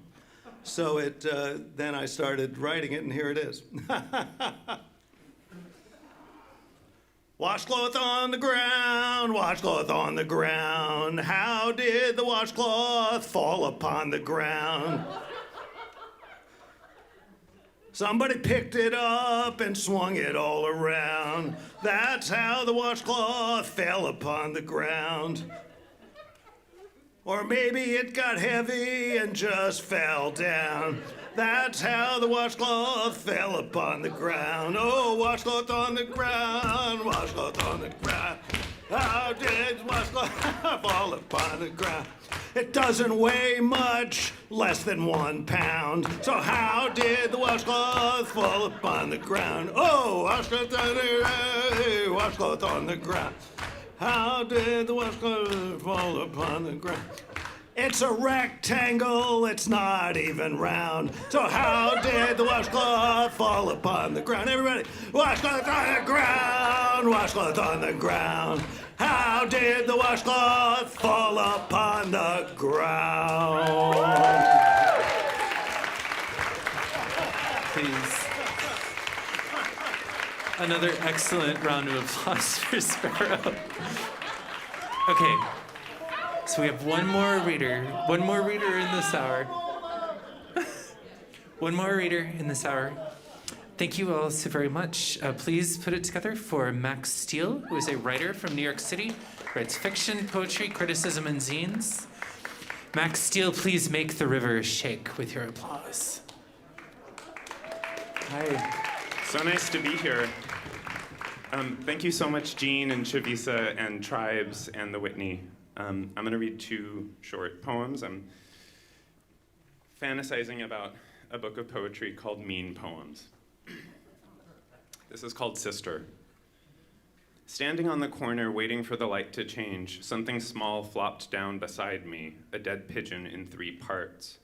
Wings and feet connected by a spine picked clean. No head, no guts, no heart. Gay friendship unconsummated. We took turns being the meat and flame. Don't cut yourself, let me help. We wasted our youth, and now we get to waste everyone else's. To be gay is suicide, is skin infection, is to die from touching. Queer bait aged out of orphanage. Now we don't have to listen to anyone. I know how this works. I hexed myself by not returning your love when I had the chance. I haven't quit smoking. I still need the slow burn of siblinghood. I've already been overtouched. I wanted someone to have my back, to not take advantage of me. You were my sister and I let you down. I got mad and destroyed the object of your affection. It seemed the lesser of 2 evils. You think I was chicken, but I just wanted to go to sleep. Have you ever seen an animal chew off its own leg? We would never fall in love. We'd stay imaginary girls. We'd share the same frustration. We were the only witness to each other's pain. You tricked me and I fucked wrong for a year. You made me an altar boy. That's when you turned on me. You like a fight and I'm soft tissue. You've got wounds that will never heal, I get it. You did not push me, but you watched me jump. Good luck with your telling. Before, we practiced our best lines on each other over sugar drinks in the kitchen, waiting for our nails to dry, and nobody got paid. And this one is about America. Thank you. And it's called So-Called. Weekday aberration, death lunch, the dream of freedom, yeah, another scam about God, this hemorrhoid vigilance. What's this party for? Open bar, genetic cancer? Adjust the dosage and try a new dance step just to deal with being in this stupid fucking so-called country. Young democracy still pointing fingers at our parents, but we're the ones who chose kids on the pavement. Mom shoplifting drunk and flirting with the checkout boy. If we're fed according to cuteness, then why are so many starving naked and hysterical? Dad couldn't come tonight, he sent a message. If it gets too cold, go home. Don't make the same mistakes I did. Your family wants another chance. They think you owe it to them. Hey, can I get you folks anything else tonight? Did you want to have a look at the dessert menu? A gift certificate to a store that's never open. Here you go, a discount, VIP. Our people scatter the poor, the sick, the mad, all blister at the feet of capital. It's never been fair. You know, I grew up watching this show, but I always forget it's shorter than I think. Thank you. Please, put it together one last time for all of the readers. That was wonderful. We're a little bit past. One more time, please. Thank you so much. Okay, we're a little bit past 7:30, so I'm going to turn it back over to Chavisa here for the final host of the evening, Ms. Bakar Wilson. Thank you so much. Everybody, Jeanne Thornton and her hour. Thank you so much. This was wonderful. All right, so we're gonna move into the next hour pretty quickly. If you are reading in Bakar Wilson's hour, please make your way to the front, and there were 3 tables down there, but thank you. Sit at the first 3 tables. This table will be moved down. Can someone will you help me move this way?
Hello, everyone. Good news and bad news. We are at capacity, so there's actually a line at the door. So if you are not staying for this set, could you please exit to let people enter? Thank you so much. I appreciate it. Thank you all for being here. Right, and again, if you're reading in Bakar Wilson's hour, please make your way to the front and sit in these 3 rows of chairs right here. Pardon me? Okay. All right, we're gonna start letting people in. If you don't know where you are at a gathering of the tribes, marathon literary reading. A gathering of the tribes is an arts organization and small press that was founded in 1991 by Steve Cannon, who is a poet, playwright, novelist, and mentor. This event is partially sponsored by Poets and Writers, and we want to give a shout out to Poets and Writers. Thank you to the Whitney for giving a gathering of the tribes the space. We have an exhibition on the 6th floor honoring our founder and our legacy. We have a David Hammond's piece, which is part of it. And all of the poets and writers who've been part of tribes are represented in some way, or at least we've tried. All right, A Gathering of the Tribes is our organization. Go to tribes.org if you want to know more about us or read our online magazine. You can submit your poetry or your prose to A Gathering of the Tribes by going to Tribes Magazine online and checking out the submission guidelines. Thank you all for being here. We're gonna start in about, well, as soon as he's ready. All right, we've got 1 more hour left, and for those of you who have been with us all day, I really appreciate you being here for the whole thing. All right, I'm Chavisa Woods. This is a gathering of the tribes. Everybody, give it up for Bakar Wilson, your last hour's host. Here he comes.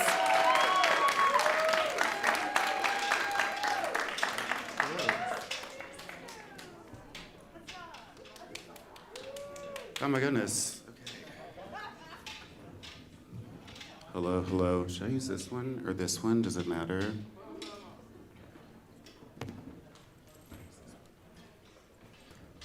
All right, welcome everyone. My name is Bakar Wilson. I want to thank Chavisa and the Whitney, you all for being here. It's good to get some poetry in, you know, as we re-enter the world, kind of, sort of. All right, so I'm going to just start off with reading a few poems, and then I will introduce everyone.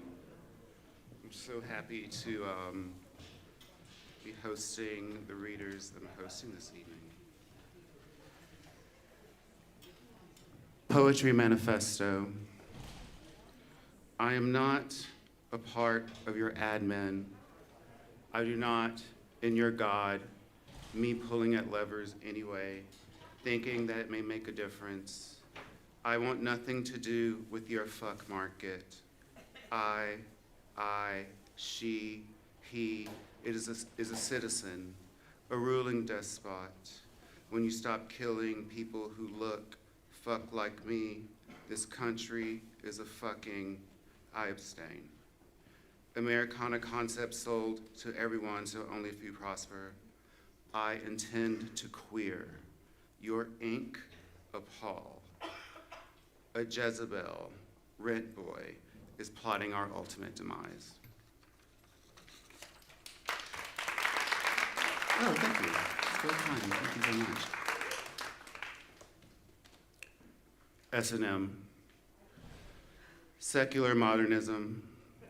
Scholastic manipulation, sloppy meltdown, satin malignancy, savior misfit, stale memento, saintly masochistic, supine mister, sensual malediction, salty marrow, subtle minstrelsy, sperm, mess, sassy monster, shady marriage, shaft, magnet, sadist memorabilia, sweetly manhandled, sex malfunction, suddenly metaphysical, shish kebab, meat.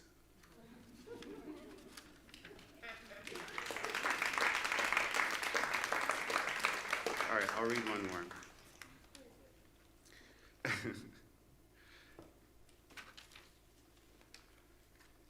Mother, my first teacher, she was the best one.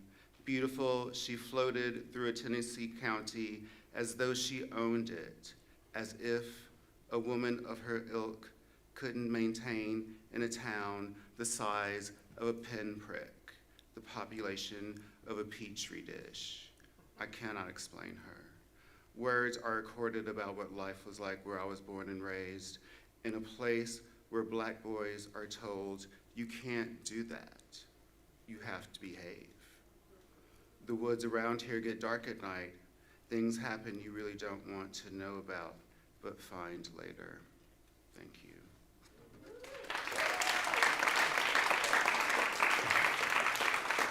Thank you all so much, and thank you all for being here. I'm going to go ahead and read through the biographies, the bios of the readers. They'll be coming up in alphabetical order.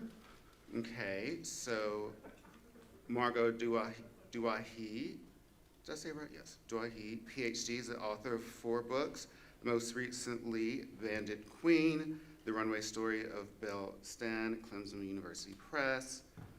Tawny Hegeman is an award-winning author, patient advocate, and associate professor. Amy King won the 2015 Women's National Book Association Award. Her latest book, The Missing Museum, is a 2015 Tarpaulin Sky Book Prize winner, and she's co-editor of Big Energy Poets, Eco Poetry Thinks Climate Change. Wastina Mijas? Yes. Okay. Lydia Cortez. I'm not even gonna try, is a Boston Conservatory trained jazz and blues vocalist, slam poetry champion, and founding member of the Story Courts Project with performance credits including Lincoln Center in Cinderella, The Knitting Factory with Savian Glover, and the Nuyorican Poets Cafe with her 20-piece jazz big band. Jesus Papoleto Melendez is an award-winning New York-born Puerto Rican poet, playwright. Melendez is recognized as one of the founders of the Nuyorican movement.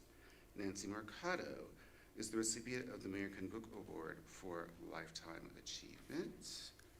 And Akena Ugwu, I probably messed that up too, is a multidisciplinary artist whose poetry is mostly centered on the connection of our universe to time and what has come before, and how that will ultimately lead us to our divine purpose, and who also aims to combine his written poetry with visual moments that capture time and space in one unique package. Okay, those are our readers this evening. So Margot, let's go, girl. Let's get started.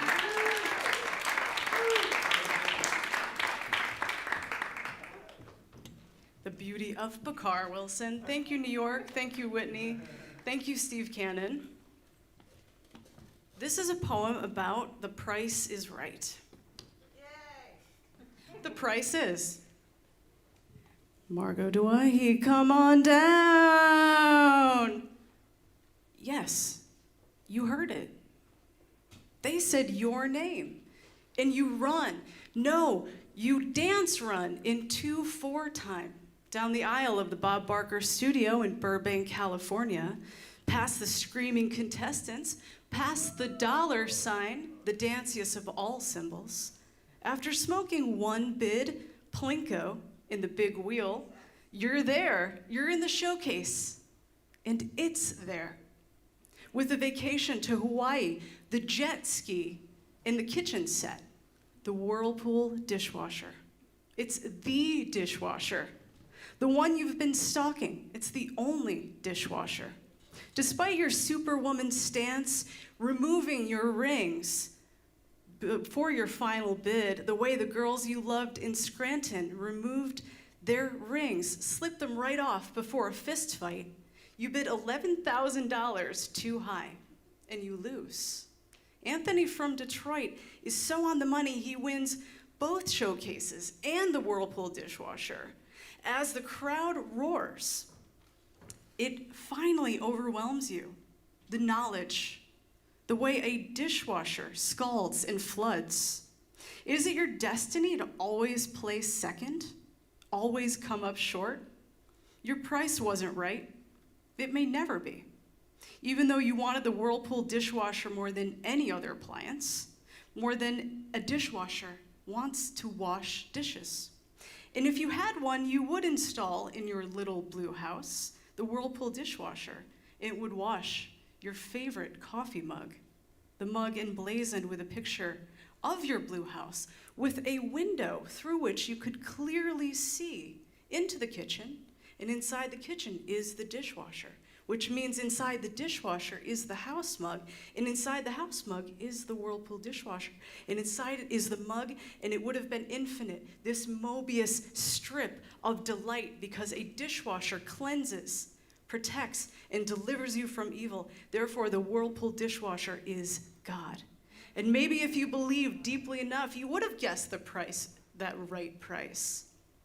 And when people ask, as they so often do, God, you look so familiar.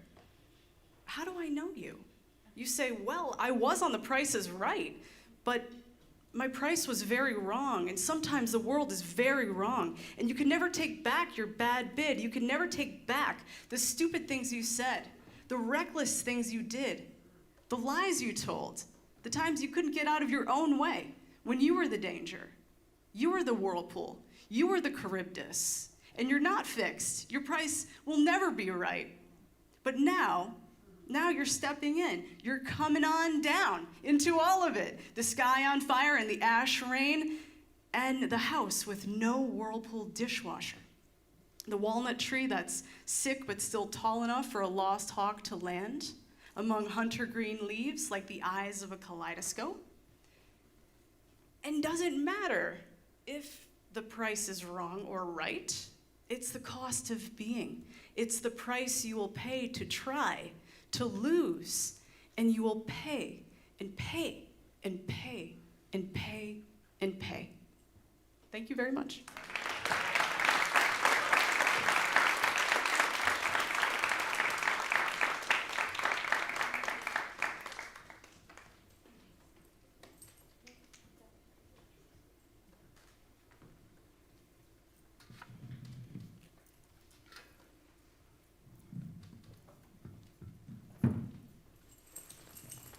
Good evening. Can I get a snap for everybody here?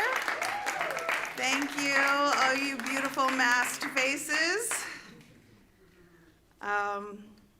This is the first time I've read poetry in probably a decade, so fingers are crossed. Dear Insulin, you life raft, you shark, you the cipher that don't communicate. You the only word in the dark. You a calculator holding a paintbrush. You a diamond on dead hands. You an embarrassed emancipator. You drip, you drop. You cloak, you clock. You THOT thought. You reek of bandaged tigers and leaky piggy parts. You zombie beekeeper, a cyborg tweaker. Your mama's scorpion venom, your daddy's Chanel No. 5. You throw crumbs like they whole cakes, you coffin-bound saint. You slave-driving hoodoo witch, insomniac lumberjack. You a pitiful allowance for mowing this thirsty lawn called life. Thank you.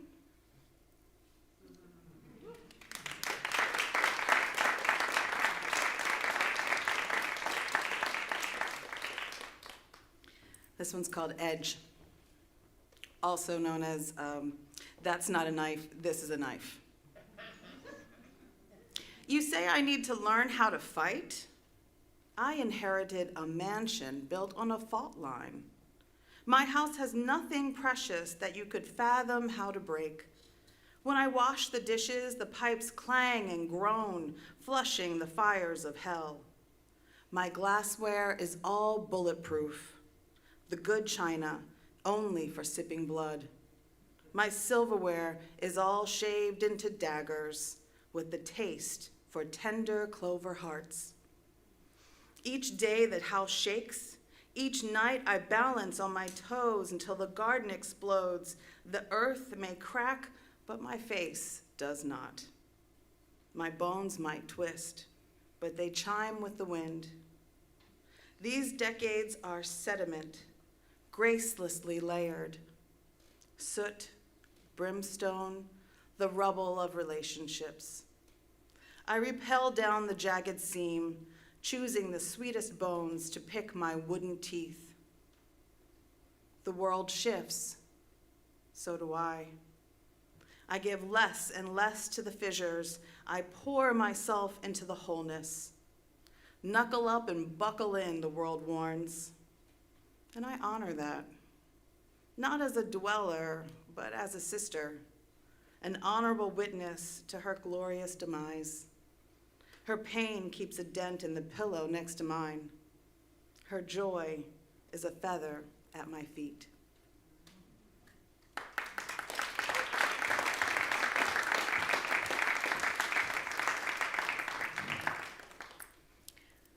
This last one is called Resilience is a Beautiful Thing, or The Doctor Asked Me to Consider Weight Loss Surgery.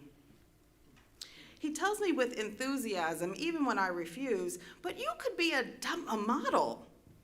He's never met me before. I have come to this office for therapy. There is so much of me that he can never examine. My beauty has layers you will never comprehend. My layers have layers more complicated than cake. Haven't I been cut down enough? My layers have beauty you cannot behold. My curves have ripples that smash your square pegs.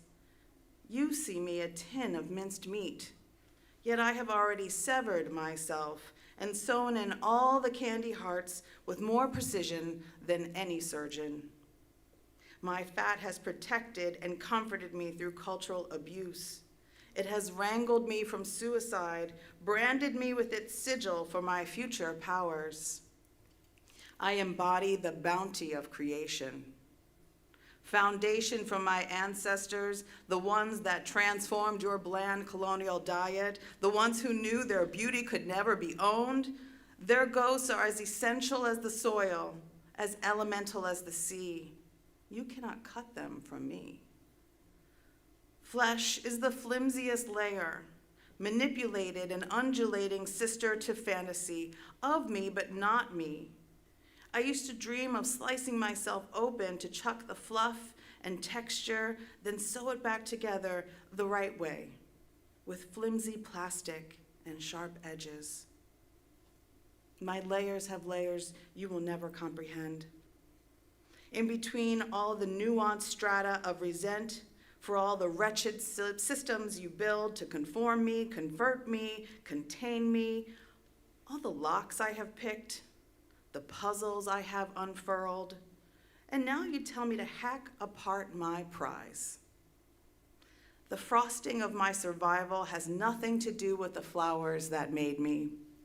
I learned to jiggle and juggle the present and future while standing tiptoe on a burning shit box of the past. My body is my own. I am the only architect of my triumph. I hold the sledgehammer of my happiness. I only use the scaffolding and tools given to me by the universe. I do not own the plans. I do not expect the fruits. I focus on the labor. Every step forward is an application for self-employment. My health is not yours. I exist on my own terms.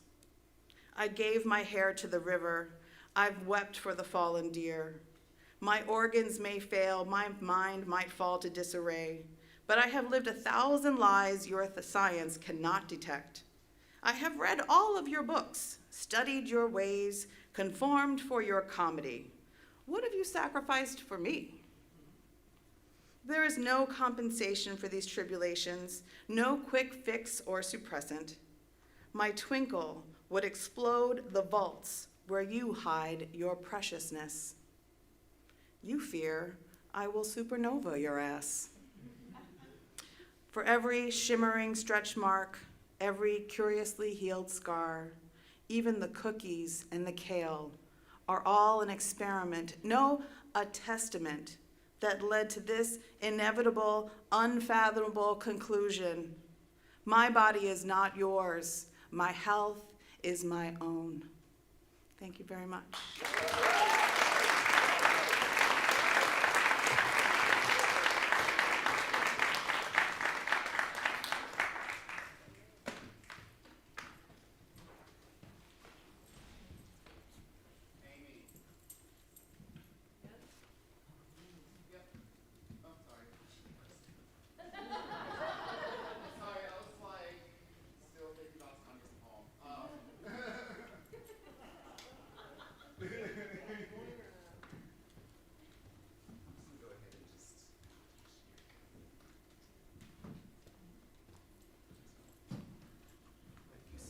Tanya, for that power. That was amazing. Thank you.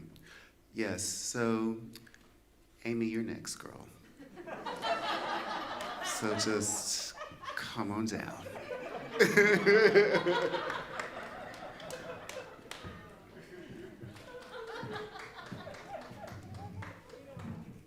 And all gray sleeves.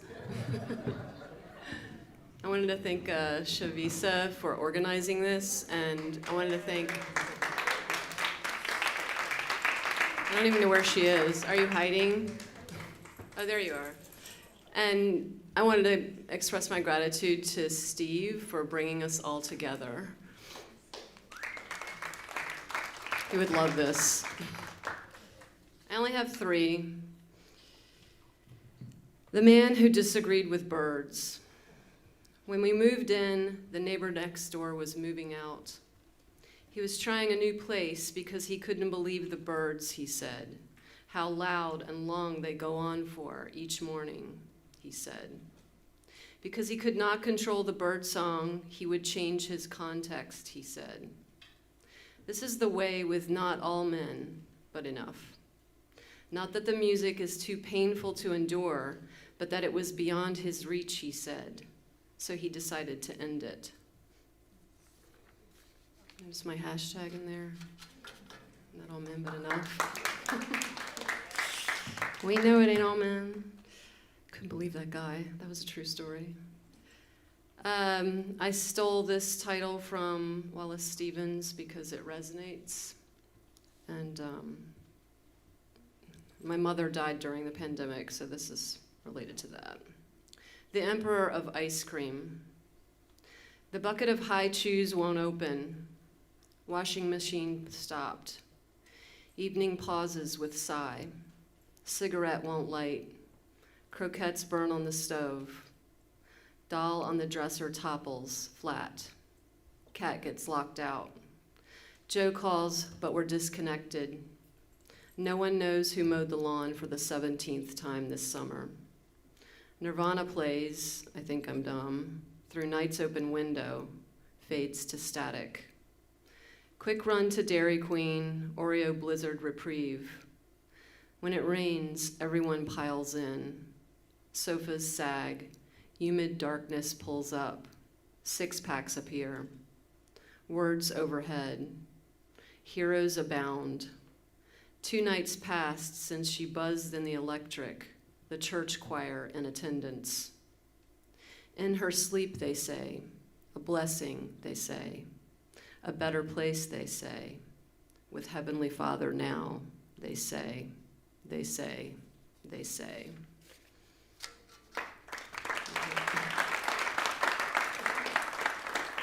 I also fell in love during the pandemic, so there are a lot of poems. I'll spare you most of them except this one. Scissor the Sea. This is a true story too as well. The day you bounced me around your waist in the salt and weeds, I laughed at the cliche we had become. 2 women, lanterns seeking, our bodies and all that came before. The courting, the hungry meals, the questions, the answers, the questions again, as if romance is baby's first philosophy. A clunky treatise mapped by mechanics doing plumbing, math savants navigating Sudanese plains, our palms seeing skin in the dark. We were all nerve endings, as if water opened the world around us to find us afloat, with gravity asking, if you want to hold each other, you can, you should, you might. So we chose to move together in waves, our legs only limbs, sea lions knowing how to come together, however long we've been apart.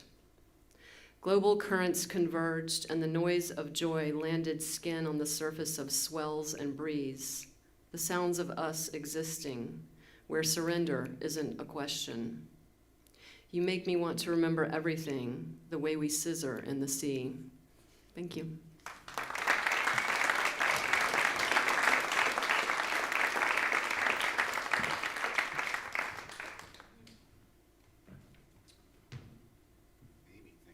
Thank you so much for that. Yes, and so now we have Justina.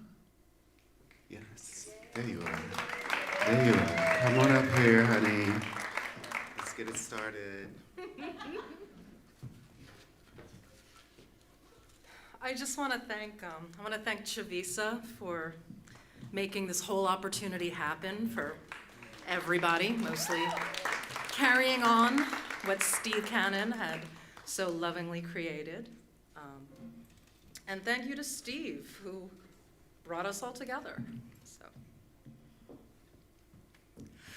Really does feel like a Friday night in the city of sins and scenes of lonely wanderers wandering with wet heads through the sadness, silence, stained streets of the city. This Manhattan. I close my eyes just for a moment, though, and lose touch with what they claim to be some sort of utopia for the unhappy of heart. The heat of nightly visits by thick soul-stained trains of thought. I wrap my hands against my thighs and scream to be held and not abused, not misused, to choose. Is it my thought, or have I bought a life that is merely a refraction of another's imagination? Figments of Sigmund. Was he a psychiatrist or a sea monster? Really much the same thing. Dissects my mind to find a disease I spread each time I speak of the devil. He tried to sell me a cigarette for my soul. Lucky I don't smoke.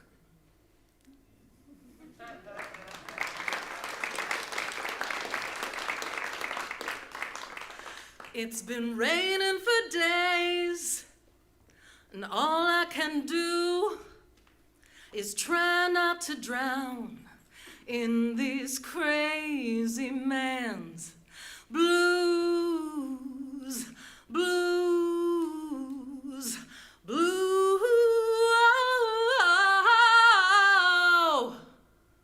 Got these blues, got these crazy man's blues, blues, blues.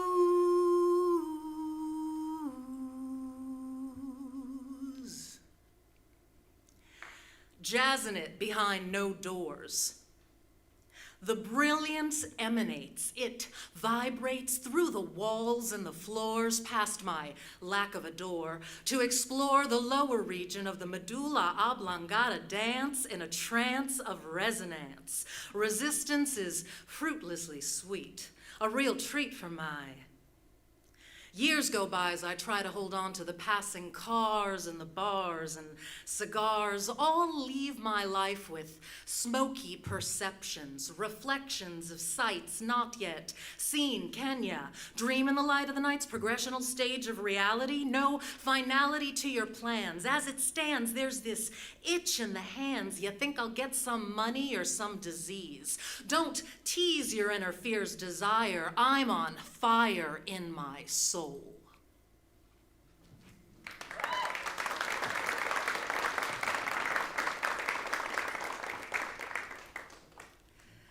Nightcloak thieves, steals lover's glance, tables turn, so what's the chance that I deceived you in this round of the game? I gave you my love, and you gave me this pain, sweet like God. Sweet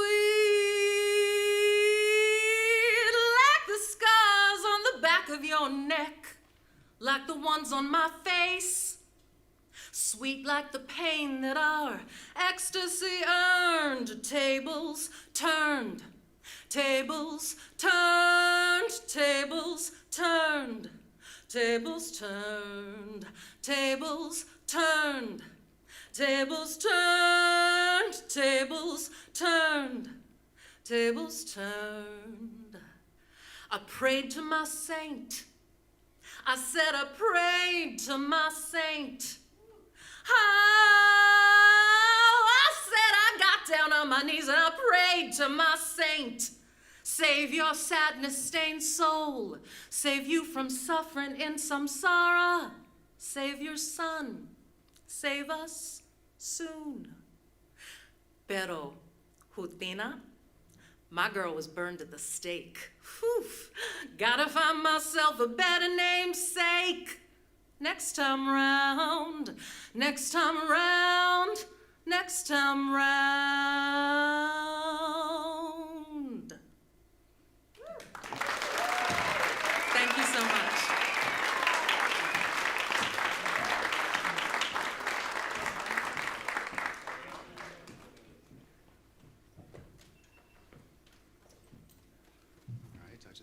like God just went to church.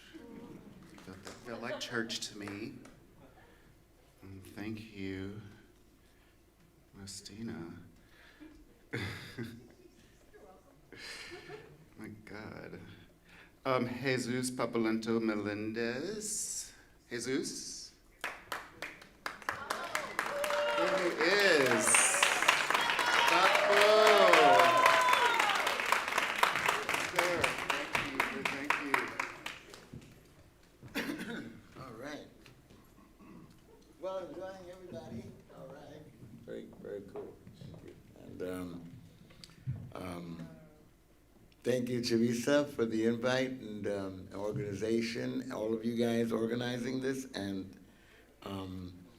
Steve did some good work in his life, bringing us.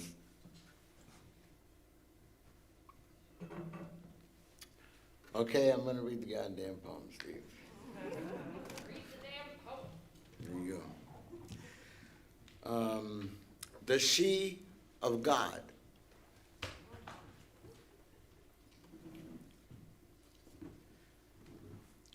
There is a God, and she is you, Mother.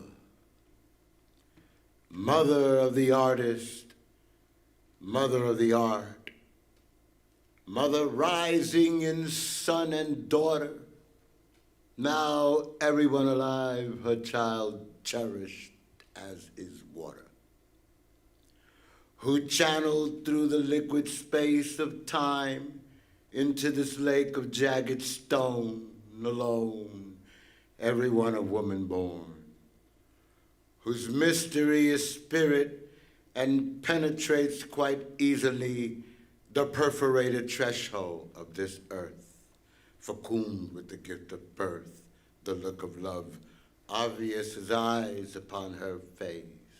No man or woman can escape the essence of disgrace that breathes within every living thing that is, and because it is, life as art on earth quite commonly is a natural circumstance of the chance for life itself.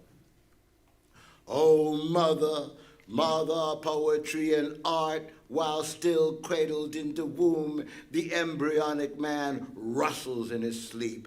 Unborn as yet, he is brave, unafraid of dreams and myths, and is soothed by a lullaby sweetly sung, arising from the angelic voice of his mother's natural love. That from the moment of his birth, having nursed the universes of her breast, and still restless, nevertheless, he goes astray and throws himself into the brutally artistic day, openly exhibiting his naked heart. While the mind's third eye in his unconsciousness already knows substantially that reality is as elusive as a fleeting moment. The thought upon the lips reclines to rest. That in its speck of time exists, and in another instant escapes our grip, to be born distinctively anew, somewhere else, within someone else equally inexperienced in love and life as you.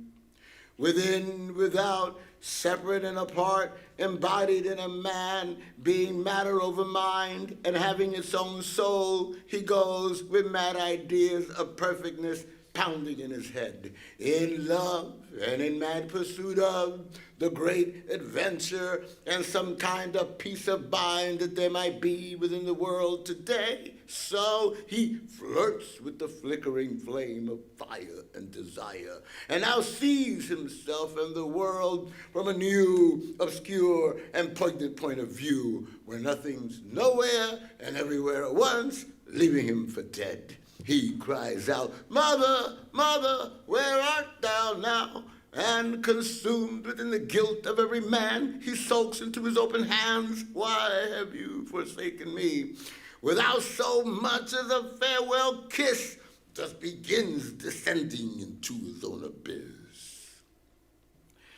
But it is she who weeps, and thusly sweeps away the remnants of the mundane pain that seems so plainly always in the world today, that would win the cosmic battle for the heart, or were it not for her ever-present form of art, whose love would not betray, though through time tested never bent its will to speak of what it would, to express what pain and power is in nature's natural strength that holds him wounded in her arms alone, while in his arms is she with the subtlety of dignity, humility, and godliness, who sheds the tears that pay the price for the breadth of art's unrequited sacrifice.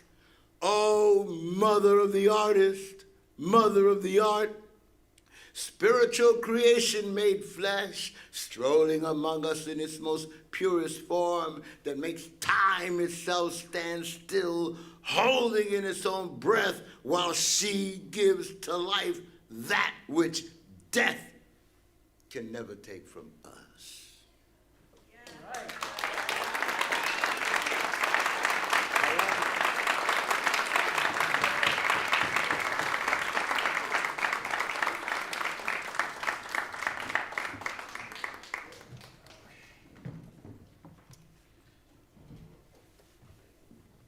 Okay, so we had church, and now I've cried now, so that's where we are.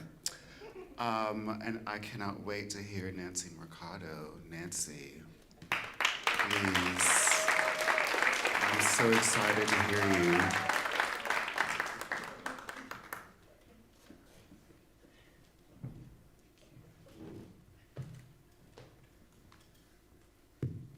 This one's on too, right? I don't know if this is gonna be church or not, but anyway. I want to thank everyone who invited me to be here, Tribes and Chavisa, thank you so much. Danny, and for supporting my work, and also Steve, thank you for everything that you did. Even though I was always arguing with him, but nevertheless, you know, me and him were always at it, but anyway. This piece is called, and I wanted to read this because I realized that we're at the Whitney. So I said, well, you know, if we're at the Whitney, I want to read something about my people, you know? And sort of, you know, have this documented because I think it's important. This is a poem that I wrote a year after Hurricane Maria hit Puerto Rico, and I went to see it. And that year, I believe, was the year that Dan was with me and his family. And so I wrote this piece of my observations. It's called, I Come to See for Myself on the Anniversary of Hurricane Maria. I fly in to see for myself below blue tarps over the homes of my nation. Like those silver blankets that cover the souls of Mayan and Arawak children locked inside cages on the US mainland I left behind. Arriving home, I enter a mass of confusion, plantain crops walloped in their places of birth, 5-foot-tall grass rebelliously advancing to heaven, my mother's lemon tree on her last leg, hunched over, barely breathing. I witness it for myself, splintered wooden electrical poles held up by neighbors' twine, trees arrowed through one another, now growing sideways, surviving. Not the palm trees, though. The palm trees chose victory or death, no in between half-hearted living, some growing new hair, others simply guillotined by Maria's detonation. I walk into the new growth of forest, detect the low lamenting sounds of the injured there, witness the anger etched into the undulating mountains surrounding me in the distance. I see the US cavalry arrive just in time, Cortez and Columbus repackaged into a 21st century nightmare, armies in metallic flying machines, using talking devices, exchanging messages in foreign languages through invisible airwaves. I see the cavalry arrive to help, themselves to the casinos they built, to hurl paper towels at the local mortician, to seize their opportunity to maximize on the extinction of the natives, keeping them in drawn-out darkness with no power, not to run hospitals, no shelter, with no water. I crossed the land from west to east, south to north, to see the revelers and the ruin for myself, to lend an ear to survivors and to the dead, see shuttered schools for miles along the route. I run out of fingers on which to count them on. Part of a plan to ruin us, a small voice tells me. I walk along the turquoise shore lined of amputated homes, crumbled fences, collapsed doorways into the sea. Inside, bits and pieces of families remain, their vestiges now across the Atlantic at the opposite end. Back in Ponce, I sit in my mother's rocking chair, watch my neighbor's hummingbirds who've arrived to visit her ruby coral bells. I think of my father's strength and his humility. He walked in silence, built a home to withstand a cyclonic catastrophe. I've seen for myself the natives are the majesty of this world. Together, they cleared the paths, sawing, hewing through mammoth barriers of deceit and loathing, retrieved their own water, traversing the inundation of Washington's elite that vowed to drown them. They went about their lives by the light of a candle or an old wooden light pole they stitched back together with all the love on earth, maneuvering through a world of cadavers inside Maria's eye amid the tantrums of the privileged. A nation held its ground, now raises its foundation of ancestral eminence anew.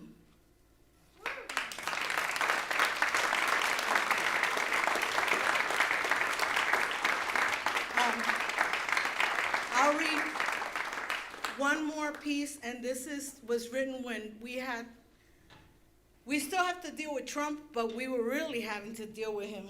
You know, and the worst thing, man, to have a pandemic when this guy is like horrible. It's the most nightmare, the biggest nightmare ever. Anyway, this is called Plagued America. This came from that nightmare, one piece. A lot of them came from that nightmare, but anyway. It takes a plague to crystallize the malignancy occupying the White House that churns out death. That churns out death, a gross carnage of humanity stockpiled inside U-Haul trucks.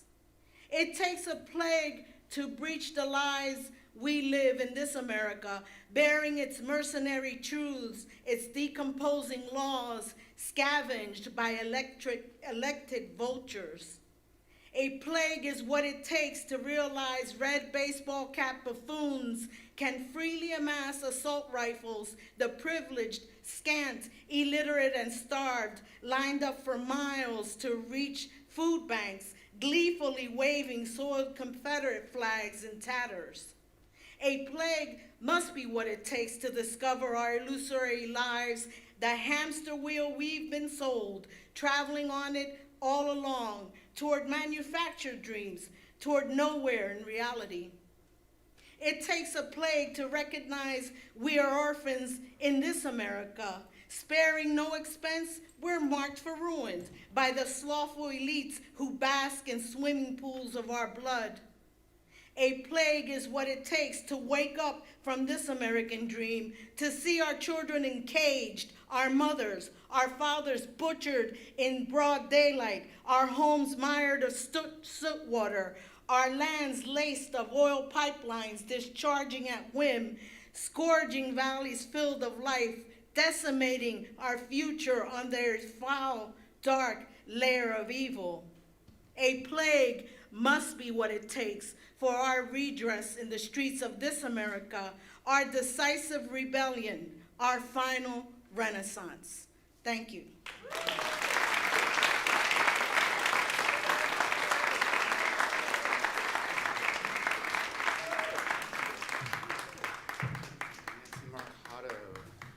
Nancy, thank you so much.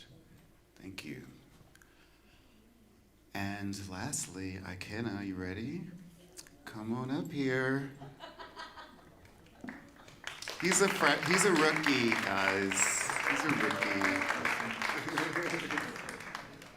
Thanks so much, Bakar. Thank you so much for having me for this. Good evening, everyone. I'd like to thank Tribes and also Steve Cannon. Tonight I'm reading 3 poems. The first one is a dedication to the inner saboteur. It's called Woe Betiding. I had a strange feeling, pulled at seams, woe betiding, passion lacking, heart on freeze. I bared my soul and no one cared. No one sent for me or gave indication. No one ever listens, so fuck all. Switched off like a blade, cut through, no escape. Swam in a lake of thick, dry nothing. Woe fast betiding, currents rising. And all I could think was pleasure near residing. A beautiful exit to a land where peace is all but a foreign tongue. Felt it coming, stood over notorious peaks, waiting to rejoice in the embrace of the unclear. I let it plague me, debase me.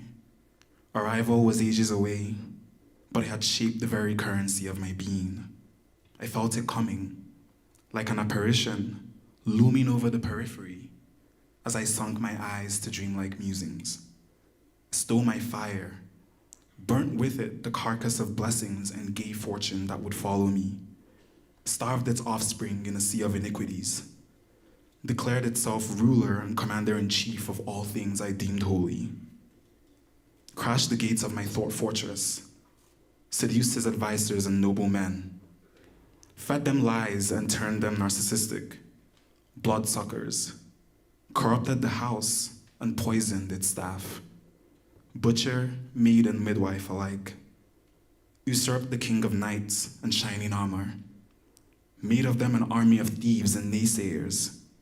I sunk incomplete, powerless in my own kingdom.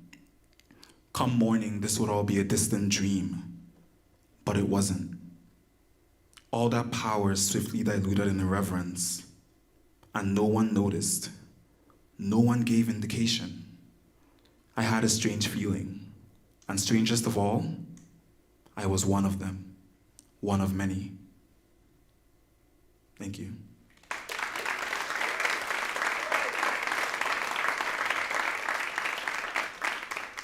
The second one is called Simple Things, and this is one that I wrote coming out of the pandemic, like transitioning from the feeling of being in the pandemic to being out of the pandemic. Here it goes. Light and happy, 24 hours free. Give to get, love and be loved. These are the simple things, but not so much anymore. It's ironic, these are the simple things. Simple as good and bad, or black and white. Like childhood, being born, being, having, losing, and then dying. These are all simple things, but not so much, it seems. We're in the middle of these things for all the passion that they bring. It's like an all-white room with no doors or windows. A simple thing with no end or resolve. A recipe for insanity. Isn't it ironic? Thanks.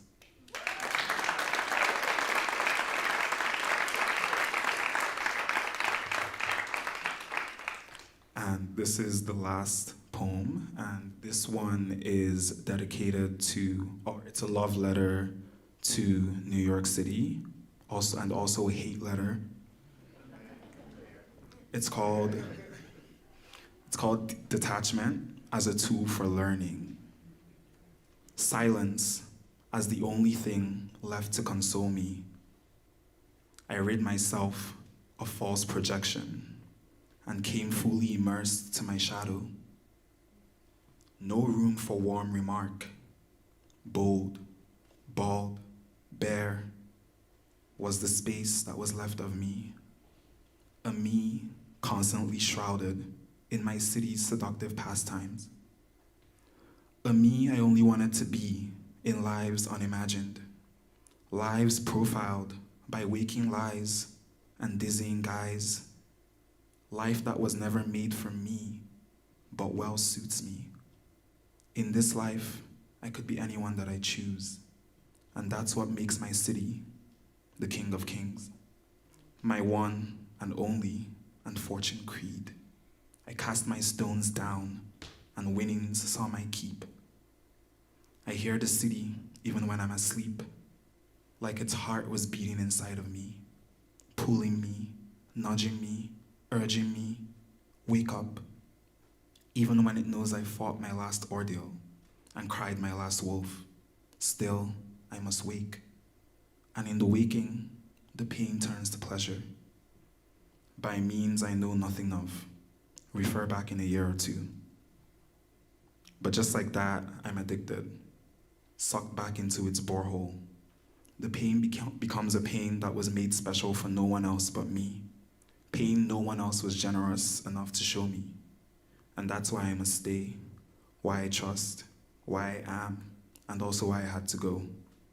Cast myself off, head first into the overcast. In a pool of nothing but emotional excess, gushing out like a torn artery. I had found you again. I was here, and it was all because of you.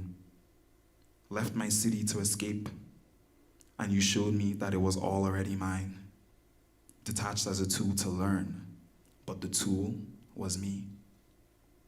Me and my craziness. A craziness I now embrace because of you. So I'm back here, still trying to get to you, willing to submit, please don't ignore me. I'm having a second go around, and this time, your pain doesn't scare me. Your pain is my pain. We're in this together, bound by blood and dreams. You go, I fall, you fall. I doubted your fidelity and scorched your stretched hands, but I'm trying, I swear. I'm with you, and now I know better. Now I know you've always been there. Now I know what this union means. Two rivers, once flowing anxiously to ends unknown. Now we're at the heart of the confluence. I won't have to go this alone. I never have, and that was the best part. Thank you.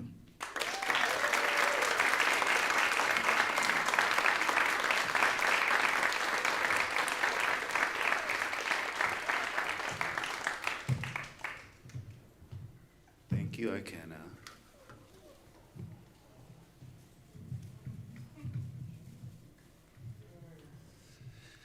Thank you all so much. So I'm just going to close this reading with a poem that I wrote during COVID lockdown, and it's something that I think we all should have. And it's called Appreciation. Appreciate that you don't have children. Even during these days, you wake up, look outside your Brooklyn window, it is raining. The planet spins on its axis, wobbles a bit, it is quieter now. You should appreciate that time is nothing anymore. You're safe, taken care of. The books have always been neatly on your floor. Still can't choose a bookcase. The bed seduces you again. The life of Riley is what Grandpa always said. The hills he walked in snow. You should appreciate the fact that you go around collecting people. At least you used to, out on those streets, coerced into being yours. You don't even remember how you did it. Owned by your body and not someone else's. Pace and sigh, you'll get out of here someday. Thank you all very much. Good evening. There's more poetry here tomorrow. Also, Chavisa, do you want to come up and say any closing remarks? All right, everybody. Bakar Wilson and all of the poets in his hour. Give it up. This concludes the first marathon reading of A Gathering of the Tribes at the Whitney Biennial. We did 6 fucking hours of poetry. And we're gonna do it again tomorrow because we're out of our fucking minds. I just want to say thank you. There are 3 interns here who have been working all day long. I feel like saying, like all fucking day long. I feel like saying fuck all the time right now. Everybody, Andrew, Effie, and Rosalind have been doing a great job. One of them is, if you see them running around, tell them thank you so much. Tribes has interns. Yay! We have interns again. Thank you so much to Sheila Maldonado and Danny Schott for just putting in a ton of extra work being the editors on this. Like, they've been doing a great job. Thank you to all the hosts, to poets and writers, to the Whitney Museum, and most of all, thank you to Steve Cannon. All right. Good night, everybody. See you, some of you, tomorrow. You're released.